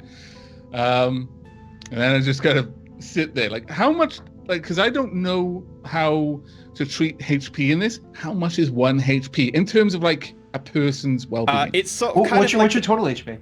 Sorry. 7. Ouch. It's kind of a logarithmic scale in that only the last few HP are generally considered serious wounds. Anything before that is like lucky scrapes, near misses. You lose a lot of. The bruising then in this case, maybe. Yeah, so in this case, joints. like that really kind of hurt, badly bruised. Maybe bruised it down to the bone or something, but nothing terribly bad. By the way, out of curiosity, my powers, they like my effort. That's daily, isn't it? I think it regenerates if you don't use it for 24 hours. Yeah. So you can use it now and you can heal everyone who's injured. You do notice, by the way, I think Cooper is injured and I think Stax is injured. Okay. Yeah. As Sandeep comes across, I wave him away. No, you have more important tasks. I look at all the scattered metal scraps that I had been carrying. As I slowly get to my feet, I'll be fine. And I limp away, clearly favoring my right leg. All right, Are you Cooper. sure you don't want me to make a splint for you? I consider it, and I shake my head, and I carry on. You have other tasks. Hey, Cooper, the robot found enough scrap for me to fix something. You got a list of things that are important up there? Well, the most urgent thing probably is the fuel scoop. We All also. right, and that's on the outside of the ship. Am I correct? Can it be an all fixed from inside, or It depends what part of it is damaged. The part that's damaged appears to be part of the power system inside that effectively routes power through to the magnetic field, which sucks in the stellar particles. It could be fixed from inside. It'd be a small penalty, but it could be fixed from the inside quite easily. I'll relay that then, that it's something he can get on with, and then with any luck it'll be ready by the time we arrive, so we can gather more fuel. Okay, so I go ahead and I try to fix the fuel scoop with what we have from inside. Yeah, it'll be a DC 11 rather than 10. It's going to be an 11 that I rolled. Just about. You use every single last piece of scrap collected so far, all 1,000 credits worth of scrap. But you get the fuel scoop back online. Bear in mind, if it is damaged again, it will be destroyed permanently. You need to go to a proper refit area and get it properly renovated in a dry dock to make it normal. Okay, so but it'll work. Cooper, I got the fuel scoop working, but man, this is a Jimmy rig job. I got all kinds of wicked bandanas and shit holding that thing together, bubblegum and tape job. So don't let it get hit by nothing. We need to go to a shipyard or some kind of place where they can fix it for real. But it'll work for now. All right, if that's the best we can do, at least it's working. Okay. So, for the next 5 days, what would people like to do? And you can effectively make 1 roll per day. Ulysses, you want to be looking for ship stores and other miscellaneous items that aren't related to fixing. That's right, yeah. Sure. So that would be a... Survive? List survive as urban materials. Yeah, okay, then. It can be a survive. I will accept your argument for it. Thank you very much. Sandeep, do you want to collect more scrap? I mean, unless they're asking me to do otherwise, and I can see that at least one of the crew members is still scared shitless of me. So I will continue just kind of following commands and being as helpful as I possibly can be. He's So- been relegated to the back end of the ship because Koopa is a scaredy cat. It's funny because Hey, I imagine- probably have the lowest strength out of everybody. Like my gears are all busted and shit like that. So like I have an 8 strength just because like literally my manufacturing is like so like my everything is just so like out of whack at the moment. So You're not the weakest on the ship. oh good. Sandy, He said yeah. that with At confidence. least I know I can break arms. If you want to roll I me mean- 5 fixes, Absolutely. I'm And going to then- be doing that as VI, of course. yeah, and then Stacks, we'll need to do your fixes afterwards because we need to know how many credits we've got. Okay. And there's going to be 5 of them, you said, so let's do it like this. Boop. I'm going to have to update this sheet so it's a little bit more intuitive. So if, like, say, VI almost always uses intelligence, that'll be the first one that's on there so we can be a little bit quicker. Because I apologize, it's taking me a minute to click several times. And one more, I believe. There we go. I mean, I had some shit in there. You did What a roll good double one. ones on that last one. Did I? Oh, God. Yeah. this is so bad. So what happens Yeah, is we you got I higher do, managed to I get do everything average roll. great, and then I ruin it. you managed to clear out a few more compartments. You managed to get over the course of 5 days another 1,000 credits worth of scrap. However, on the very last day, as you're just going around in one of the depressurized sections, because you're very useful for doing that because you don't need to breathe, you accidentally go into an area with no gravity and you float up and you almost leave the ship's hull. You grab hold at the last minute, but your foot does go outside the ship for a second and is blasted with hard radiation. You will need to make me a physical saving throw. This is not good. What kind of save? Physical? Physical, yeah. Hard radiation sounds horrible. Ugh! You're I rolled gonna that. have a radioactive foot. We're not gonna be able to be around you. You take 3 But when he- points of damage. Maybe Ooh. he'll get a superhero foot though, like his foot will have like frog powers or something. Yeah, I don't think that's how it works. How long does damage take to heal in this? I can't remember. For you, it doesn't. No, my systems heal as fast as Oh the yeah, human. your systems Yeah, do yeah, yeah. heal. I forgot that. Yours take, I think, if we're following the old rules, it's 1d4 days before you can start healing. Ouch. If Well, you have access to tier 4 medical facilities, so for you, tier 4 repair facilities, which you do because you've got Stacks on board. Oh, I thanks. count as a facility because I'm good. Yeah. My guy can only do 2 things: kill people and fix stuff. But he does Yeah. both of them very well. So if you can roll Wait, your you 1d4. kill people and fix kill bots. Yeah, so So you Sandy, confirm you are a killbot. What? No. can you roll your 1d4? Because this will happen effectively on the last day, so we'll need to find out how long that will last. And Stacks, if you want to start repairing stuff, 3 days. So 3 days from when you get to the new system. Stacks, if you want to do your fix checks, you've got enough supplies currently to repair 1 more system. Ulysses, if you can roll me 4 more survival checks.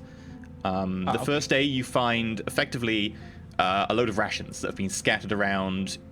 Boxes have been opened. None of them were fully put away. Cooper. So, good news and bad news. Good news is I got enough stuff to fix 1 more thing. Bad news is I got enough stuff to fix 1 more thing, and it seems like we got a lot of red beeps on this system. So, I'll give you an option here.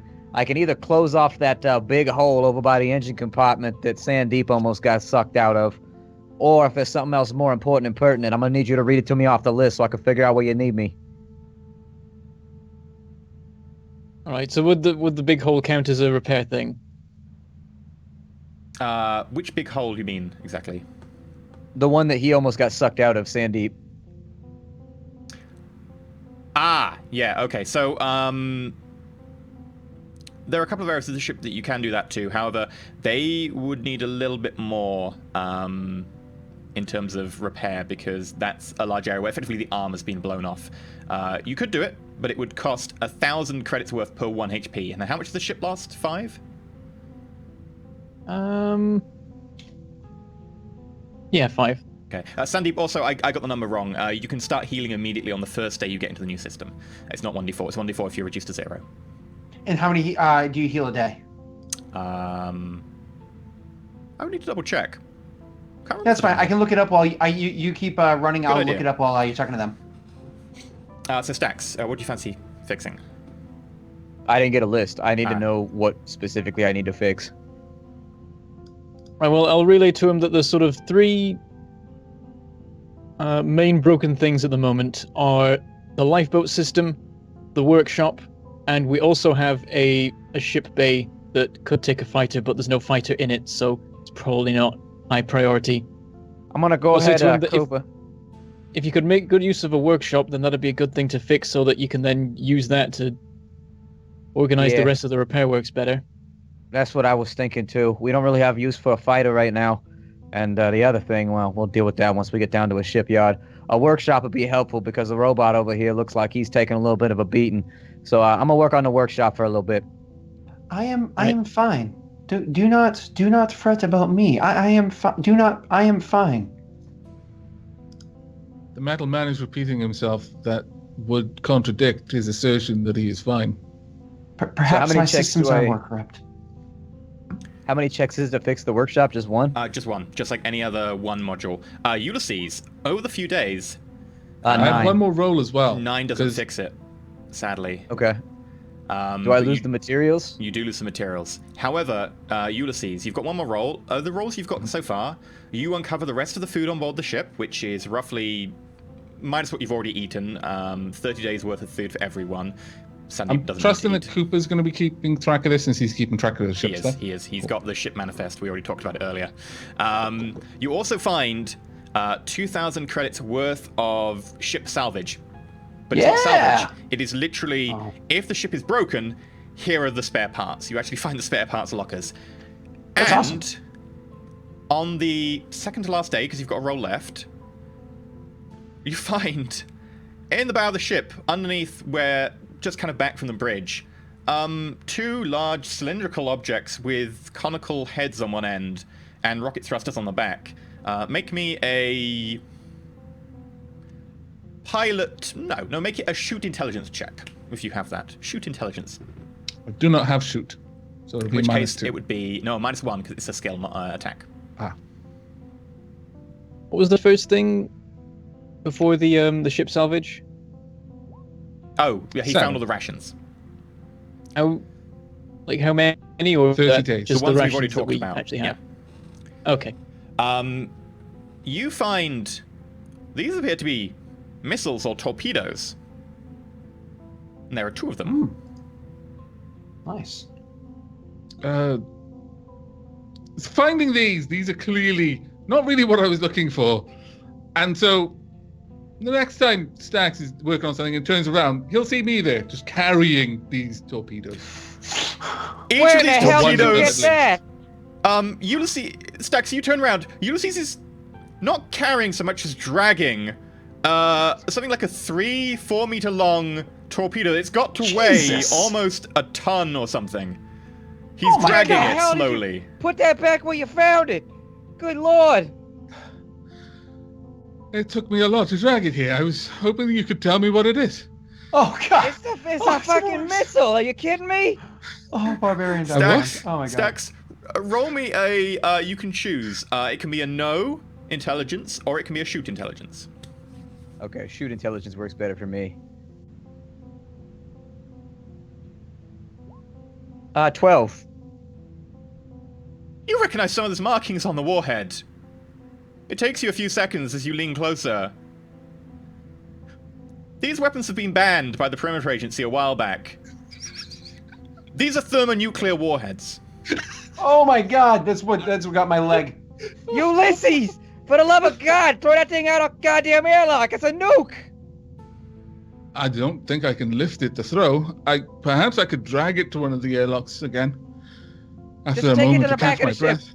Take it to the back of the ship. Just get it away from me. Christ, gave me a heart attack. You seem less impressed with this than I'd hoped. It's a nuke, bud. A new what? No, like a nuclear bomb. Like, I feel like Stax would say nuclear. He's gonna say nuclear from now on. Nuclear. It's a nuclear bomb, man. Like, I look at you like you're talking a different language. all right, so I'm gonna put this in terms that you're gonna understand. Like, how big is your turnip field? I work on the Lord's turnip field. It is very large. Well, if you It can feed If this- at least 30 families. If this thing explodes, it would destroy the Lord's field. All of the Lord's field and the Lord's house and probably the next Lord over. Ulysses, make an exert And skill his check. wife and his daughter. Okay.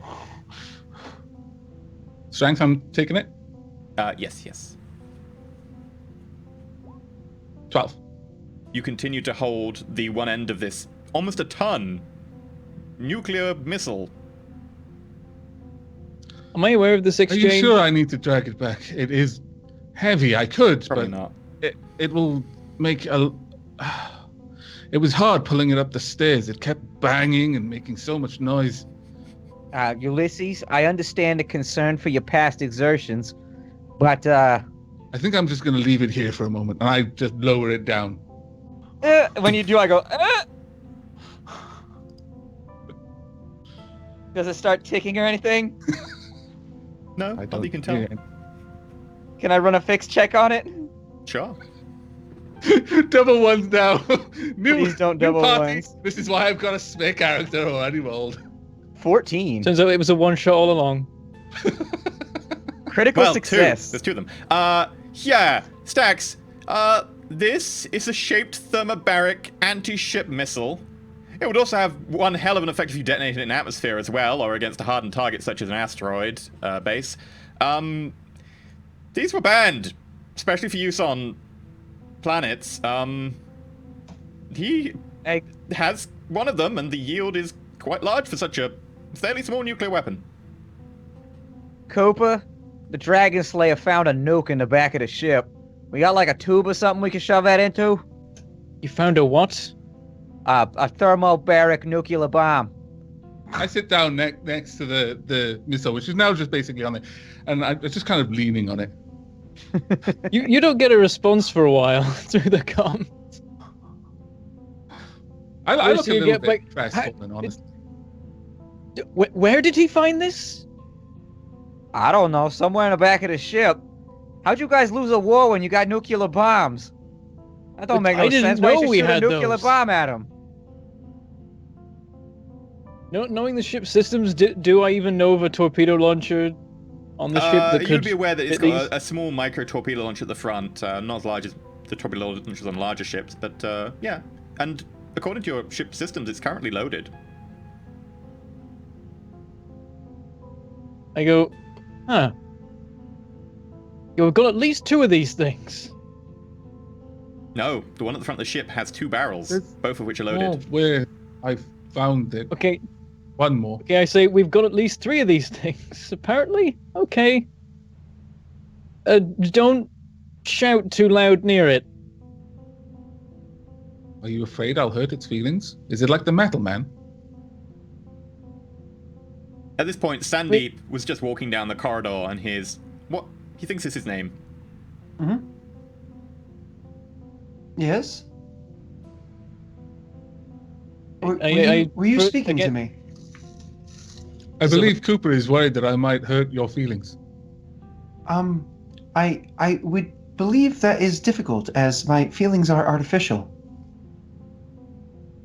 I can express emotion, but I don't actually feel it. Didn't understand it. It's clear I didn't understand it. I was supplying You the can't hurt conversation. his Just feelings make. because he's a robot. My feelings are like- not real. They're just a programming, an algorithm that is put in place to make you feel at ease because I can show expression, like I fear, was interested in this conversation. I started Happiness. examining my clothes. sadness. Alright, so, I don't know. Just roll it into the corner for a minute. We'll figure out what we're gonna do with it later. With that, I just we- kind of push my hand against it and push. I say. tried to I roll it say. across the floor. Well, as soon as he says that, I say roll it carefully, very, very carefully. Cooper, Stacks, make evasion saving throws as the large metal warhead rolls across the deck. What is that? As I'm looking at it, can I roll like a no? Oh Jesus! Can I roll like a Sure. no to see Sure, what it you is can that roll they're doing? intelligence no. Definitely, Fails. because there's a pushing Cooper, around Stacks, it. Damn. neither of you failed badly enough to be crushed underneath the 1-ton warhead, but both of you dive sideways and end up falling over one another and onto the deck in a pile. Sandeep, this appears to be some sort of flare. Maybe. You're not I'm sure. enjoying the What? campaign. I'm really enjoying it. If that is a flare, perhaps you should be a little bit more careful with it. It's not a flare, it's a nuclear bomb. I say to A nu- Sandy. It's a nuclear bomb. A nuclear bomb. I'm not sure what it's to clear, but apparently it's new. It is something that doesn't exist in my files. Yeah, well, just give it a wide berth, will you?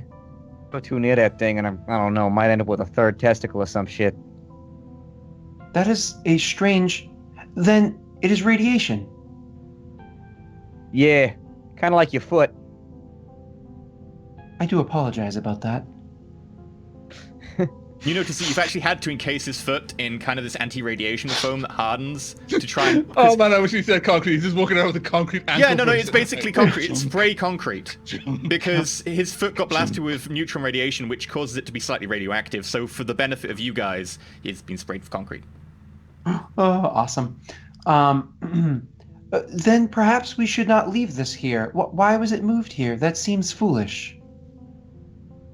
I found it along with another. I thought he would be excited.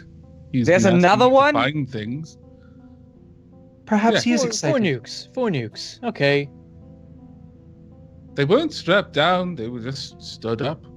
Is this not a good thing? I understand that this ship does not run off of nuclear energy, but should we need it, perhaps a conversion later, if need be. It is in rather disrepair. We should just shoot them at the next enemy ship we find. I don't know if I want these on the ship. They are weapons. I'm sure Suddenly, we can sell a 'em. triple runs across the nuke. We appear to be a little bit low on funds. I would assume that there's probably some illicit guy out there that would love to see these fall off the back of a truck. As long as they don't hit the ground too hard. Yeah, it's just it's an idiom. Yeah. Anyway, we just put them somewhere safe where they're not going to fall over and kill us all. Yeah, I don't think this one's moving. And I have Ulysses show me where the other one is in the ship. I leave them there. But before I do, I actually, since they seem so concerned, I find something to strap the one that I've just rolled into the corner in place. So it doesn't roll around. Actually, I have an idea about that. How many of them did you say there were? Another beside this one. Oh, I'm trying to remember your name for it. Stacks. Stacks. The fire suppression system, if it were to be deployed in an airtight facility where there would be very little degradation happening, how long would that stuff hold its form? I imagine close to indefinite. So you want to encase the nukes inside of the anti-fire foam? If it makes for a good seal and it makes for a good cushioning, should this ship take any more damage, well, it is likely that I will survive most damage that the ship could take, because I do not need the life supports. However, the three of you would be in great jeopardy, and then those add an additional complication that perhaps we should remove from our concerns. Yeah, it might not be the worst idea. And so I go to work doing that, just encasing them inside the foam. Yeah, you basically get some of the foam and just spray it around them, and it kind of globs around them. Seems to hold them ish in place. Ish. Doesn't set particularly hard because people are meant to be able to walk through it, but it'll sort of protect them. We could jury-rig So, that with like some other form, right? Like we were talking about netting or something like that as well. So Yeah, a you can quite easily combination. do that. It doesn't really take many credits worth of Yeah. supplies or anything. Stacks, as you go down and Ulysses shows you the other nuke, and you eventually get them both down there and so on, and you notice that the tubes in the room to the front are in fact loaded with some sort of missile. You don't know what type. It doesn't say without pulling them out. All right, Cooper, we got the missiles stowed away. When do we make land? Like, are we going to a planet right now, or what are we doing? So is it 6 days that a journey takes? Yeah, Stacks, you've got, I think, what is it, 3 or 4 more fix rolls left that you can do. On the ship? Mm-hmm. Okay, I'll just roll them now. How often do we heal, by the way? And how does healing So work? that's a... Your level every day, unless you're doing a full rest, which none of us are wasting our time doing a full rest, I imagine. Okay, that's cool. So I've got a 7, I've got a 14, Yes. and I've got a 12. Okay. With the 2,000 credits of stuff you have, you can fix the 2 remaining systems that are damaged, which are lifeboats and... The hangar bay. There you go. But the workshop's still messed up? Oh, no, sorry. Did you get the workshop before with your roll previously? Well, the workshop was a 7 roll, so I didn't get it. Oh. And so with those 2, I'd like Okay, to do sorry. one for the Yeah. pod bay and one for the workshop. You get the life support working, the life pods working, and you get the workshop working. Nice. Are That's they good temporary news. fixes? Yeah, both of those are temporary fixes. You'll need a dry dock to fix anything permanently. The hangar bay is still not working and operational. So I head back up to the cockpit, and as I walk in through the door, I'm kind of getting grease off of me with like a rag. Like, so Cooper, we got the workshops working, and the lifeboats is working, but once again, it's a patch job, so it ain't gonna hold. We'll want somebody to take a look at it that's actually got access to like a spaceship yacht or something. But in a pinch, it'll do. Everyone is healed apart from Sandeep by now, because Sandeep takes damage on the last day. Okay. Well, given that everyone is healed by the last day, I'll use my last day searching for supplies again, if that's all right. Sure. I'm actually going to chat with Stax real quick and be like, Stax, you seem to always refer to Cooper and check everything with him consistently. Should I understand that he is the commander of this vessel? Well, I don't know about being in charge, but like, he's the only one that knows how to do all the crazy readouts up there in the front. And so, like, I know how to fix stuff, but he's got to point me in the right direction because I can't read the panels up there. So he's not the commander. What kind of in-between commanders at the moment? Is this a democracy? Are we going to be voting on one? I'm not so sure about a democracy, but I feel like it's probably a conversation we should have at some point. The delegation of administration. We should probably come up with who makes the call. That is probably a good idea. And I'll, go on. Okay, so I buzz everybody to the same room as like on our last day, essentially. Sure. All right, Cooper, Ulysses, Sandeep here had a question about the delegation of leadership duties. He seems to think it'd be more effective if somebody here was able to make a call about what we want to do in a given situation. We can do it democratically and take a vote, but I can't help but notice there's an even number of us, so that means we're going to run into a wall sometimes. I would have to correct that. There is not an even number, as I am not a person. Sure. But either way, we need to come up with some kind of system for how we decide what to do next. Looking between the group, I eventually sigh, almost resigned, as well, our Lord Chief, I suppose, was elected by trial by combat. With that, like almost reflexively, the machete comes flying out and it's pointing directly at you, and then after that happens and it's like pointed at you for maybe a full second, all of a sudden I look at it confused, and I look at my arm somewhat confused. I'm just like, excuse me, and I put it back. I've stumbled back to the nearest wall behind me. Seeing as we have a shortage of crew here, I don't think slicing and dicing each other into little bits trying to decide who's in charge. I agree. Oh, it gonna be was the really best plan. I agree. lethal. That would be foolish. There aren't enough people in the town for that. I'll walk back into the group again. Try Cooper, by you're a stone. military.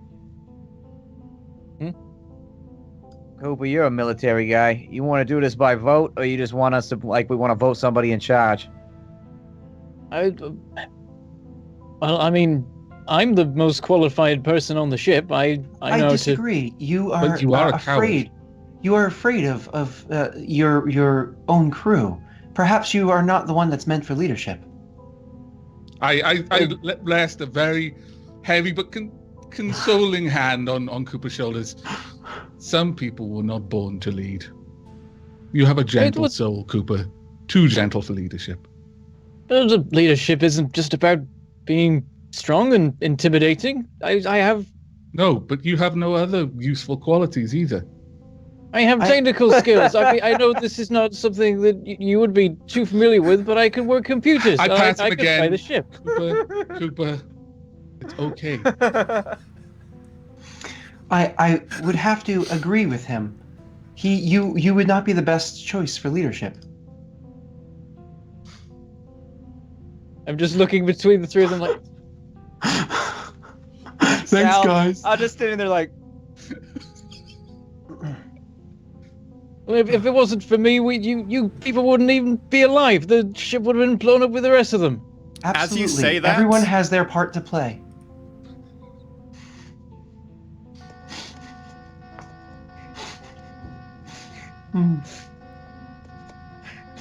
As you say that? You hear the sound effect? Oh. is that a normal Yeah. sound? Is that the emergency alarm? Yeah. Has it ever done that before? Is Are it- we oh, under that's not attack? good. That is quite alarming. To the bridge. I'm Start looking running for for the the Haha, bridge. haha, I just got that. I stopped to look As at you it. run to the bridge, For a few moments, and then I just burst out in a belly laugh. Like a real belly laugh. I am laughing so hard I can barely breathe. Head to the bridge. as you get to the bridge, Cooper, and you slide into the pilot seat and check what's going on, the red alert abates. However, you notice that you are about a minute from transitioning back to real space. Oh crap! I missed an alarm or something. We're about to jump back into real space. Everyone, Forgot we were sit about down. to come out of the warp. That sort of thing. Yeah. Alright, no more forgetting for you, man. I'm gonna flash a flashlight at you if you keep this up. Right, we'll just sit tight. Everything should be fairly okay. I don't know what we're gonna find when we come out of here, though. This was a blind jump. Were built for a man of my size. We are making a blind jump. Oh dear. And I start immediately looking around for a seat to strap into. You find a seat that probably can take your chassis. Ulysses, you do not find a seat that could take yourself. You could snap the arms off one of the chairs. You could fit in it. I force myself into the chair. If the arms snap because I do that, then they do. I will roll for the chair. Awesome. It is dead Roll for ass. No, Ulysses, roll an attack roll and add your strength plus... just your strength plus level. And any attack bonus you have. So it would be my normal attack roll, running off strength. Do you want me to add strength modifier again? Is that what you were saying? Or Just roll a d20, add your strength, add your level, and any attack bonus you have on top, because I don't think you have any, do you? no. Is that correct? Yeah, that's No, fine. that was 2d6. Oh, no, that's a skill. Yeah, I know you roll an attack, so just a d20 plus your strength plus your... I don't think there's a way to just hit a d20 on this. There is. Put You it on just the list of go things to the to chat, put. you type in /r space. Oh yeah, well that Yeah. is what it is. I rolled a Yeah, 2 yeah. + 1. But Ulysses, put it on the list you of things to try add to the and character fit sheet. in, and actually you end up sitting pretty much on top of the... Ha. Works. Yeah. It works. I'll just buckle myself in. You as best I can't. The can. buckle doesn't stretch that far if you're sitting on top of the arms. But while you're trying to do that, Stax, do you buckle in? Mm-hmm. Okay. As you try and do that, the ship shudders and reverberates. Some of the light fittings come loose where you've been kind of strapped in, kind of a makeshift job. I Ulysses, put my make a hand on the physical wall and I go, saving come on. You got this thing. throw. Physical saving throw if you can, Ulysses. Okay. 8 versus 15, no. He has it out for you right now, Havoc. He has You it are out for thrown you. from your chair. You don't take any The damage. dice but have You it are out. thrown from Not your the chair. GS, to be fair. Okay. Do Is I he land on turned to stacks fight? again? I This could is try all to I wanna know. grab him or something. Can I try to help him, or is he too far away? Oh, you can make a... Evasion save. Call it an evasion save. It'll be a pretty tough DC. Yeah, I failed miserably. In fact, as Oh, you go so- to do that, your belt buckle is kind of straining to hold you in. It breaks, and you two are thrown forward next to Ulysses on the floor. Was it a physical save then, or do I not take damage? You don't take damage. It's not that violent at this stage. However, you transition into a system. You are now on the outskirts of what appears to be... Let me pull up my randomizer. S2, wasn't it? It was. Yep. You look at the main view screen and you can see in the distance 3 stars orbiting in a weird stellar dance. 2 of them seem to be main sort of sequence orange stars, giving off this yellow-orange glow to the surrounding system. And there appears to be one larger star, an F-class yellow-white main, of which the other 2 revolve around. Scanning the system, you notice several planets, one of which is giving off radio transmissions. Ooh, that's exciting. After a moment of like checking that everything's still in place, I'm like, well, we're not I'm dead. not in place. I'm not in the right place. I'm on the floor. Look down at. I did say strap yourselves in. Anyway, we're all right. I mean, last time I did this, we got attacked after like 30 seconds, so keep an eye out. But I think we're okay. As he says that, I look over my shoulder, just kind of rolling on the floor, back to Stacks. He should not be the leader. He has poor diplomatic skills. I'm nodding as I'm picking myself up. But the way that I actually pick myself up off the ground is, like I said, my joints almost they bend in ways that shouldn't be possible for most people, definitely for people and most robots. So I like lift myself up with my joints and everything bending backwards and hoisting me up in this strange and awkward way that allows such a bulky form to be able to do so. No. They just are triple and quadruple jointed. You know what I mean? Depending on which limb you're talking about. His chest and is then I'll actually reach over and facing try to up. help you up. His chest is facing towards the ceiling, yet his arms go fully behind his back and push him up. And then I'll go and help you up afterwards, Avik. Thank you. I reach out and I accept any help. I'm curious about these dancing stars. You said there's 3 stars dancing around each other. Are they moving in such a way that it's like we can see them, like moving in real time, or is it we can just tell based off of the reading of the grav field that they dance over time? More the latter. Okay, gotcha. I was concerned for a second there. I was like, whoa. No. It's not that crazy. It's a very intense. improbable system. That has to be said. It's a very improbable system. Yes, but the first yes, system of you jump to apparently has a very improbable stellar dynamic. It sounds beautiful. Yeah, so looking through the sensor information, I'm like, looks like we've got life down on one of the planets there. It's a good sign. What kind of life? Kind of reminds me about this joke that I knew that's one time about a planet full of cannibals. Remind me, I'll tell it to you later. But what if we show up down there and it's a whole bunch of man-eaters or some shit? Well, then I suppose you can And get they will behind eat well. me. They would not find me very delicious. They're giving off radio transmissions. I'll see if I can work out anything from them. I start like trying to scan it and see if I can work out anything. Sure. Make me a... I'd call it an intelligence program roll. Just to be able to crack through the basic encryption and see what the gist is. You would have a -2 because you're not familiar with the encryption in this system. Although a lot of it is unencrypted, so there would be a plus, so it bounces out a -1. Is just out of game, is when he does stuff like that, is there a chance that they can sense that somebody's hacking in? I imagine so. Not really, because you're picking up their transmissions as they're just washing through the system. However, because you're not running silent, going to be a different role. Unless you've said you're running silent, there's a chance you'll be detected. 7. With that, you pick up what appears to be vague language in what appears to be vaguely English. Some slight sang here, difference there. It appears to be maybe located in about 3 different townships and a few outposts on the planet that coming from. The planet it's coming from, quick scan seems to show that it's a very thin atmosphere, almost airless, and it seems to be a bit far out from the actual main stellar bodies themselves. Gravity's about Earth normal. Looks like it might be a bit on the cold side, but other than that, there do seem to be people there. And I'll start reeling off information. There are a couple with of the planet down there. Ships in orbit. What so they're sending out radio signals, right? So that means that they're like a reasonable tech level. So we go down to the planet, we find somebody that wants to barter to fix the ship. I ain't got a problem getting my hands dirty. I mean, I don't really want to do any manual labor for it. It's not going to pay real well. But it seems to me that we have a collected grouping of skill sets on this ship that should be able to earn some money doing something. Yeah, it looks like they've got ships in orbit, so they should have knowledge of how to fix this stuff.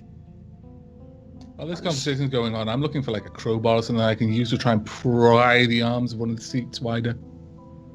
I mean, Stax's toolkit probably has a crowbar. That would be rude to take someone else's tools. Do you want me to go get some of those crowbars that I had before? I've got them right behind me. No. What was I saying?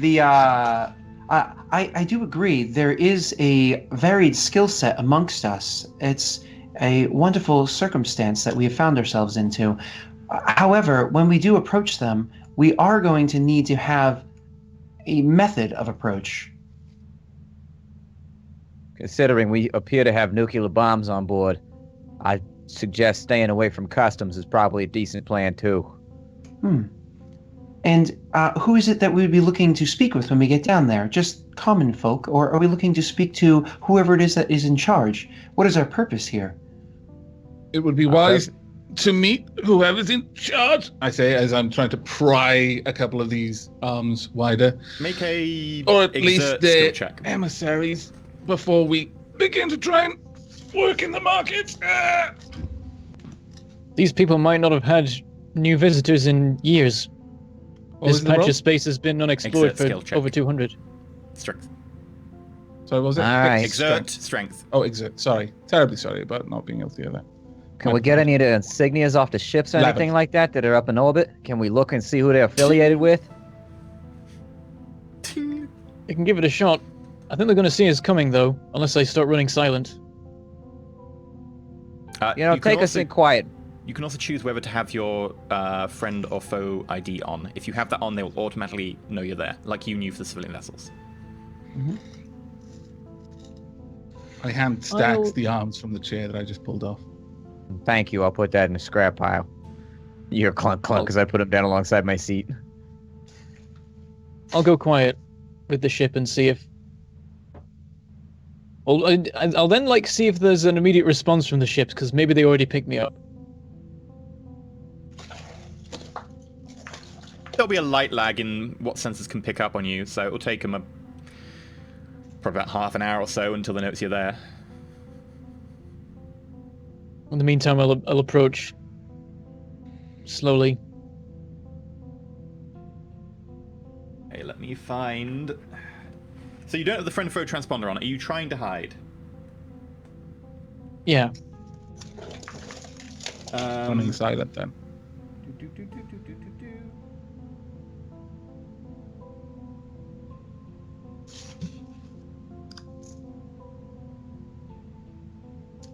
What is trying to hide in... Oops, sorry, go ahead. Make a intelligence piloting check, and you get a +1. Okay. What is trying to hide entail? Basically turning off certain systems, trying to mask a signature by floating in nearby grav bodies, etc. So you're hiding like an electromagnetic IR kind of reading? That too, that's part of it, Yeah. The roll's a 9, because that was the one I did to it.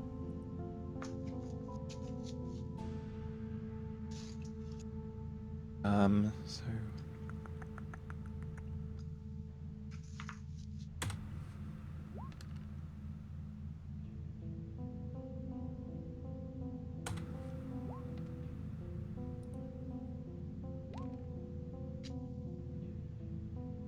You drift in system.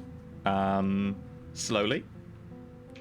No one seems to notice you. Are you drifting towards the planet, or are you going towards the sun? With the fuel scoop, does it work for a sun as well as a gas giant? Gas giant or sun, it's up to you. Some stars are more dangerous than others, but these are perfectly fine. What was the danger of it breaking after being used? 0. On these stars. Okay, so it's only on more dangerous ones where the temporary fix might fail. Yeah. Only much bigger stars. We're talking like O or B. I'll relay it to the others then that we could just go straight for the star and start refueling. In case we need to get out of here quick. Yeah, that's probably not a bad plan. I agree with Cooper. Why is it that we would have to retreat quickly? This is our first opportunity to intermingle with other civilizations. My experience sometimes the civilizations aren't so nice. That's certainly That certainly may be the case if you have the incorrect approach, but again, I am programmed to have the correct approach. Well, we'll I go get favor the the extra metal fuel man's and then we'll approach. It is wrong to skulk into this place, and we should at least attempt contact. There are many things that we could barter for. I got an Could idea, sell those Cooper. strange tubes that you seem so worried about. Cooper, keep an eye out for trading vessels. Maybe we grab one of the trading vessels that's going into orbit at the planet, right? And maybe we barter with them. I mean, we got a ton of scrap back here just sitting around, and we also got some barterables. No, with our current state, we would be seen as easy pickings. They would try to use our hobbled situation as a means to do bartering that is not in our favor. No, I disagree. As a matter of fact, if you're going to do something like that, our better option would be to deal with the government itself. Perhaps they would take pity on us. Perhaps we could make trade with them in ways other than with credits. Throughout this conversation, for the most of the beginning part of it, Ulysses is nodding, seems quite convinced that this is the right way. And then, as he keeps talking, the nodding slows. It's clear that I've lost the thread of what he's trying to explain, but I agree with the beginning, at least. All right, so you said nobody's been here in like 200 years, right? Yeah, as far as we're aware. No one from So your let's- side of the barrier has been through in several centuries. So let's refuel. Then we go down to the planet, and we got to play that card hard. We got to use that as our ace of spades, right? We got to be in there, and we got to say, we're the first ones to come across. Come talk to us. I feel like that will give us a pretty good diplomatic, Sandeep, how would you put that? Like a diplomatic advantage? Yes, that would be a fine explanation. However, I do actually agree with your tactic. We could play the part of the wounded bird, and we would be both fascinating to them, and they would feel disarmed by the fact that we are. Or, my apologies. Their concerns would be set aside by the fact that we seem so injured, we seem so at a loss. However, if we are caught refueling by their stars before we approach them, then their perception of us could very much change. What do you think, Coop? How much fuel do we currently have? We've got enough for one more jump. Well, We will be able to refuel either way, yes? We would just have to do so afterwards as opposed to before. Well, as Sure. long as we have the time and we're not being chased by people. Potentially, we could use the fuel we gather in trade as well. I have to ask, you seem as though you are a member of the a military prior. Was it often that you found yourself at odds ends with other peoples? See, well, I wasn't exactly in. Sometimes you can end up in conflict. Certainly, that could happen. You speak around the question. let's just go down to the planet, talk to whoever's in charge, and say, hey, we're from the other side of the barrier. We finally broke through. Good to meet you. Maybe they'll have something for us to do in exchange for fixing the ship and refueling. And maybe, we're capable with our ship of doing something they can't. Like maybe they want to communicate with like a sister planet or something like that. We don't know. It could be anything and everything. I doubt they're going to shoot us out of the sky. Cooper, turn on the thing that tells them we're friendly, and let's just see what happens. All right. So switching everything I on. favor stacks in this. Best to march under a banner than skulk around in the shadows.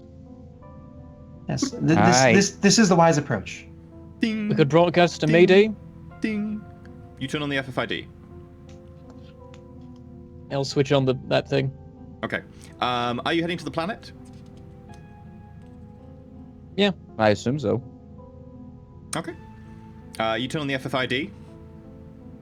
The ships in orbit send what appears to be some sort of standardized ping of, "Hello, unknown vessel. What are you doing here? This is the mining vessel Ulysses."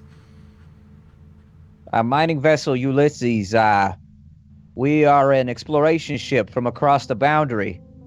We've been severely damaged, though, during our travels, and we'd love to make port and parlay with your people. Get back into contact. While he's saying that over the comm, I'm actually going to lean over to our Ulysses and say to him, perhaps we shouldn't have his way of speech, that accent. Perhaps he should not be the first point of contact for our side. Stax, make a talk roll. Stax got all the talking. Stax knows how to talk. Yeah, he's got all the ladies, right? All of them ladies. Yeah, he's got all the good the talking ladies. skills.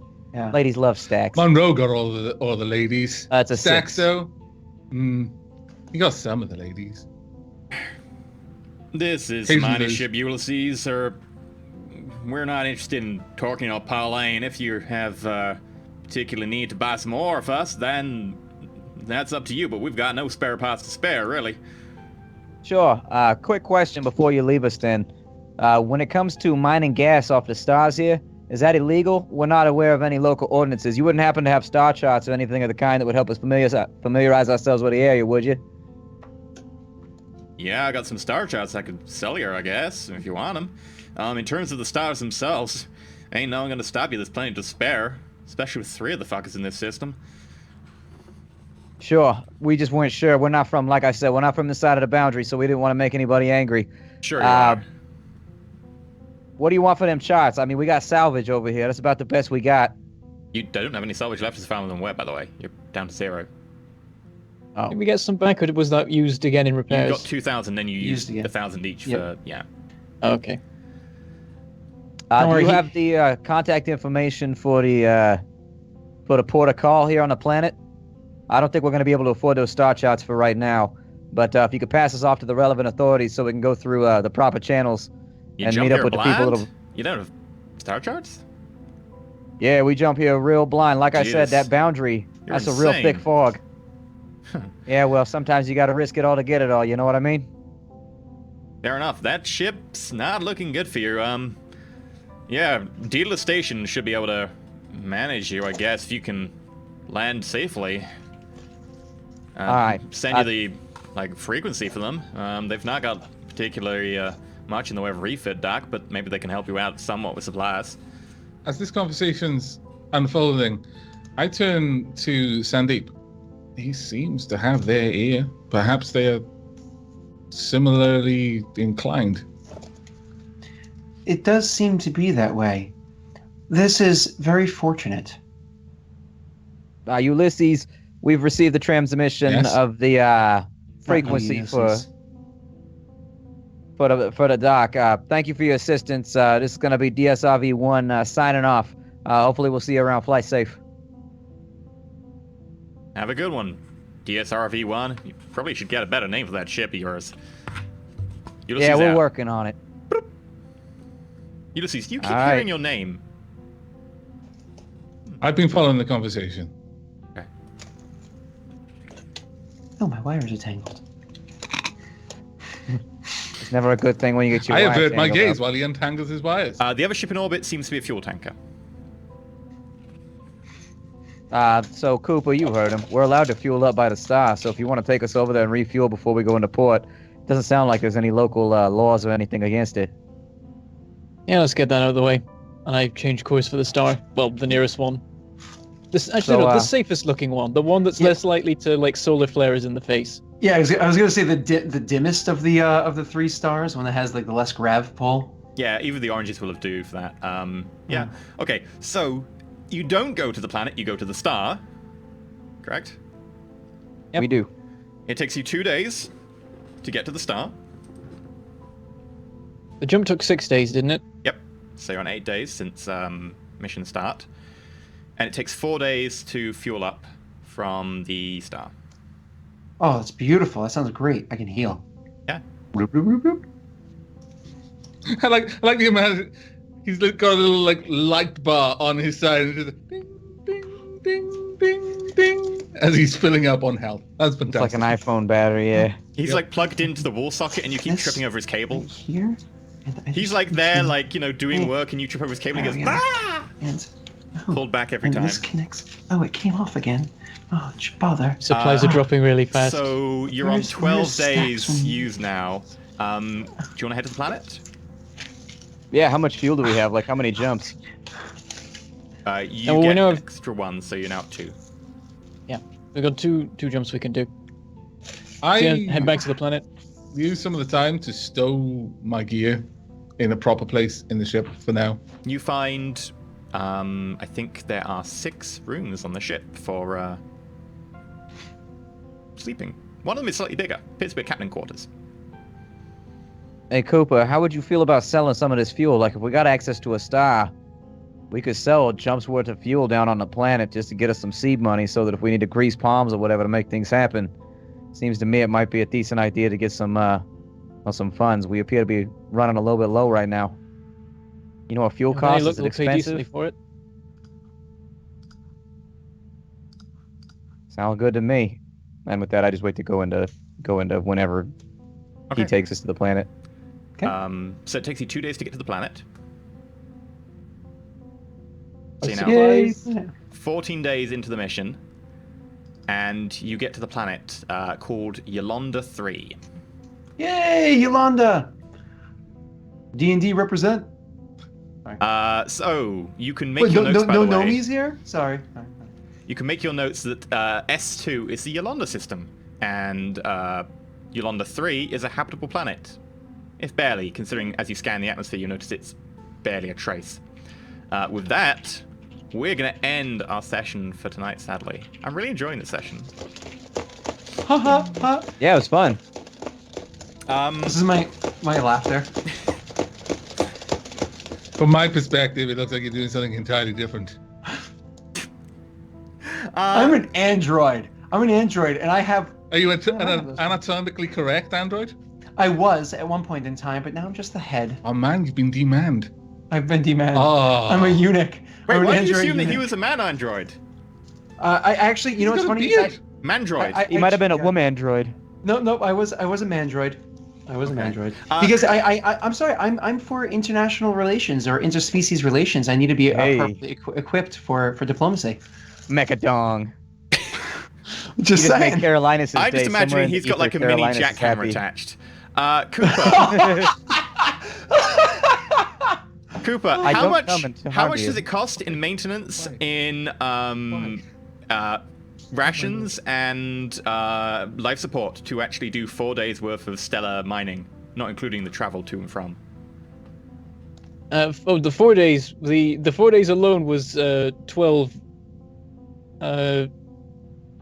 man days of rations and So that's Life support 240 stuff, credits of rations, maintenance costs of 1,200, and life support on top of that, not including travel time. But sure, yeah, selling that 1 unit of fuel for 200 is going to be great. but we had to make the journey anyway. True. That's where we're going to end it for tonight. So hopefully you've enjoyed our first episode of Stars About Numbers. We'll be back, of course, next Friday and every Friday for a while with some Stars About Numbers. Of course, on Sundays we have Shadowrun as well, if you want something a little bit less pink mohawk, a little bit more mirror shadesy. Feel free to go check out our Patreon to support the show, and check out our subreddit, which we have currently a town hall going on about emotes. What emotes would you like to see? Go check out that thread and add ideas to it. We also have a Discord available from the Patreon, so if you're on Patreon and you're supporting us, you can access the Discord and check out the show. Let us know your feedback about tonight's show as well, over on the Patreon or over on the subreddit. Go fill out the Wikia so that we can have, whole little Wikia articles on Yolanda and different killbots and gangster warriors and This is the barbarian part where people psionics. start tuning out of the credits at the end of the movie. Yeah, there's so many credits on this one. But I didn't Until get to next use time. my gold-plated Tommy gun. I never Not got to bring yet. out Donna. not yet. Whoa. Somebody gonna fuck with us. Somebody like, hey, Donna, take care of him. Chop a neighborhood in half, because that's how we do it. And then we have to run away very fast. When we and then come in, use we the come in supplies. hard. Why is your response Wicked always hard. running away? You're not doing much As to dispel always, this whole fucking Cooper. coward thing. Well, the other option's dying. Cooper the coward. That's not I love the necessarily fact true. he called you Cooper the It's- Coward. The it's- first save you failed was to run away from Sandeep. Listen, okay, and I don't even have I have such a soothing name. Like Sandeep is such a beauty. It makes me think of Moadeep, which is funny, but it's such a soothing name. It's Sandeep. It's so soft and gentle. You know? Yeah, but then there's machetes, and you're just a Machetes killbot aren't from the neck soft. down. Oh, I keep forgetting I'm about not that gentle. blood. I can't. It doesn't come off. So, Splat, until next week, where can we catch you? Who are you? What do you do? Yeah, so you can find me on youtube.com/SplatterCatGaming. I play all kinds of indie games and shit. It's wicked awesome. You can come over there. I got a new indie game for you like every single day. And aside from that, I'm on Twitch TV right now playing RimWorld with the most recent update. And so that's a lot of fun. Somebody died of a heat exhaustion thing because I haven't played in a while and I didn't properly put in air conditioners. So she just died. You know, it is what it is. Sometimes somebody dies on the RimWorld. It Fucking is what broad. it is. Fucking broad. Yeah, you know, what are you going to do for those fucking guys? So, Avic, welcome back to the show. It's good to have my heresy bro back. Where can we find you and what are you doing? You can find me at all the usual places, but it's been so long you might have forgotten. So I'm over on YouTube, on youtube.com/Avic. On Twitch, it's twitch.tv. The TV thing always throws me, /Avic. And you can even find me on Twitter at @Avic_, at @Avic_. You know, you got an @ sign, then an Avic, and then an underscore. The underscore is important, as is all the rest of it, the Avic and the Why @ sign. isn't it Ulysses underscore? Well, that's already taken. Sorry. But yeah, at the moment I'm playing Birthday's the Beginning over on YouTube. I'm also playing Hearthlands. Super fun. That like harkens back to games like Zeus and Pharaoh and Rise of the Middle Kingdom. Really, really cool little city builder. It's been out for, I don't know, about a month, maybe 2 months now or something, but it's been in development for a while. But really, really enjoying that. Birthdays is... How to describe Birthdays? Basically, we got kidnapped by an annoying little blue crystal that doesn't ever shut up, and it's forcing us to build a world. It's basically what it is, but it's really fun.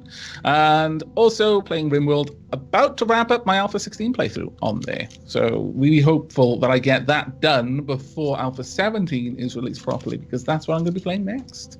On Twitch, I just play whatever, whenever, really. How about you, Bentham? What are you doing other than, you know, working your fingers to the bone, doing uni stuff? Working 9 to 5. Well, that's nearly done now, so I'll be able to make more Wow, that's videos and easy, stuff. you. But yeah.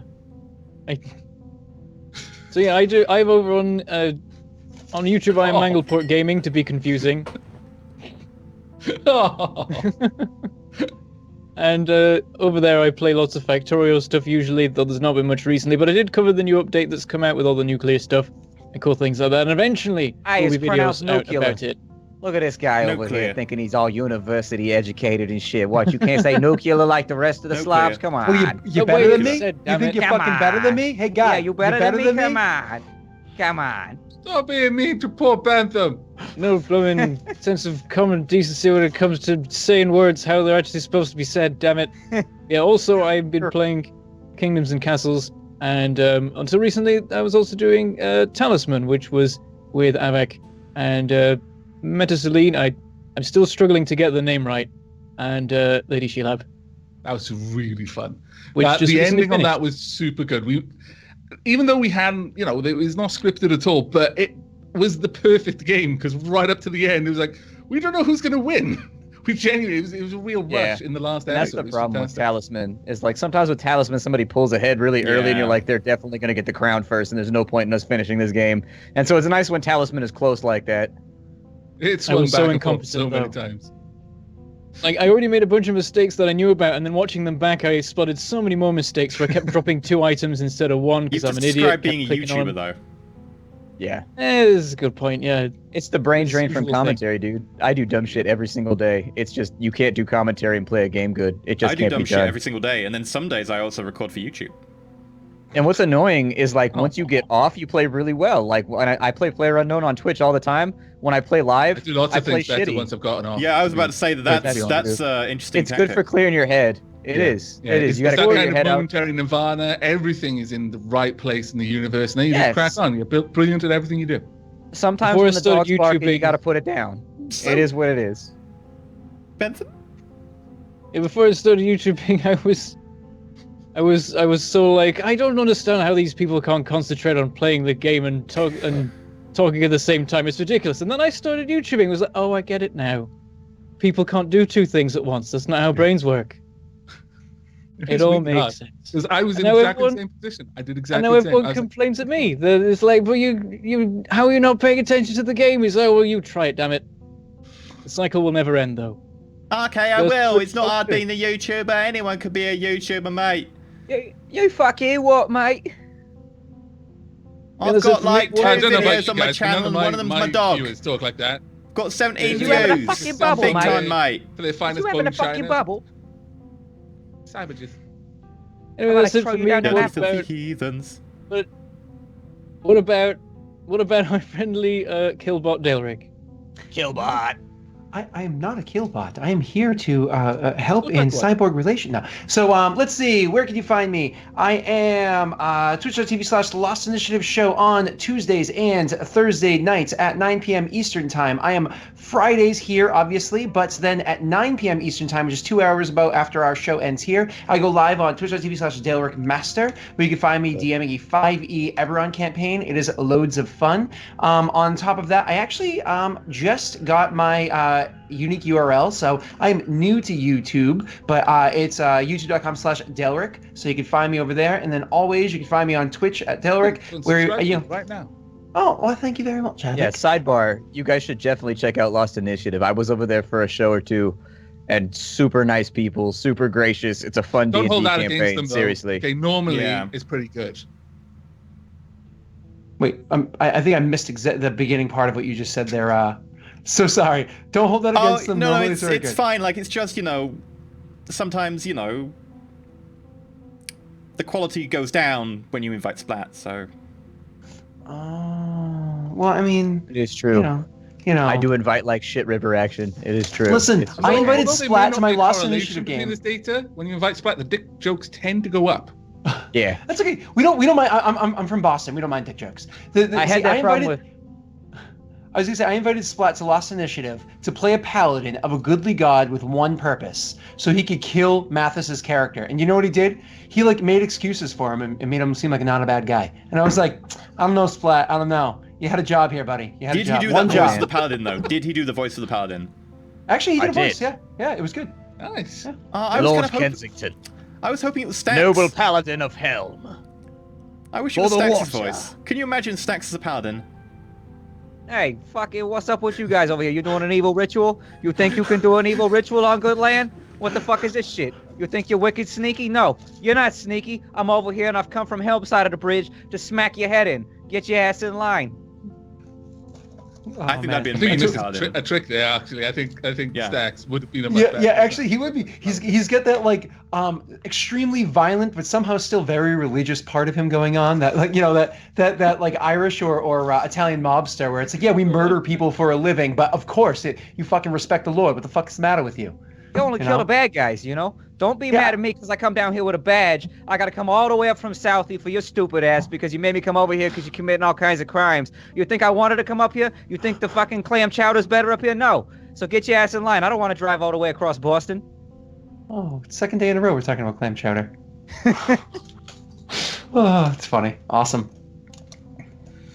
Hey, okay. Well, EE, you I was are about to you say, are. he's yeah. forgotten. He's forgotten. EE, Rock's full. that's- Killbot dies next episode. It's gonna happen.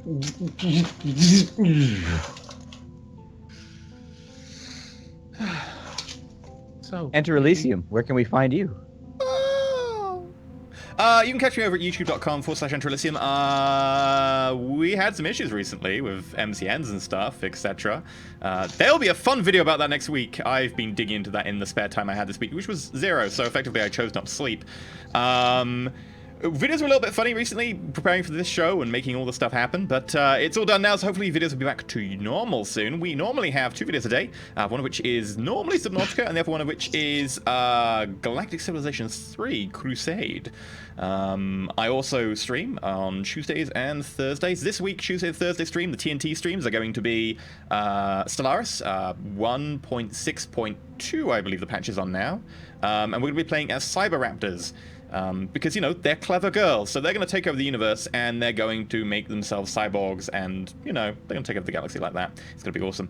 I also stream Saturdays, which is a little bit later. Instead of 4 p.m. BST, it is now 8 p.m. BST on Saturdays, and Saturdays we are continuing tomorrow with Mass Effect 3 Modern Insanity. Might be able to get that finished. And of course, you can always catch me here again on Sunday with Shadowrun and the rest of the interesting crew we have. I think, barring reading tip messages, we're done. Is there anything else? Yeah, that's it. We're done. Awesome. Let's go read some tip messages.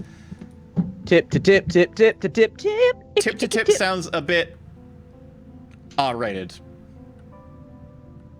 It's just good sportsmanship.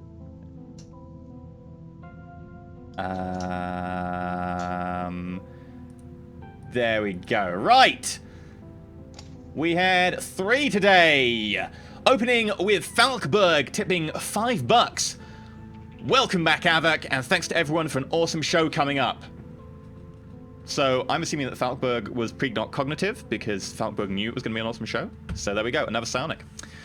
You're not alone, Ulysses. The first blog tipped £15. SWN hype. Avak hype equals hype without numbers. First, Avak eat copper. Oh no, Avak eat Cooper. He's in the brig, so no one misses him vanishing. It's only the first episode. You gotta get to know a guy first before you do that kind of stuff. Wow, that's brutal. Avak, you're the one who in the Discord was like, I'll end up eating the crew in the first episode. I was like, you wouldn't even consider your enemies, just your crew straight away. Well, you only eat them if they're gonna eat you back too. It's just good. It's just good. Wait, did I miss sportsmanship, something? like Are you actually a cannibal? Like I knew there was a joke. Reciprocation is a real thing. Like you don't want to be giving and not getting. You know what I mean? That's a sign of a bad relationship. We'll find out in a future episode. The Ulysses, not that part. Maybe. Anyway, Slani tipped $10. New show looks really promising. Looking forward to seeing more of it. Also, night work with the intro and overlay. Thank you. I spent the last 36 hours working on all of that, and I got 3 hours sleep. So I'm going to enjoy sleeping tonight. It's going to be great. Sleeping is fun. Sleeping is great. I do it frequently. Unless you have night terrors, then it's not so fun.